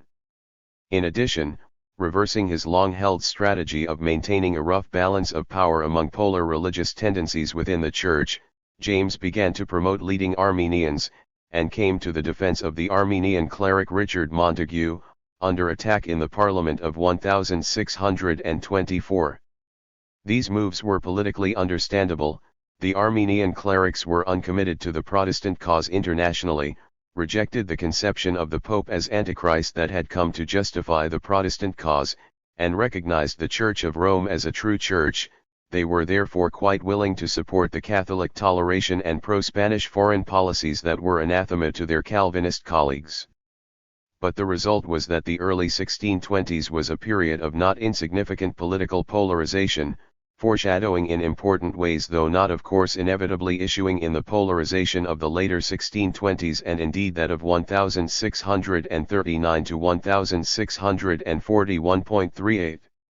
A militantly anti-Spanish position, it must be said, was not without its problems even for the landed classes. Above all, war was almost certain to be expensive, and the increased taxation and stepped-up interference from the central state that would likely accompany war undoubtedly gave important sections of the parliamentary classes misgivings about pursuing by military means even so good a cause as the recovery of the Palatinate. 39 For this reason, those on the King's Council and in Parliament who supported recovering the Palatinate via the pursuit of the Protestant cause argued that this should be accomplished by recourse to the strategy of war by diversion. By this tactic, England would directly or indirectly support Dutch military efforts so as to force Spain to divert its troops from Central Europe, thereby reducing pressure on the Palatinate. Meanwhile, it would also pursue a blue water policy of assaulting the Spanish treasure fleet in the Atlantic and attacking the Spanish colonies in the Americas. The diversionary strategy was ideologically attractive because of the implied entente with the Dutch. But it also had a practical appeal in that, ostensibly, it could be relatively cheap because it involved only a limited commitment to land war on the continent and offered the possibility of paying for itself if the Spanish silver fleet could be taken. It goes without saying that the diversionary strategy found particular favor with that very small, but politically pivotal, section of the greater landed classes that was directly active in colonial commercial initiatives in the Americas, notably the circle around the Earl of Warwick and his kinsman Nathaniel Rich. 40. Despite the possible costliness and inconvenience to the localities of military intervention abroad, the House of Commons did, in both 1621 and 1624, express its enthusiasm for a war with Spain that it understood to be more or less explicitly premised on one or another version of the diversionary strategy. In the Parliament of 1621, the Commons came out for the militant pursuit of the Protestant cause in its declaration of June 4 and, following a discussion on foreign policy in which many MPs proposed war by diversion, in its petition and remonstrance of December 1. In the Parliament of 1624, it looked for a brief moment as if the Crown and the parliamentary classes had come together on their perspectives on foreign policy in general and how to recover the Palatinate in particular. Buckingham and Charles had entered into an alliance with anti-Spanish factions on the King's Council and in the nobility generally, as well as with former opponents of royal policy in the Commons, around an anti-Spanish offensive. They appear, moreover, to have become convinced of the need for some variation of the diversionary strategy and, following the adoption of the four propositions, which the anti-Spanish elements in Parliament and on the Privy Council understood to embody that strategy, Parliament agreed to raise by taxation the not insubstantial sum of 3 subsidies and 3/15 for the Crown to begin to finance it. This unity turned out to be illusory because James I never really approved of its premises, and as that became more evident, conflict ensued. Nevertheless, landed class leaders continued to consider, and to evince considerable support for, Blue Water initiatives even as Crown parliamentary conflict intensified beginning in 1625. Plans were thus enthusiastically supported by the parliaments of 1626 and 1628 for war against Spain in the Atlantic and the West Indies, to be carried out by a voluntary private national company, led and financed primarily by the parliamentary classes, which would, upon victory, continue as a company for trade and colonization in the Americas. 41. From 1625 to 1626, growing sections of Parliament thus ceased to support the Crown's warlike foreign policy not because they opposed war in general due to its cost, but because that policy came to involve military adventures very different from the one they thought they had approved and financed in 1624. Even as Parliament was completing its business, Charles and Buckingham were negotiating the alliance with France that provided for the toleration of Catholics that James had ostensibly promised not to give.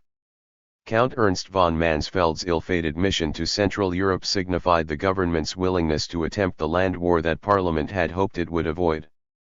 Ships lent by the government to the French crown were ultimately used against the Huguenots. The nation's involvement in war did lead to increased pressure on the polity, and intensified conflict. But this happened not so much because a monarchical government committed to securing the national interest and the safety of its citizens, but lacking the financial administration to collect the necessary funds, came in conflict with an landed class as a consequence of the latter's general unwillingness to shoulder its responsibility for paying for defense. It occurred, in the first instance, because the patrimonial monarch, bent on assuming what he and his immediate collaborators held to be his proper place and power among the monarchs of Europe, adopted specific overseas policies that lacked the support of Parliament. It took place, more broadly, because the Crown sought to implement these policies by means of unparliamentary taxation, as well as other forms of arbitrary governance, while putting forward absolutist constitutional ideas, leaning politically on members of the upper clergy, promoting Arminianism, tolerating Catholics, and repressing religio-political oppositionists.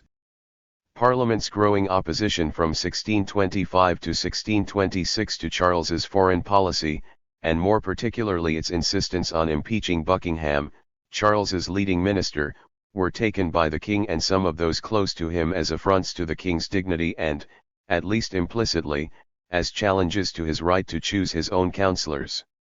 Charles responded by dismissing Parliament. Yet in order to continue to govern and to pursue his goals without financial support from Parliament, the king was obliged from 1626 to 1628 to rely on arbitrary taxation. He promulgated the forced loan and began systematically and forcefully to collect unparliamentary impositions and tonnage and poundage.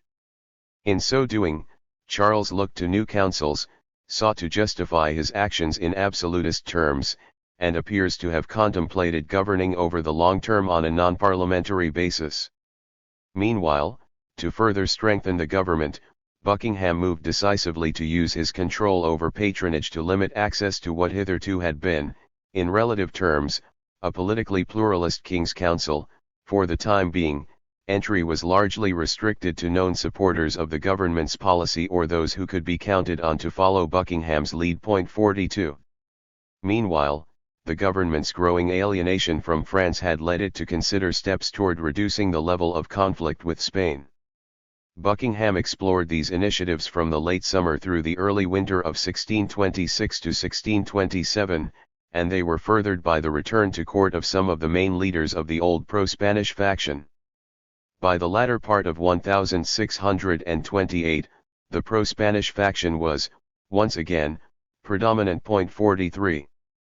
In this context, differences over religion came increasingly to be seen as the heart of the conflict because they were viewed as inseparable from fundamental differences over the nature of the state and the place of the leading subjects in it. On the one hand, in the face of the alienation of much of the parliamentary landed classes from its policies, Charles's government carried to its logical conclusion the perspectives on religion and the church that James had begun to implement in the period of brief but intense polarization around the Spanish match in the early 1620s.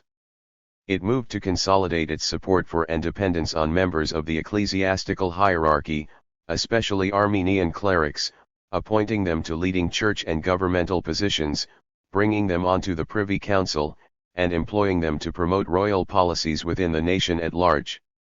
Over the previous decades, representatives of the upper clergy had, in general, proved much more willing than had those of other social layers to justify absolute monarchy. This is explicable, it would seem, in terms of the direct dependence of the members of the upper levels of the ecclesiastical hierarchy on the monarchy for appointment to what were effectively state offices, which they held almost as private property, and for protection against the militant Aristianism of the parliamentary classes. Monarchs, for their part, often looked to the churchmen to support and implement policies that were unpopular in the country, for the upper clergy were the closest thing they possessed to their own administration of politically dependent, patrimonial office holders. The Crown thus had an interest in strengthening the Church, and it was even open to defending the clergy's jurisdictional pretensions in order to form a counterweight to the parliamentary classes. Of course, as Protestant churchmen who were willing to tolerate Catholics and even the Pope, and who therefore harbored no principled enmity to the Catholic powers, Armenian clerics found it easier than did their Calvinist counterparts to argue for the king's increasingly pro-Spanish line. They were similarly more willing at this juncture to invoke the divine right principles that Charles wanted to hear in order to justify the absolutist, unparliamentary measures he was required to take to implement his policies, in particular the king's right to tax without Parliament's consent. Meanwhile, the religious practices favored by the Armenians, with their focus on the sacraments and set prayers and ceremonies and their emphasis on hierarchy and order, appeared to fit very well with the requirements of Charles's authoritarian political courses. 44. On the other hand, as the government's foreign and domestic political initiatives, led by the Duke of Buckingham, deviated ever more sharply from what the MPs thought they had approved, and especially as the Crown turned to non-parliamentary government based on unparliamentary taxation to pursue its initiatives, leadership elements among the parliamentary classes were obliged to activate extra-parliamentary resistance in the counties. In so doing, they entered into alliance with an emerging London opposition movement led by overseas merchants and came, once again, increasingly to support the propaganda activities and the religio-political organizing of militant Calvinist clerics, especially in London and East Anglia. The latter, as in the early 1620s, now preached insolently to the government about the consequences of forsaking the godly Protestant cause, recalling, as they had earlier, the curse of Maraz, initiated, once again, provocative voluntary fundraising efforts for the Palatinate, and helped organize the new Puritan political colonizing efforts, notably in Massachusetts Bay. By 1628 and 1629, parliamentary leaders were concluding successive, conflict-torn sessions with all-out assaults on the Armenian clergy and Armenian ideas as crypto-Catholic and as the primary threat to parliament and private property, with demands to determine the religious settlement that came perilously close to implicit claims of parliamentary control in this sphere, and with inflammatory calls on the people, especially the citizens of London, and above all the overseas merchants, to forcibly resist the Crown's illegal unparliamentary taxation. At the end of the decade, then, there was more than a grain of truth in the malicious characterizations of each side by the other of the royal government as popish and arbitrary and of its opponents as popular, Puritan, and careless of the royal prerogative. 45. The parliamentary classes and the overseas company merchants. If the overseas company merchants and the parliamentary classes had had more in common on crucial issues of policy, they might have succeeded in fashioning a more organic, intimate, and long-term political alliance, especially on the heated questions of constitutional principle that were raised during the explosive conflicts of the later 1620s. Had they done so, the course of political struggle during the second quarter of the 17th century might well have been significantly altered. As it was, crucial conflicts of interest stood in the way. Most obviously, Parliament was never willing to support, and almost always militantly opposed, the overseas merchants' company privileges. To compound matters, the very parliamentary leaders who stood most strongly against the Crown's arbitrary policies, men like Digges, Sandys, Coke, and Phillips, turned out to be the most steadfast opponents of the company's chartered rights. In almost every parliament of the early Stuart period, the Commons fought militantly and consistently to destroy the privileges of the merchant adventurers, while simultaneously challenging one extant or proposed trading company charter after another. Meanwhile, through most of the pre-Civil War period, with the important exception of the years 1624 to 1629, the Crown was in theory and in practice a powerful if inconsistent supporter of company privileges and a strong backer in particular of the interests of the merchant elite. It is true and important that the Crown was often a fickle and unreliable friend of the merchants. But since Parliament was never willing to come out in favour of those privileges that were such an essential element of the company merchants' property, it left the door open, over the long run, for the Crown to retain, or to recover, the merchants' political loyalty. 46. The result was that throughout most of the first quarter of the 17th century the company merchants went along with the Crown's unparliamentary taxation on trade, failed to offer even minimal support for parliaments. Struggles over principle in this matter, and provided a crucial political and material base for the regime, no doubt for those very reasons further alienating the MPs. Moreover, in precisely the period beginning around 1618, during which political leaders of the greater landed classes were committing themselves ever more fervently to the pro-Dutch, anti-Spanish Protestant cause, the Levant, East India Combine, which was at this time emerging as the most powerful and influential section of the overseas merchant community, was moving in a determinately anti-Dutch direction and finding more reasons to desire peace with Spain. As a result of the Dutch drift toward renewed war with Spain following the expiration of their truce in 1621, English merchants secured a major commercial opening to expand their activities in intra-European trades, especially with Spain itself, in which they had hitherto been severely disadvantaged by their inability successfully to compete with Dutch traders. But to exploit these opportunities, English traders obviously needed English peace with Spain. At the same time, the Levant East India Combine was, in this period, consolidating a position of hegemony in the Mediterranean that had already yielded, and promised to continue to yield, enormous profits. This trade, too, could be disrupted by war with Spain, which might threaten English access to the Mediterranean. Finally, the Levant East India Combine found the Dutch to be the main obstacle to its efforts to consolidate its position in the Far East. And at just the time during the first half of the 1620s when elements at court and in the country at large were agitating most strongly for an alliance with the United Provinces, Dutch merchants were dealing the most devastating military and commercial blows to the East India Company's Far Eastern outposts. 47. It remains true, and critically important, that as opposition in Parliament intensified starting in 1625, it was able to gain significant support among London's overseas traders. I have argued, however, that special conditions were crucial in making this possible.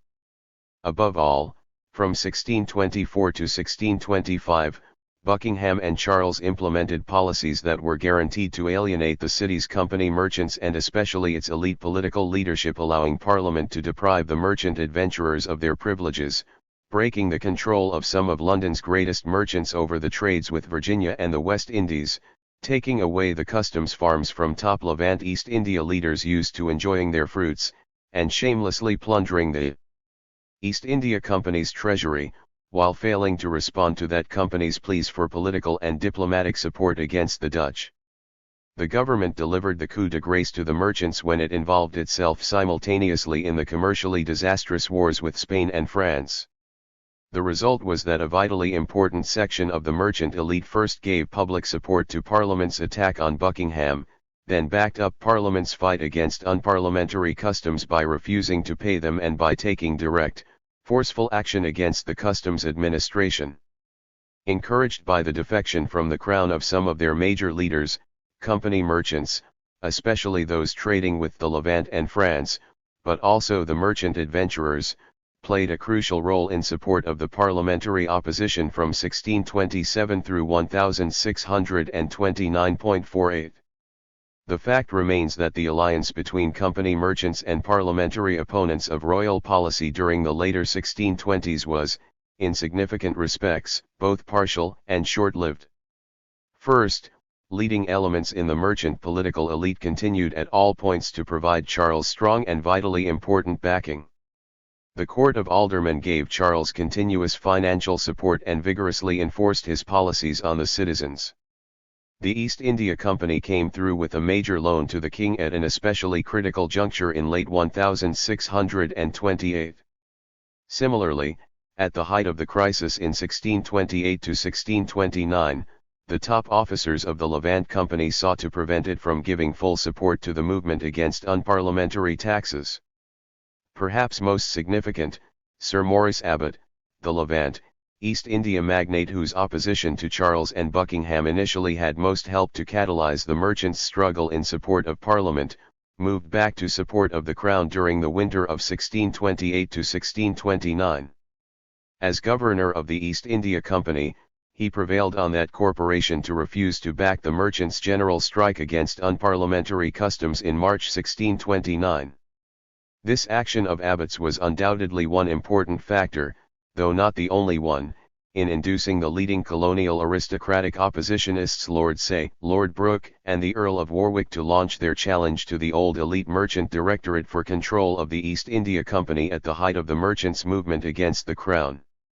The struggle between colonial aristocrats and elite merchants for control of the East India Company seems to have reflected, directly or indirectly, broad and growing conflicts of interest and ideology between company merchants and landed class oppositionists during the latter part of the 1620s. Not only were the company merchants entirely relinquishing what had been their rather lukewarm interest in commerce and colonization in the Americas, while moving toward an anti-Dutch and pro-Spanish stance on foreign commercial policy, they were also refusing to support the aristocratic colonizing oppositionists in those new colonial projects of theirs that had explicitly political and religious oppositional aims, notably the Massachusetts Bay Company. This refusal seems of a piece with the relative lack of support found among the company merchants for the Puritan and politically oppositionist fees for impropriations, which was backed, of course, both by citizen opponents of royal religio-political policies and by colonizing aristocrats. Indeed, at least an important section of the merchant elite was willing to go some distance in identifying with the new anti-Calvinist, anti-Puritan religious direction of the Caroline regime. By the same token, the top leadership of the final and most militant phase of London resistance during the winter and spring of 1628 to 1629 appears to have come disproportionately from among the very few overseas company merchants who were already involved with the Puritan colonizing companies. 49. Merchant militancy was vitally important in fueling the parliamentary struggle of 1628 to 1629 against the Crown. The fact remains that there did not emerge in London during the later 1620s a movement with enough independent political will, enough autonomous power, and sufficiently extensive and durable ties to the parliamentary leadership to make it possible for the parliamentary opposition, and Parliament itself, to continue in defiance of the Crown. That such a movement did arise in 1640 was surely one central condition for the very different outcome of the parliamentary legislative revolution of 1640 to 1641. The aristocratic opposition and the new merchant leadership. The decade after 1629 witnessed a crucial restructuring of political alliances. The colonial aristocratic oppositionists, alienated from leading company merchants, sought new allies in order to further their colonial commercial and religio-political goals, and they found them in the new merchant leadership of the colonial interloping trades. Meanwhile, especially following the elimination of Buckingham from the scene and the ending of the wars with France and Spain, the company merchants were willing to resume their old alliance with the Crown on the basis of the traditional arrangement, the exchange of company privileges for financial and political support. The alliance between the colonial aristocratic oppositionists and the new merchants appears to have found its origins in the religio-political opposition of the later 1620s. During this period, colonizing oppositionist peers carried out joint activities with militant Puritan ministers in organizing and publicizing the pro-parliamentary, anti-Spanish, and anti-Arminian causes. In particular, the Earl of Warwick and Lord Say and Seal worked very closely with the ministers John Preston at court, Hugh Peter in London, and Thomas Hooker in Essex, and this collaboration was almost certainly crucial in facilitating broader cooperation between oppositionists from the greater landed class on the one hand and those from the lesser gentry and from the middle and lower class citizenry on the other. It was in the colonizing ventures that emerged from the religio-political opposition of this period initially the Massachusetts Bay Company and the Bermuda Company, and later the Providence Island Company that colonizing aristocrats and new merchant leaders learned how to work together. 50. About the new merchant leadership it is necessary to say little here except to re-emphasize the extreme degree to which the colonial interloping traders and the overseas company merchants contrasted in their socio-economic origins and their subsequent occupations and careers, and the corresponding extent to which their contrasting origins, experiences, and interests led them in sharply divergent, often opposing, commercial, religious, and political directions. Coming largely from outside London, the colonial interloping merchants generally began their careers as London domestic shopkeepers or ship captains, or as emigrants to the colonies. Most of them lacked the wealth and connections needed to secure an apprenticeship to a company merchant.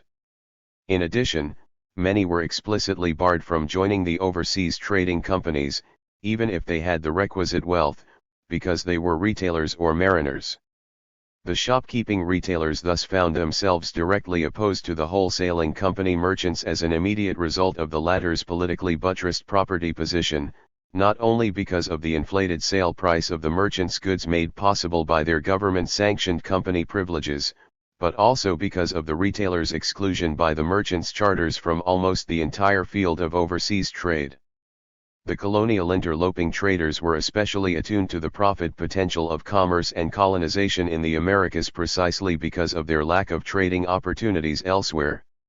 In fact, the main reason the Americas remained open to them was that the company merchants of London, who could probably have dominated the field had they wished to, had ceased to interest themselves in it because its commerce was unregulated by a privileged chartered company and because its commercial exploitation required long-term, risky, and difficult to supervise capital investments in production. In contrast, the key to the extraordinary economic success of the new merchant leadership can be found in the willingness and the ability of its members to take responsibility for so many aspects of the spectacular processes of commercial and productive innovation entailed by the colonization process as a whole. Whereas the company merchants thus continued to maintain themselves on the basis of property that remained to a significant degree politically constituted, and systematically to avoid involvement in production, the new merchants not only initially traded without state-backed commercial privileges but were obliged to become profoundly involved as capitalist entrepreneurs in colonial production, first in tobacco and then in sugar planting, while pioneering the Africa West Indies Virginia New England trades in slaves, provisions, and staple crops. 51. The basis for the alliance between the new merchants and the colonial aristocratic oppositionists was found, of course, in their common desire to exploit commercial, colonial, and privateering opportunities in the Americas, but it extended, more or less from the start, to their common support for what they believed to be a totally integrated program. This entailed opposition to Spain and the papal Antichrist abroad by means of war against Spain's Atlantic Fleet and its colonies in the West Indies, repression of Catholics at home, opposition to Laudianism and Arminianism in the Church, and support for parliamentary rights and for the destruction of unparliamentary levies in the state. Even before the 1620s were over, the colonizing aristocrats and new merchants were collaborating in working out the complex arrangements by which the Massachusetts Bay Company was organized and chartered, as well as in the quotidian commerce with Bermuda.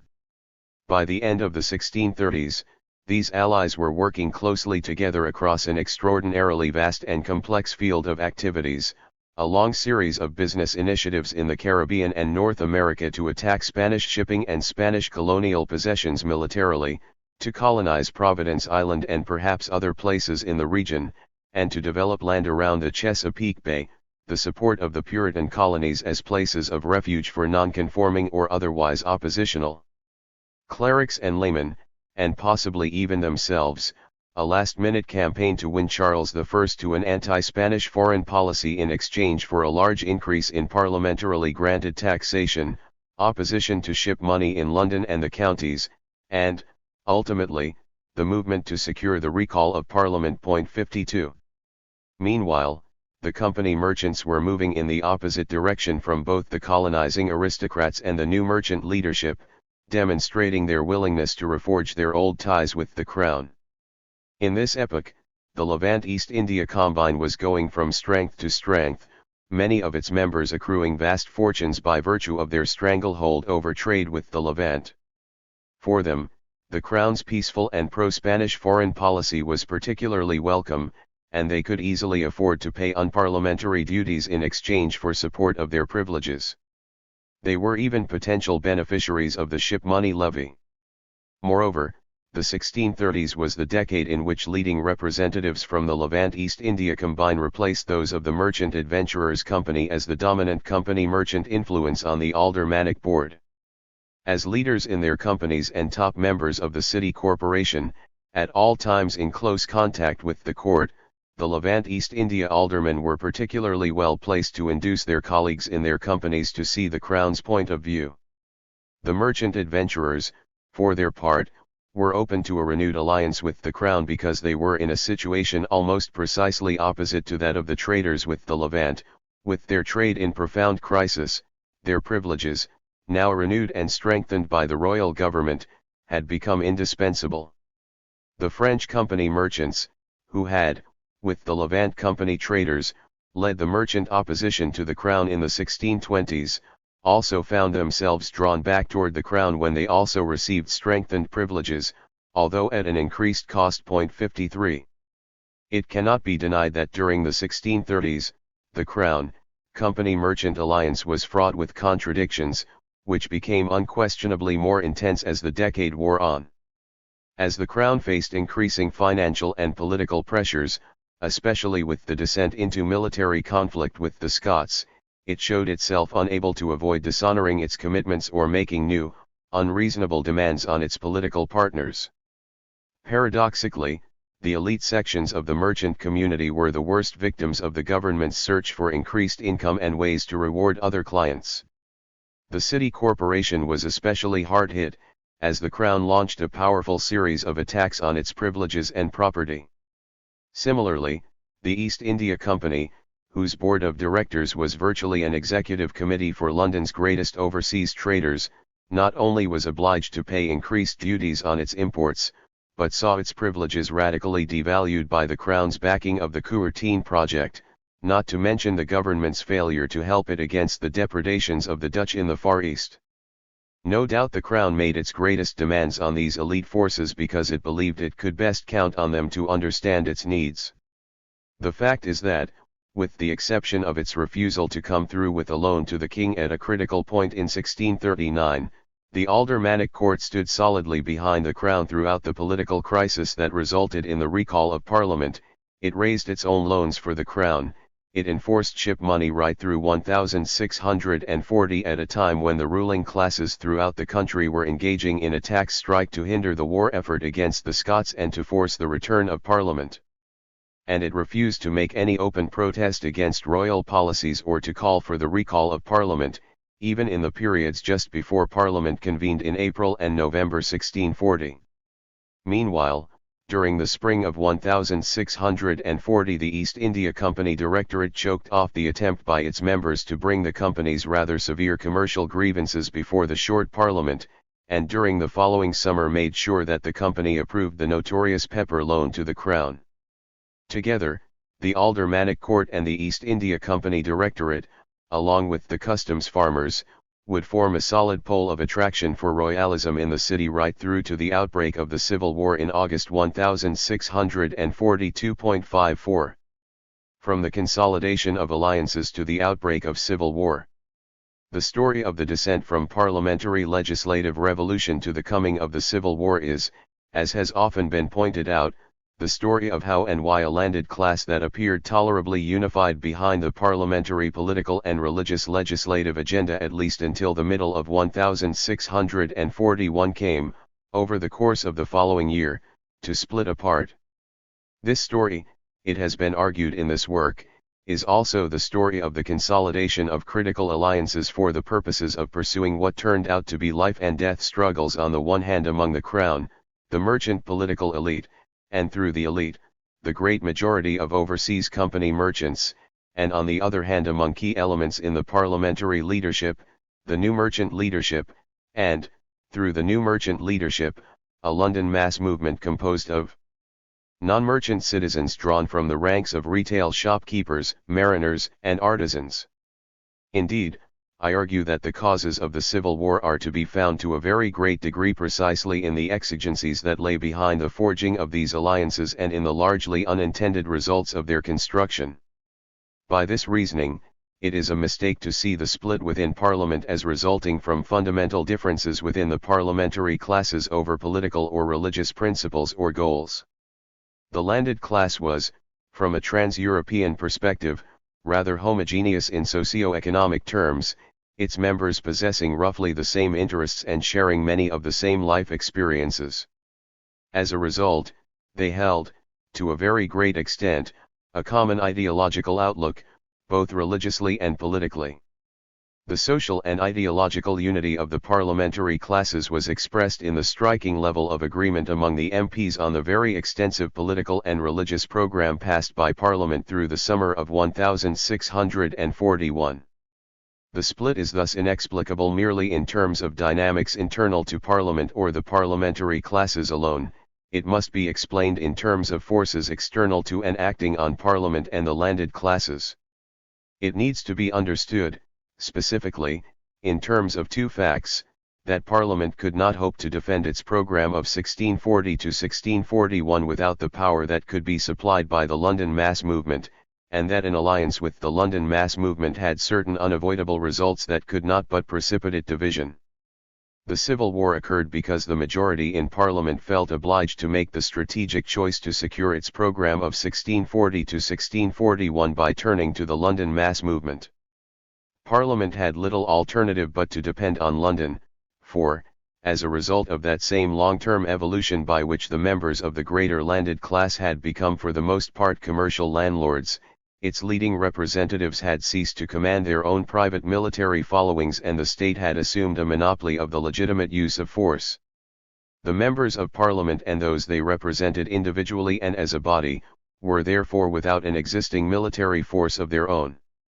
They were, as a result, faced with an agonizing choice, one that would plague England's anti-absolutist parliamentary classes throughout the remainder of the 17th century.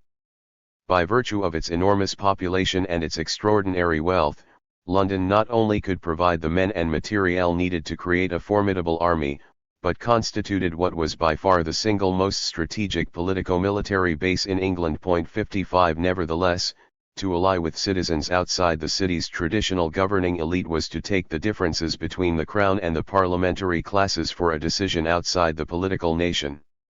In 1641 to 1642, this meant, in particular, giving parliamentary sanction to a radical mass movement to overturn the established socio-political oligarchy in London so as to significantly democratise London's municipal government. It also meant placing definitively on the agenda further religious reformation and very likely religious revolution in the sense of the overthrow of episcopacy and its replacement by a more locally and popularly controlled church, Presbyterian or independent.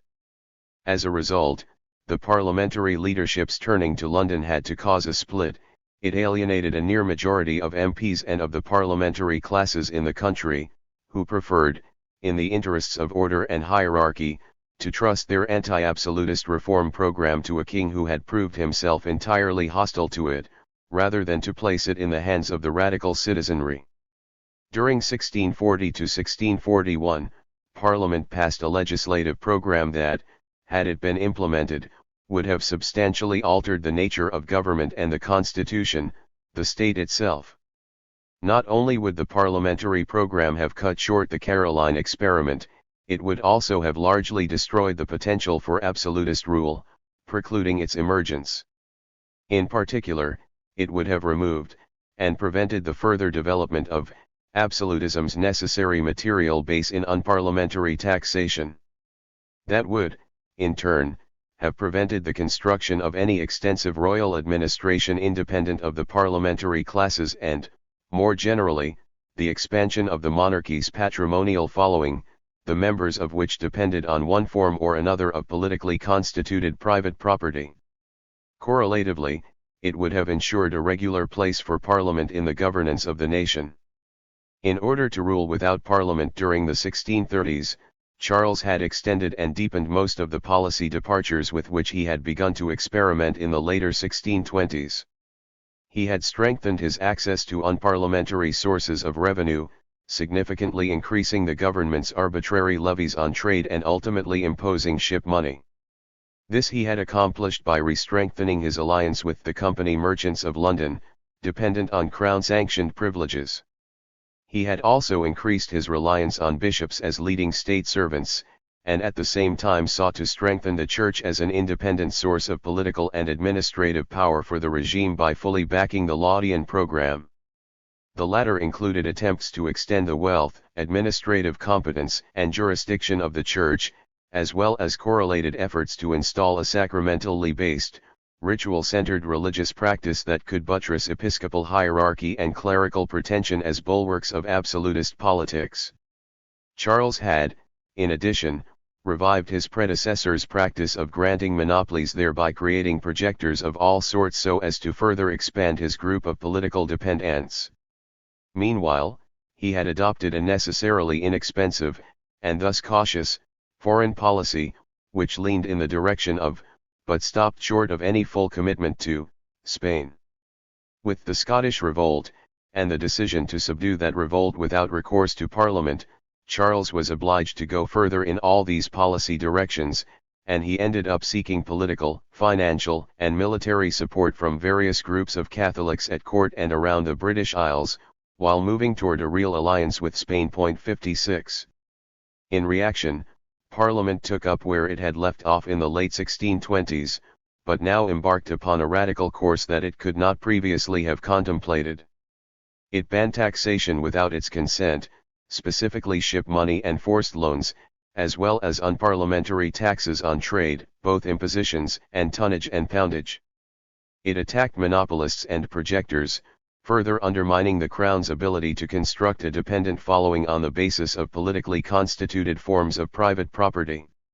It eliminated the prerogative courts.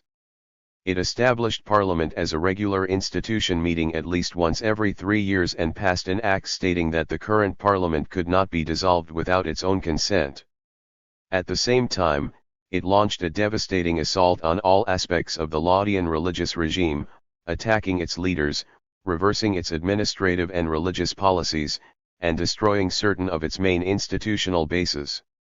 Finally, led by the aristocratic oppositionists and the new merchant leadership, the MPs moved toward the adoption of a militant campaign against Spain in the Atlantic and the West Indies that had long been blocked by the monarchy's peaceful and cost-conscious foreign policy. 57 The upshot was in fact parliamentary revolution around constitutional and religious principles that had the strong support of most of the landed class but which were opposed by the crown and a relatively restricted body of supporters, recruited, at its core, from those reliant upon politically constituted private property, the upper clergy, courtiers, and clients actually dependent upon crown offices, monopolies, and other such gifts, and great company merchants. This legislative revolution, which basically unified the landed classes in its support over and against the crown for a couple of months short of a year, needs to be clearly distinguished from the Civil War, which manifested the subsequent division of the landed classes, not over ends but over the best means to adopt in order to secure broadly held principles. The leaders of Parliament thus maintained a strong majority of MPs behind their programme through much of the summer of 1641.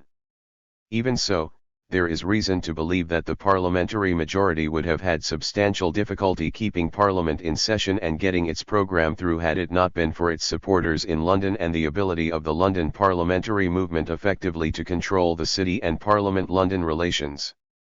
By virtue of their connection with pro-parliamentary forces in London, the parliamentary leaders were able, during the winter and spring of 1640 to 1641, to manipulate the supply of indispensable money from London so as to use the threat of invasion by the Scottish army to pressure Charles I to agree to their programme. Most critically, in early May 1641, large-scale demonstrations of Londoners outside Parliament and the citizens' readiness to rise en masse to counter the army's plot appear to have succeeded in compelling the House of Lords to agree to convict Strafford and in heading off a royal coup. Parliament was able to rely on London's financial and military resources because it had succeeded in finding allies external to the official city who had themselves worked out ways to act outside normal municipal channels. The processes by which Parliament was able to construct an alliance with pro-parliamentary forces in London were, of course, immensely facilitated by the close working relationship already established between the colonial aristocratic oppositionists, who provided Parliament with some of its central leaders, and the new merchant leadership, some of whose chief figures were also political leaders of London's parliamentary movement. But that alliance was made necessary only because the Court of Aldermen, which dominated the city government, refused at any point between 1640 and 1642 clearly to back Parliament. Not only did the Court of Aldermen refuse to support and attempt to prevent protests against royal policies and demands for the recall of Parliament coming from the Common Council and citizen petitioners in 1639 and 1640, it failed, on its own, in any way to come out against royal policies, or to demand Parliament's reconvening, or to support Parliament's programme at any point during the subsequent period. Parliament was able to get around aldermanic opposition, in part by referring to Common Hall, composed of the freemen of the city, in part by making use of the city's 4 MPs who had been elected by Common Hall and who were willing and able to serve as intermediaries between Parliament and London, and in part by forging ties directly with the city mass movement.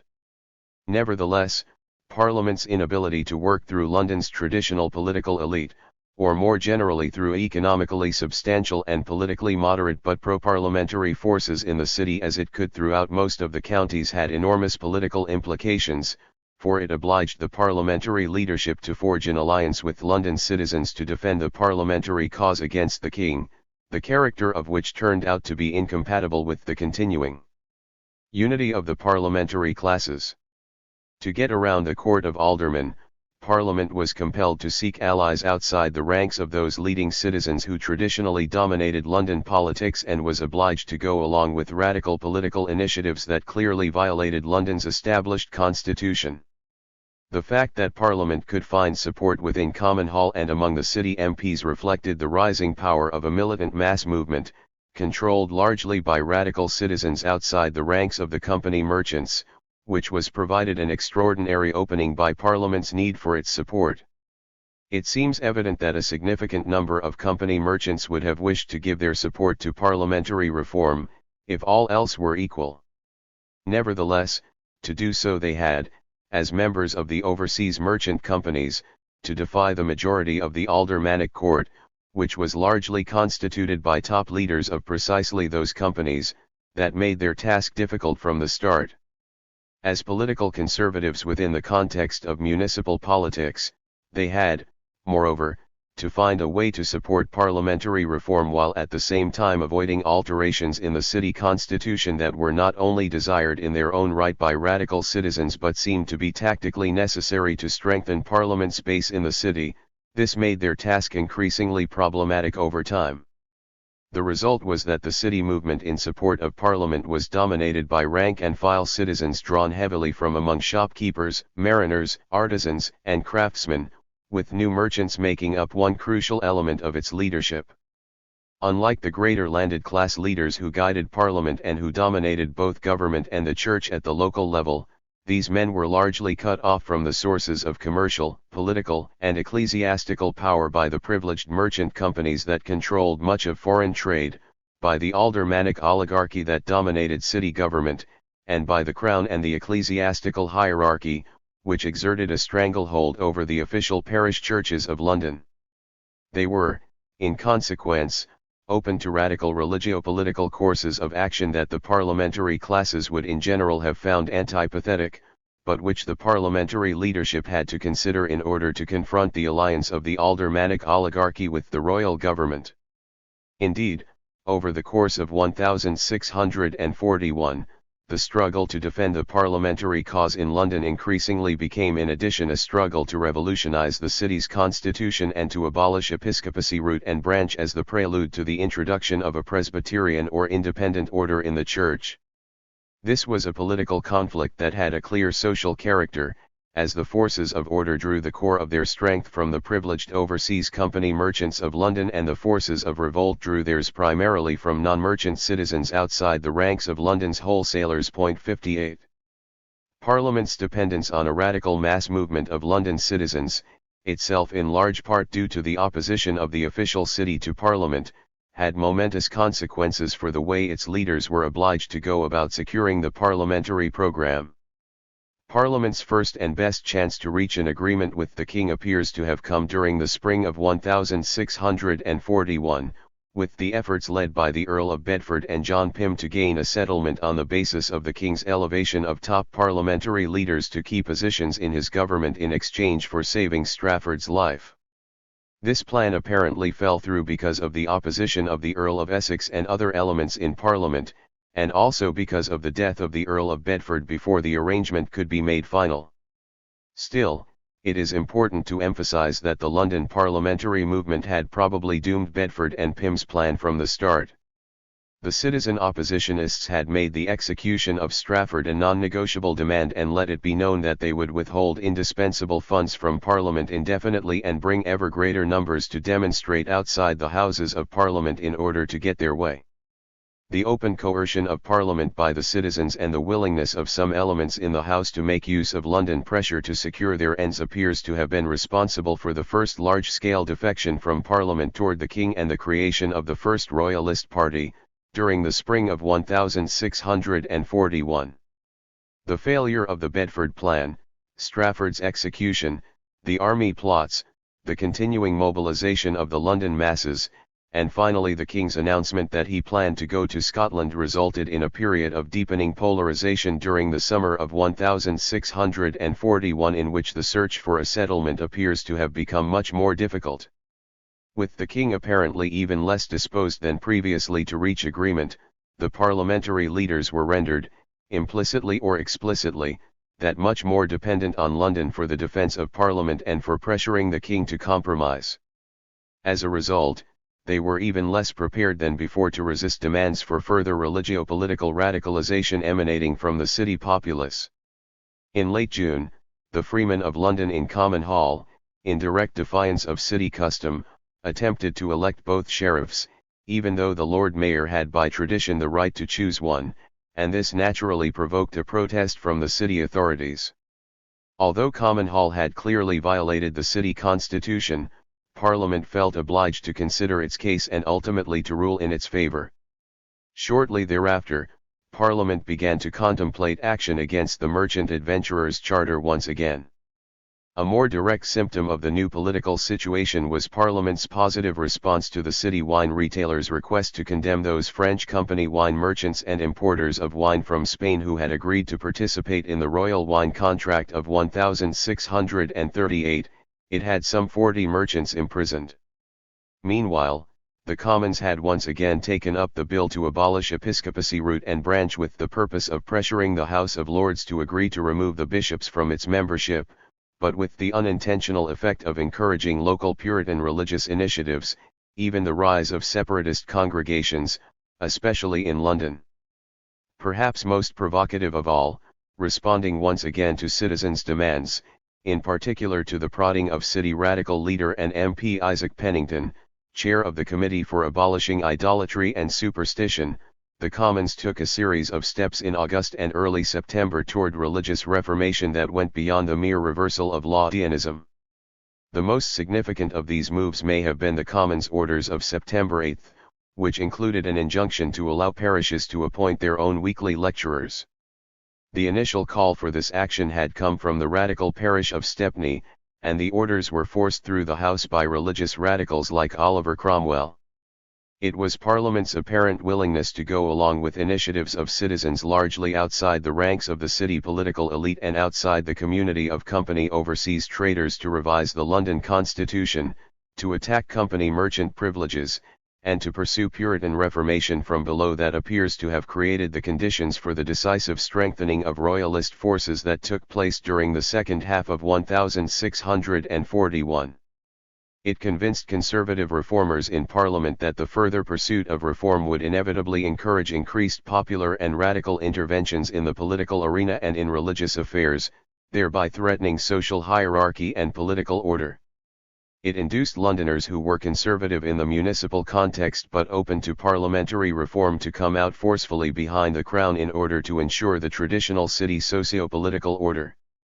The rise of a powerful royalist contingent in the city, centered on the community of company overseas traders, was especially significant for the consolidation of the emergent royalist party because it opened up a realistic prospect that the king could move directly to deprive Parliament of its London base and put an end to political resistance. During the second half of 1641, the king thus sought to build the power required to confront Parliament. He attempted to win the support of the parliamentary classes by arguing, with good reason, that the parliamentary leadership was opening the way for popular religio-political radicalism and by calling, in response, for the reassertion of the authority of the traditional Episcopal Church, and in this he was to a large degree successful. Especially from the fall of 1641, for significant sections of the parliamentary classes, the meaning of episcopacy and of religious symbols and practices more generally was dramatically transformed. From an innovating instrument of absolutism and clerical pretension, the episcopal hierarchy came to appear to many as the indispensable guardian of tradition, privilege, order, and property. In this increasingly favorable context, Charles sought to consolidate his alliance with the London political establishment in preparation for a royal coup d'état against Parliament. 59. It is difficult to believe that Parliament would have split merely because of differences over political or religious ideas within its own ranks. Political and religious radicals formed only a small minority among the MPs, and they could not, on their own, have broken the consensus represented by the legislation of 1640 to 1641.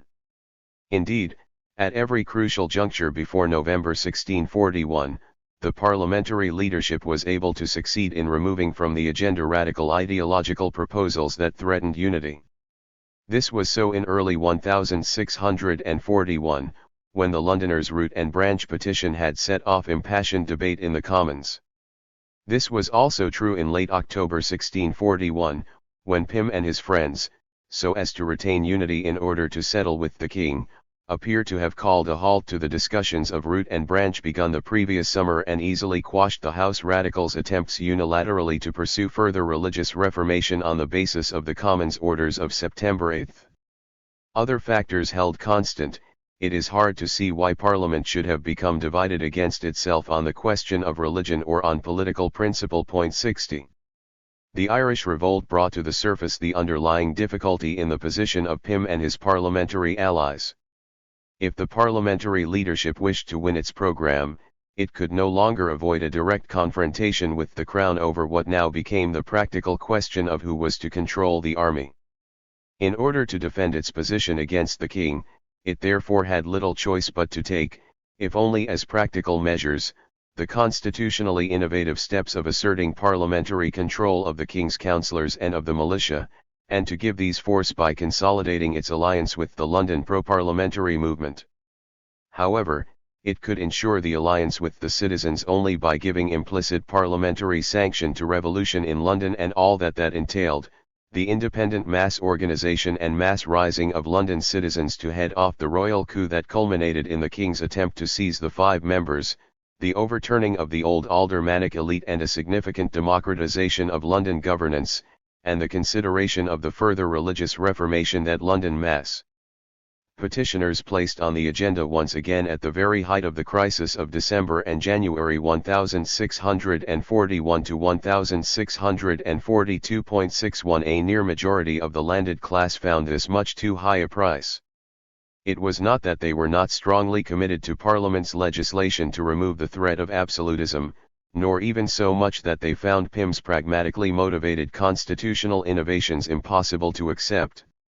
It was simply that they found it preferable to entrust their political reform even to the king than to open the way for what many saw as a serious challenge to social hierarchy and social order.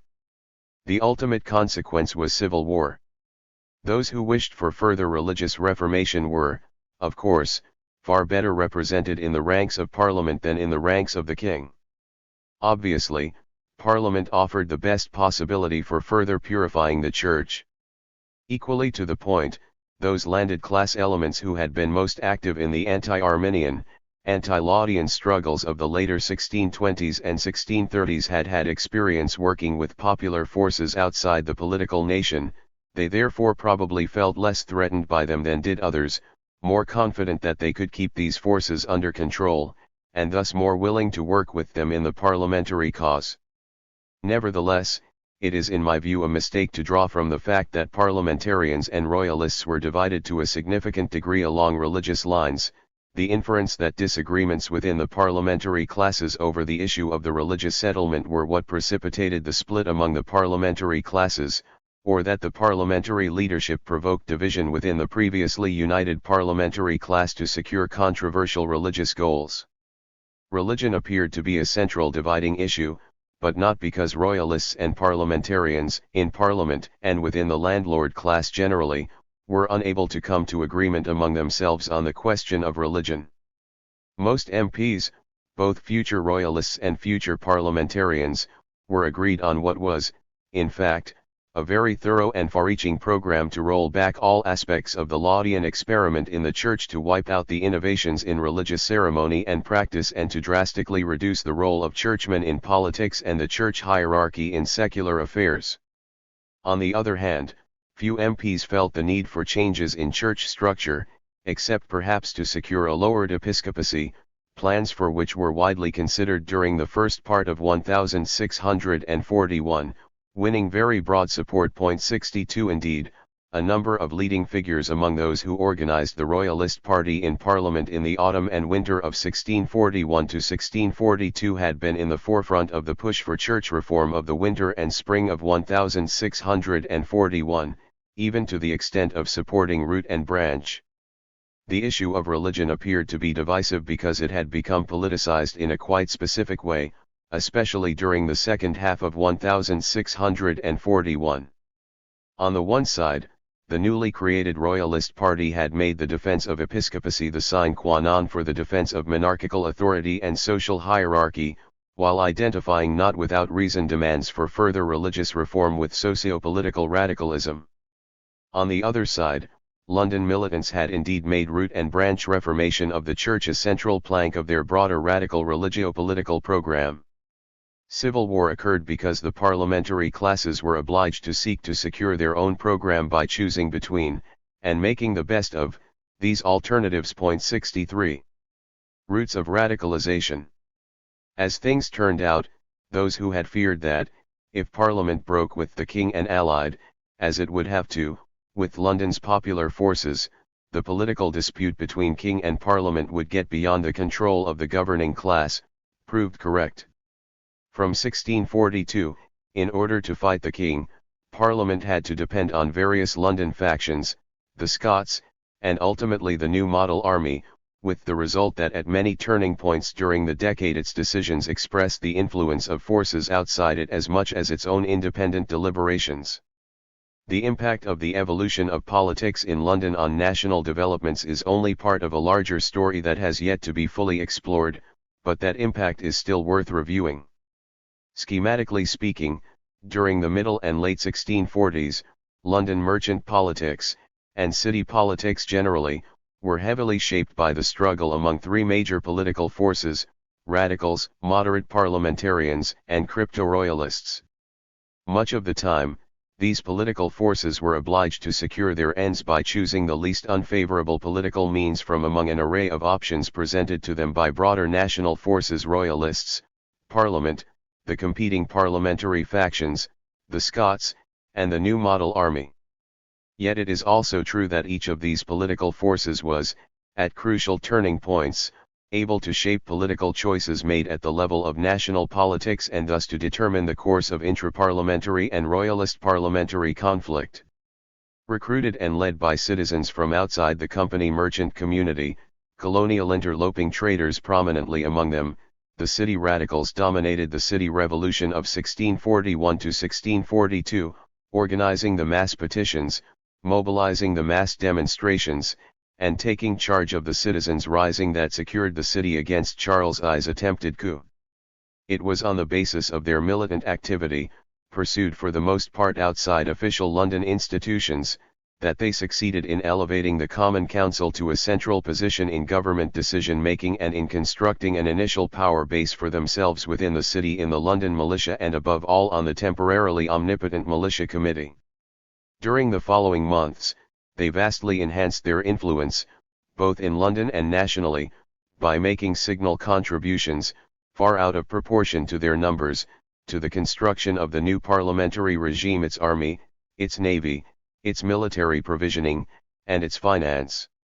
Meanwhile, they flexed their muscles by organizing their own additional sea adventure to Ireland, an early and spectacular manifestation of the radicals' cohesiveness, of their impressive material resources, and of their vanguard political role. 64. During 1642 to 1643, the London radical movement continued, as it had during the revolutionary days of the winter and spring of 1641 to 1642, to work in an intimate alliance with the parliamentary middle group in support of joint efforts to build the parliamentary military and financial machine, an arrangement no doubt facilitated by the long history of collaboration between a number of the leaders of the middle group and the new merchant leadership. Nevertheless, this alliance, joining as it did forces drawn from extremely different social layers and holding contrasting religio-political views, was always fraught with tension, and the city radicals did not, in fact, prove reluctant to break with the middle group's politics, both strategically and ideologically, when this became necessary for the achievement of their goals. Using their newly found and rapidly growing influence within the parliamentary cause, both nationally and locally, the radicals launched an independent offensive, beginning in the late autumn of 1642 and extending through much of the summer of 1643, that aimed to transform Parliament's effort both politically and militarily. They sought to make up for Parliament's indecisive military campaigns and the half-heartedness of its aristocratic leadership by creating a new, citizen-based, revolutionary military force controlled by themselves through new revolutionary institutions. The radicals' efforts to achieve this goal were marked, most strikingly, by their willingness to turn to the mass mobilization of the citizens and to justify this turn in the most radical, indeed quasi-democratic terms, as they did in their justification of radical city electoral reform in the spring of 1642, their small revolution in St. Dunstan's in the east in the spring of 1643, and in their petition and remonstrance of the same period. The outcome of the citizen radicals' efforts was to make possible the greatest challenge by war party radical forces in parliament for national political leadership at any time before 1647 to 1648.65. The openness of the city radicals to relatively extreme ideological conceptions should be understood, in part, in terms of the tactical exigencies of the moment. Given the war party's minimal strength within parliament, the MPs could be induced to accept the radicals' program for reforming Parliament's military effort only under pressure from the urban masses. But the city radical leadership's openness to rather extreme religio-political conceptions and its willingness to depend on the London populace is also at least partially understandable in terms of its own derivation from socio-economic layers below the ranks of the company merchant community, and its origins among the shopkeepers, ship captains, and smaller domestic traders that constituted, along with artisans and craftspeople, the radical movement's rank and file. Indeed, the opposition between new merchant leaders and the Levant, East India merchant leaders expressed the enormous shift, not only politically but also socio-economically, in the locus of political initiative and influence that occurred in the city between 1640 and 1643. Finally, the ideological predilections of the radical citizens were to a significant degree influenced by and of a piece with their religious tendencies toward a militant Puritanism aiming for local, as well as a high degree of popular, control of the church. Independent ministers made an enormous contribution to the ideological as well as the organizational leadership of the city radical movement, and a disproportionate number of the movement's lay leaders were religious independents, parochial or congregational. During the winter and spring of 1643, the city radical movement was obliged to distance itself to an ever greater degree from the parliamentary middle group leadership in order to carry out at the level of national politics its campaign for creating its own volunteer army and especially for removing from the command of the parliamentary army the Earl of Essex, to whom Pym and his friends were strongly devoted. In so doing, the radicals repudiated the middle group's insistence on justifying resistance to the king in the fictitious terms of opposition to the king's evil counsellors and the defence of traditional constitutional arrangements, and put forward instead a call for parliamentary supremacy justified in terms of the principle of popular sovereignty. At the same time, they moved into ever closer alliance with fiery spirits in the House of Commons with whom they worked to secure parliamentary sanction for their project. The alliance between the city radical movement and war party militants in Parliament reached the apex of its power during the early summer of 1643. As the military fortunes of the parliamentary army reached their lowest ebb, the radicals' call for new military and political leadership as well as reorganization based on innovative forms of mass mobilization, appears to have carried increasing conviction both inside and outside Parliament. The radicals were thus able to impose on Parliament contravening all constitutional propriety and parliamentary privilege their plan for a volunteer army.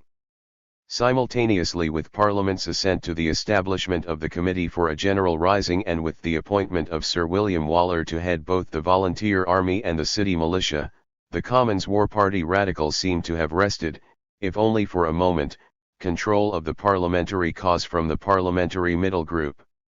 Nevertheless, the allied city and parliamentary radicals never realized their plans.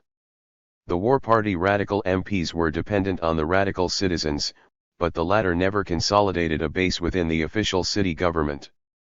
As the military crisis was gradually transcended, the radicals appear steadily to have lost influence among the mass of the citizens and with it all hope of retaining their position of power. From then on, in both London and Parliament, they were forced onto the defensive. Political Presbyterians and political independents. The radicals' failure opened the way for the rise to power within the city of a massive and powerful, if rather heterogeneous, alliance of forces that can be called moderate parliamentarian, which dominated the city government throughout the middle years of the 1640s. Basing their power in their control of the Common Council, the moderates were the chief beneficiaries of the revolution that had elevated the Common Council to the dominant position in city decision-making. Most of them had not been, however, among the revolution's makers, having identified themselves with Parliament and the new city regime for the most part only after the city revolution had been completed and London secured for Parliament. As newcomers to power, the moderates were, above all, set on creating the conditions for consolidating their rule. They were thus naturally quite committed to securing Parliament's victory and to securing the new city regime against the return of the old aldermanic oligarchy. Characteristically, however, they were determined to establish full-fledged Presbyterian rule in the city as the instrument for furthering Puritan Reformation, as the means of gaining for the citizenry municipal and parish control over their own churches, and, increasingly, as perhaps the main mechanism for repressing rising movements of religio-political radicalism that threatened further revolution. The London moderates attracted only relatively limited support from the overseas company merchants, who remained strongly royalist and constitutionally conservative in city politics, although a handful of merchant adventurers did emerge among the moderates' key leaders. The moderates' leadership was for the most part recruited, instead, from citizens of what might be called the second rank, although it distinguished itself from the pre-Civil War leadership less by its smaller wealth than by its overwhelmingly local business interests. Although no doubt for the most part economically well off, the new London leaders of the Civil War period did see that a substantial political gap, if not always an unambiguous or unbridgeable one, separated them from the old city elite. 66. So long as the war had to be fought, the city moderates were strong backers of Parliament's military effort. Until Parliament was victorious, they were thus more or less steadfast backers of the middle group and war party leadership, which pushed for measures to prosecute the war more effectively, from the middle of 1643 through the middle of 1645. Indeed, interventions backed by the London moderates appear to have been crucial to the defence of the city and Parliament from royalist attack in the summer of 1643, helping to get through Parliament the Scottish alliance and the establishment of the Committee of both Kingdoms in the first half of 1644, and in securing the constitution of the new model army in the spring of 1645. Nevertheless, as soon as the war did end, the city moderates became progressively more alienated from the parliamentary leadership. This was because the middle group and war party descendants who came to constitute the political independent alliance in Parliament were progressively less willing to tolerate the city's single-minded efforts to achieve a Presbyterian ecclesiastical order, for these ran counter to the MP's goal of an Erastian settlement that would ensure and strengthen parliamentary and landed class control over the church. The city moderates, for their part, became increasingly uncompromisingly Presbyterian in response to what they saw as a growing threat of religio-political radicalization and social disruption from below. 67. To achieve what were in essence local goals, the city moderate or political Presbyterian leaders joined the parliamentary political Presbyterians and the Scots in the tripartite political Presbyterian alliance for a national political settlement. The political Presbyterians in Parliament had little sympathy for religious Presbyterianism per se, but hoped to use the strength of the political Presbyterian alliance to impose on Parliament a speedy settlement to the conflict in the interests of social hierarchy, social order, and the end of political and religious radicalism from below. The Scots, with little concern for the niceties of a constitutional settlement in England, hoped to use the political Presbyterian alliance to impose a Presbyterian church settlement so as to protect the Presbyterian system in Scotland from English intervention. The Londoners would seem to have needed some sort of guarantee from the King of the rights and powers of Parliament simply to secure the survival of their own local regime. They nonetheless showed decreasing concern for parliamentary constitutional goals and greater openness to outright royalist designs in their single-minded drive for a Presbyterian religious settlement. This, despite the fact that Charles was probably even less likely to agree to a Presbyterian religious outcome than was Parliament. The political Presbyterian leaders in Parliament had little choice but to place their fate in the hands of outside forces, the Scots and London.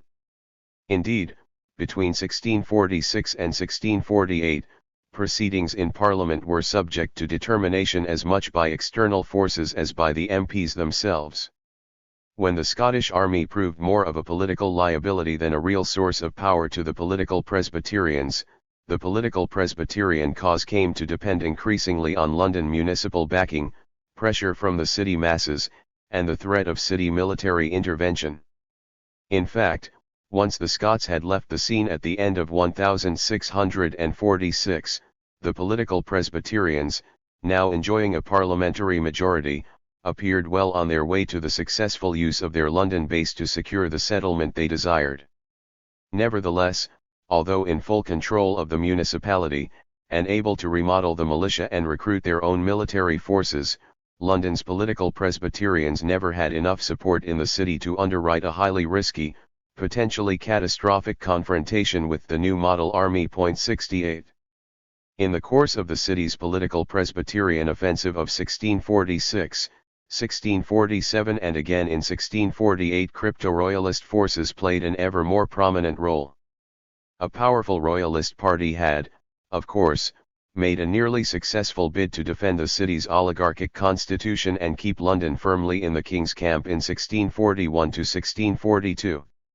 The influence of the royalists did not, moreover, end when their offensive failed, possessing the self-confidence and internal cohesiveness of long-time rulers of the city, and retaining the support of much of the extraordinarily powerful overseas company merchant community, they continued, informally, unofficially, and largely sub rosa, to exert a significant influence over the course of events.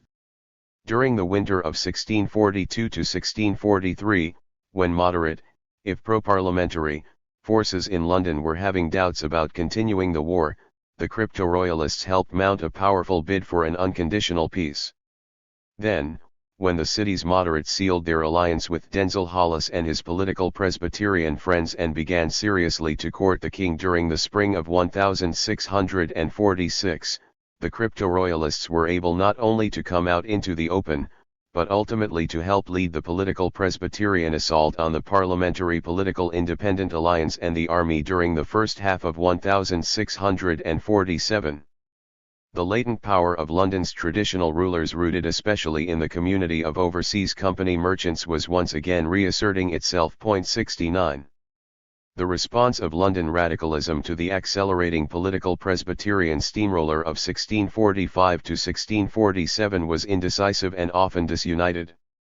During the middle 1640s, leading elements in the old radical alliance, including a number of key new merchant leaders, had established lucrative and influential positions in the new parliamentary state.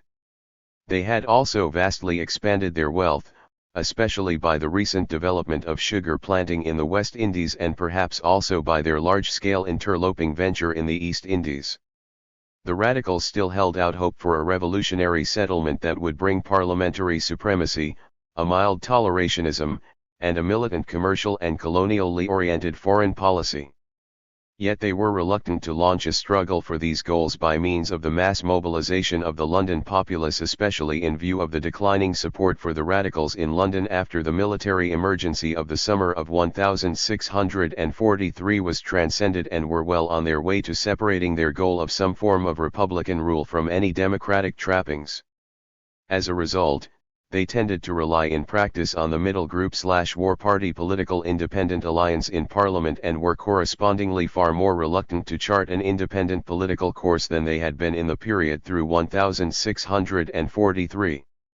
More militant elements of the old radical alliance, some of them apparently veterans of the Salters Hall Committee of 1643 to 1644 and drawn from among the more radical of the independent, as well as from certain separatist congregations, do appear to have been willing to contemplate popular resistance to the threat from the political Presbyterians.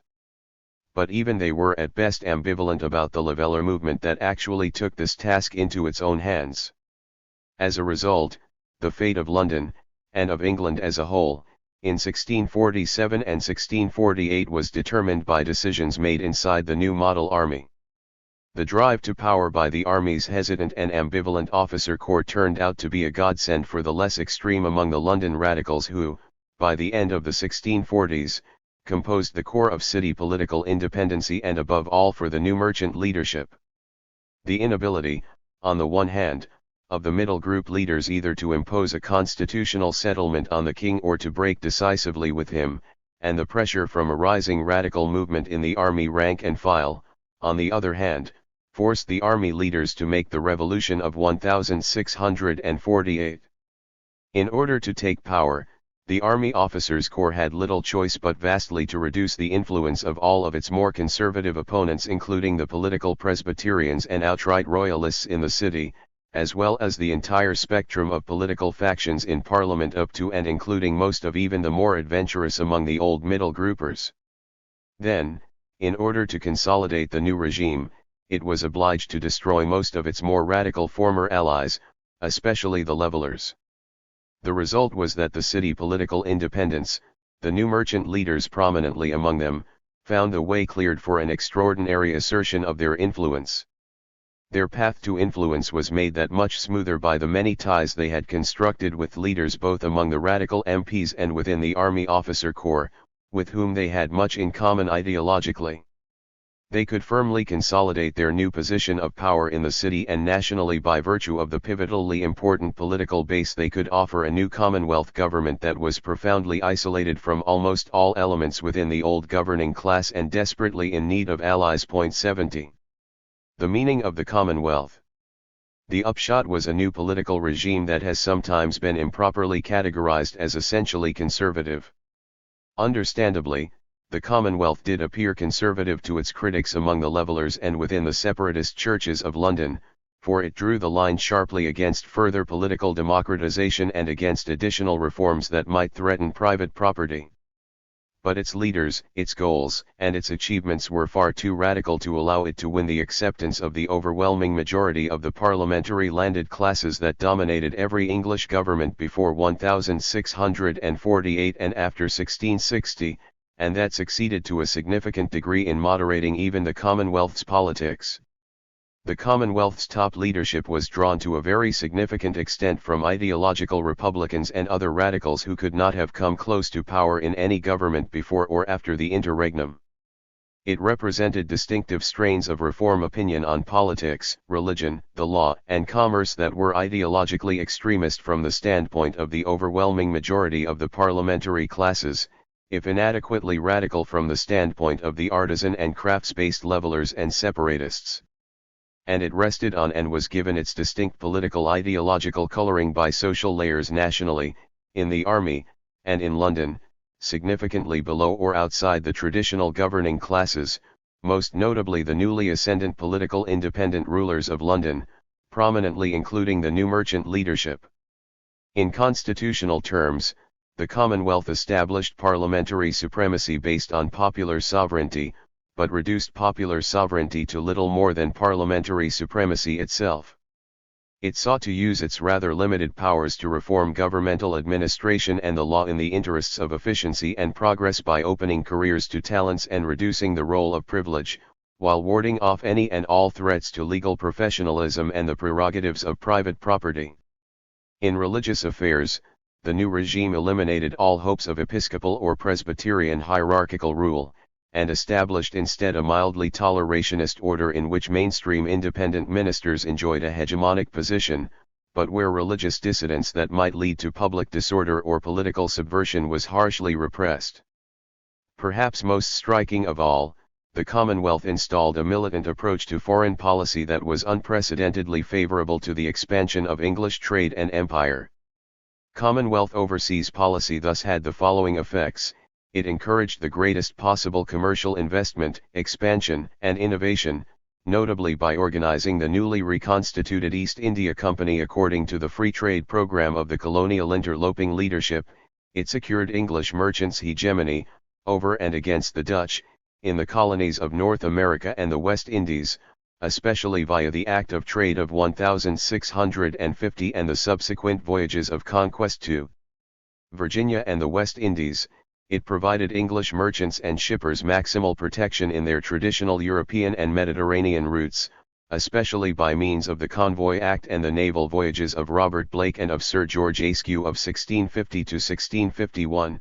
Finally, having failed in its perhaps utopian goal of political unity with the United Provinces, it initiated the use of political and military force to secure commercial and colonial parity with the Dutch, especially via the navigation. Act and the First Dutch War. 71.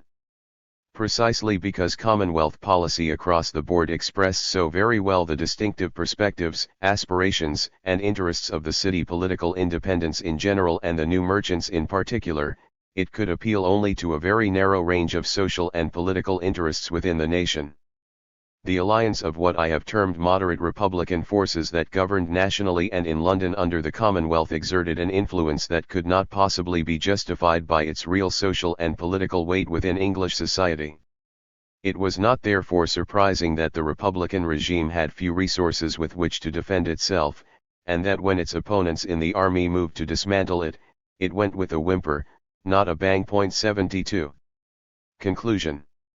The Restoration and its sequels amounted to a significant repudiation of the parliamentary legislative revolution of 1641 and of the array of forces that had stood behind it, an alliance led by a largely capitalist parliamentary landlord class, headed by great aristocrats concerned with enhancing the power of the English state for religious and commercial objectives, and notably supported by colonial merchants in the Americas and interlopers in the East Indies who helped lead a London mass movement, composed mostly of shopkeepers, artisans, ship captains, and some small wholesale traders. Between 1660 and 1688, then, as between 1618 and 1640, the Crown was able on a series of occasions to initiate political experiments with the interrelated aims of securing financial and administrative independence for the monarchy, especially by increasing revenue from customs and strengthening the episcopal hierarchy as well as London's oligarchic court of aldermen, bulwarks of royal power and ruling without parliament, while pursuing an alliance with and major financial subsidies from the leading Catholic and absolutist power of Europe, now France rather than Spain. The corresponding inability of the politics of anti-absolutism to consolidate itself focused as it was on the assertion of parliamentary rights, the assault on Catholicism domestically and internationally, the attack on Charles's pro-French foreign policy and support for a pro-Dutch alternative, and the opposition to the political pretensions of the ecclesiastical hierarchy was evident from the time of the Exclusion Crisis. In the years 1678 to 1681, a great aristocratic capitalist, the Earl of Shaftesbury, with socio-economic interests and ideological perspectives analogous to those of the great landed class leaders who had stood at the head of Parliament in 1641, was thus obliged to organize an alliance of forces very much like that of 1641 for a Protestant and politico-constitutional program analogous to that of 1641, which had itself been adumbrated in 1628 to 1629 and, to a certain limited extent, even in the early 1620s.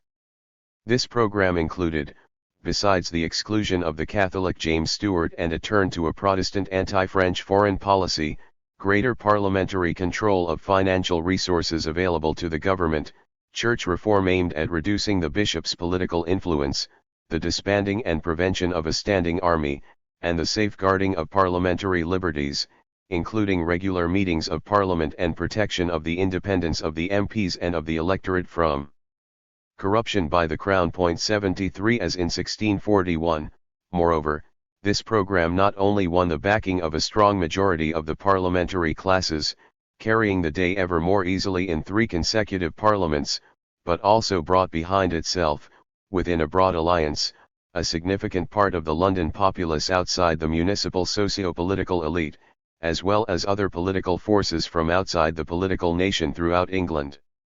Indeed, as had Pym and his friends in 1641, the exclusionist forces in Parliament depended on London's 4 staunchly Whig MPs to represent the exclusionist cause in Parliament and to help organise a powerful citizens' mass movement to support exclusion and overcome the opposition of the oligarchic and strongly pro-royal court of aldermen.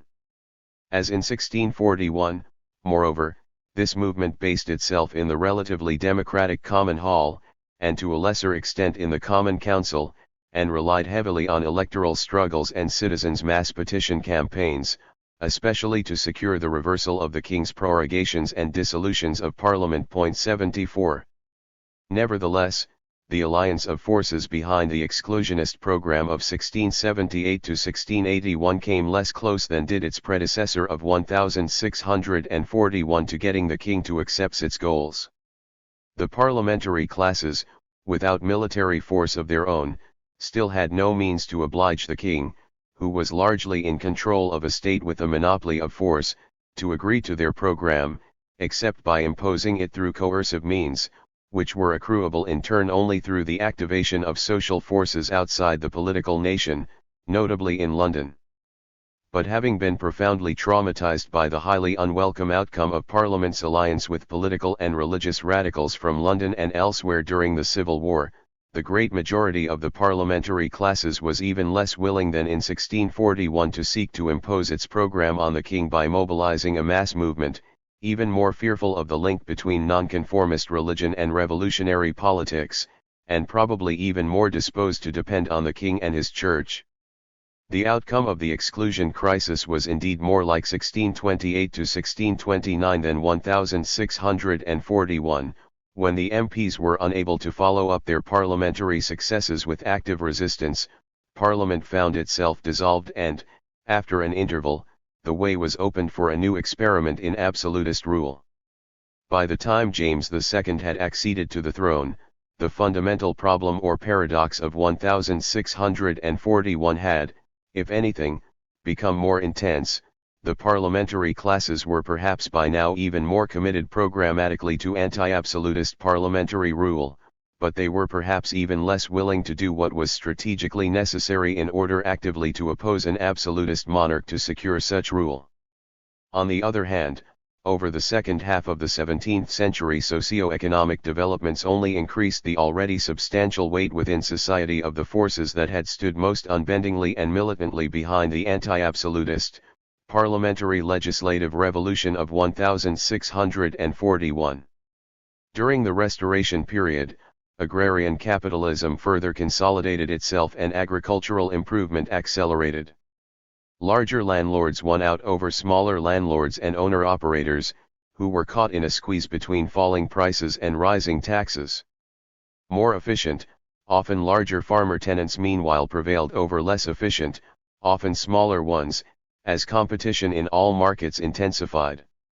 Consequently, agricultural improvement continued to provide the basis for an increase of population off the land, especially in industry. The upshot was that England's landlord class became during the Restoration period even more firmly rooted in agricultural capitalism and more inextricably tied to a dynamic manufacturing sector. 75. At the same time, the commercial revolution in overseas trade, already in full flower by 1650, had matured much further, profoundly strengthening, in both absolute and relative terms, those social groups of merchants based in the newer areas of commercial penetration. Between 1660 and 1700, the cloth export trade to Northern Europe continued to stagnate, as it had since 1614, even further weakening the merchant adventurers. To make matters worse, the trade in new draperies, which constituted the most dynamic element of the North European cloth commerce, was controlled to a significant degree by foreign merchants. 76. The Levant Company merchants, meanwhile, continued to enjoy extraordinary prosperity, milking their royal monopoly of a now quite routine trade. In 1688, as was already the case in 1640, proportionally more merchants in the trade with the Levant than in any other line of commerce were acquiring elite status, and the term Turkey merchant had come to connote both immense wealth and political conservatism. 77. But the most spectacular gains continued to be made by the newer long-distance trades with the East Indies, with the West Indies and North America, and with Africa.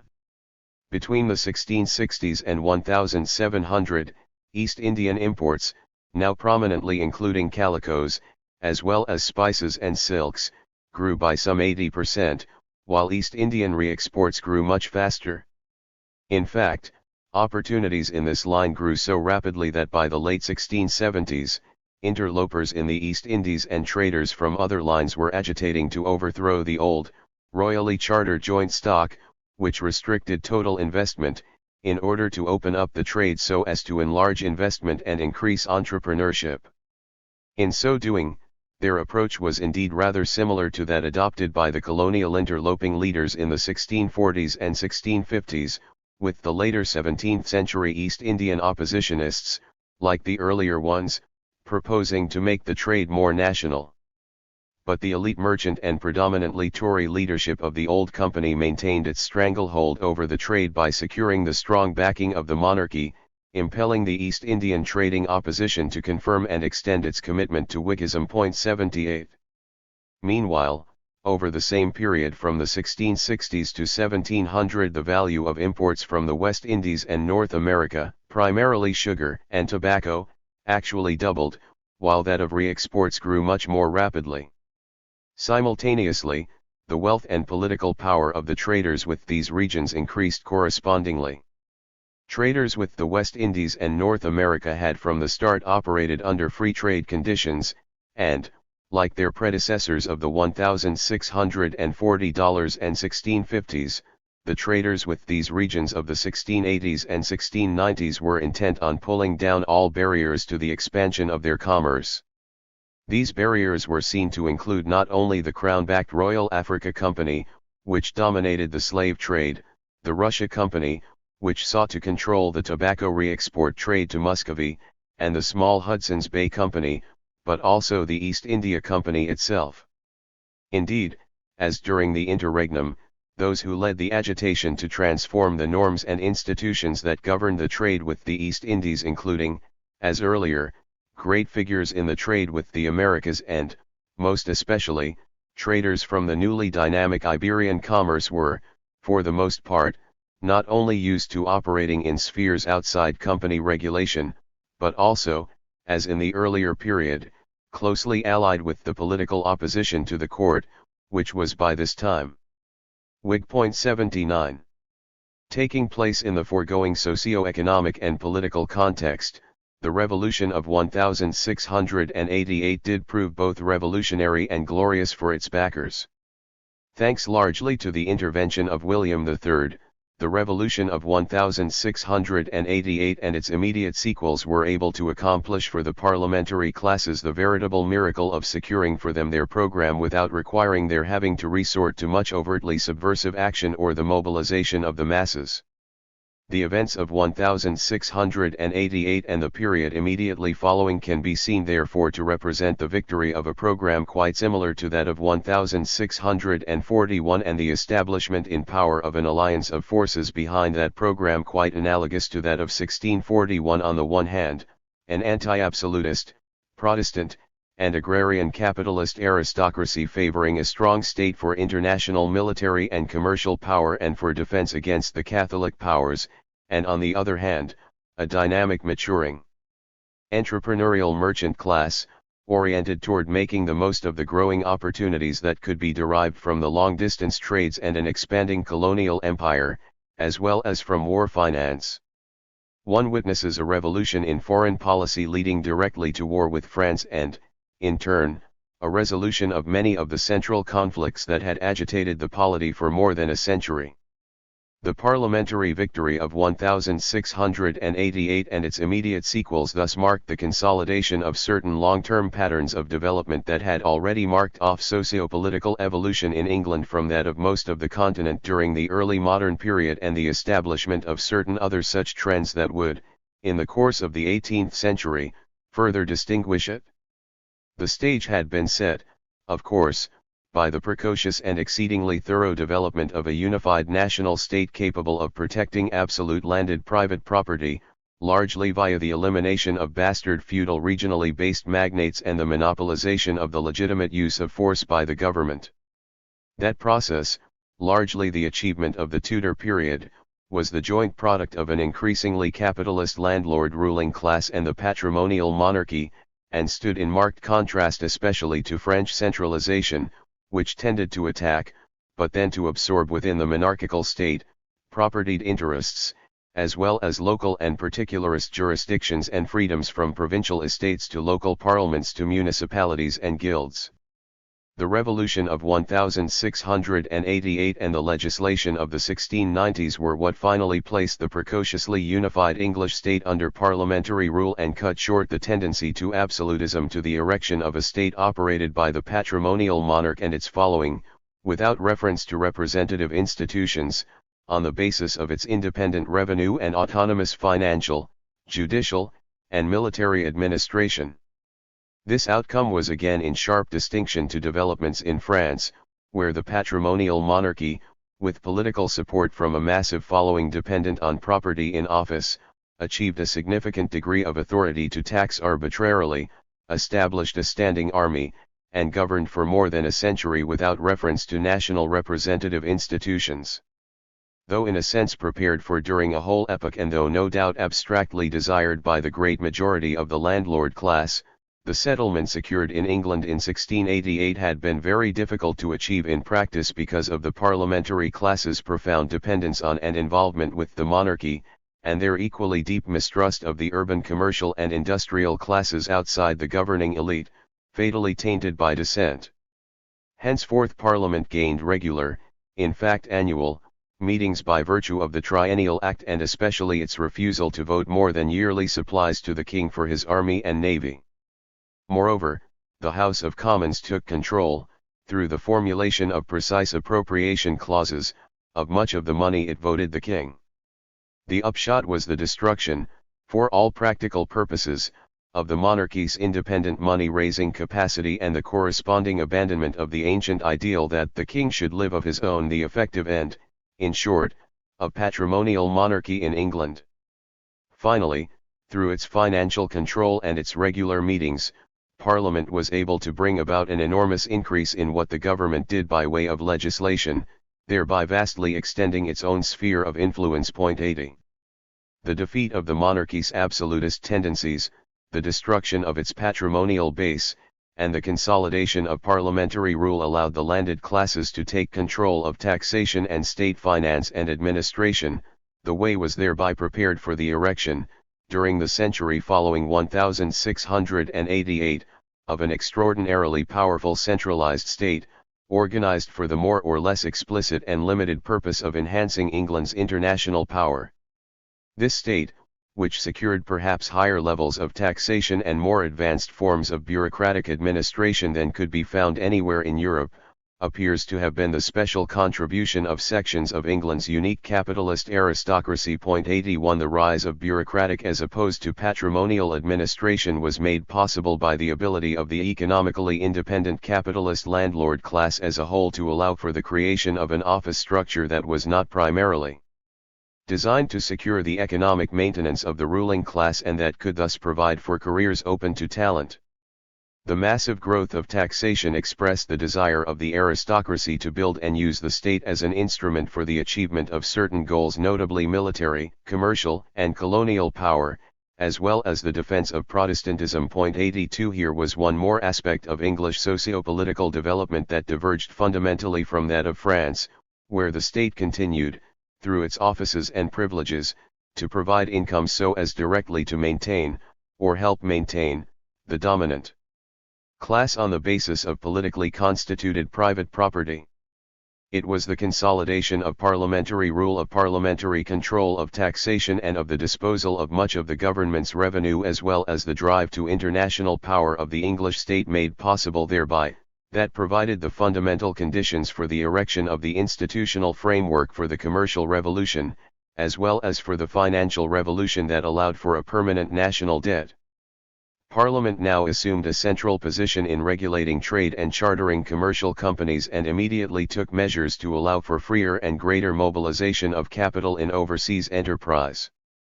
It chartered the new East India Company in 1694, thus undermining the old company, deprived the Hudson's Bay Company of its exclusive privileges in 1697, destroyed the Royal Africa Company's monopoly in 1698, and broke the Russia Company's control over the Muscovy tobacco re-export trade in 1699.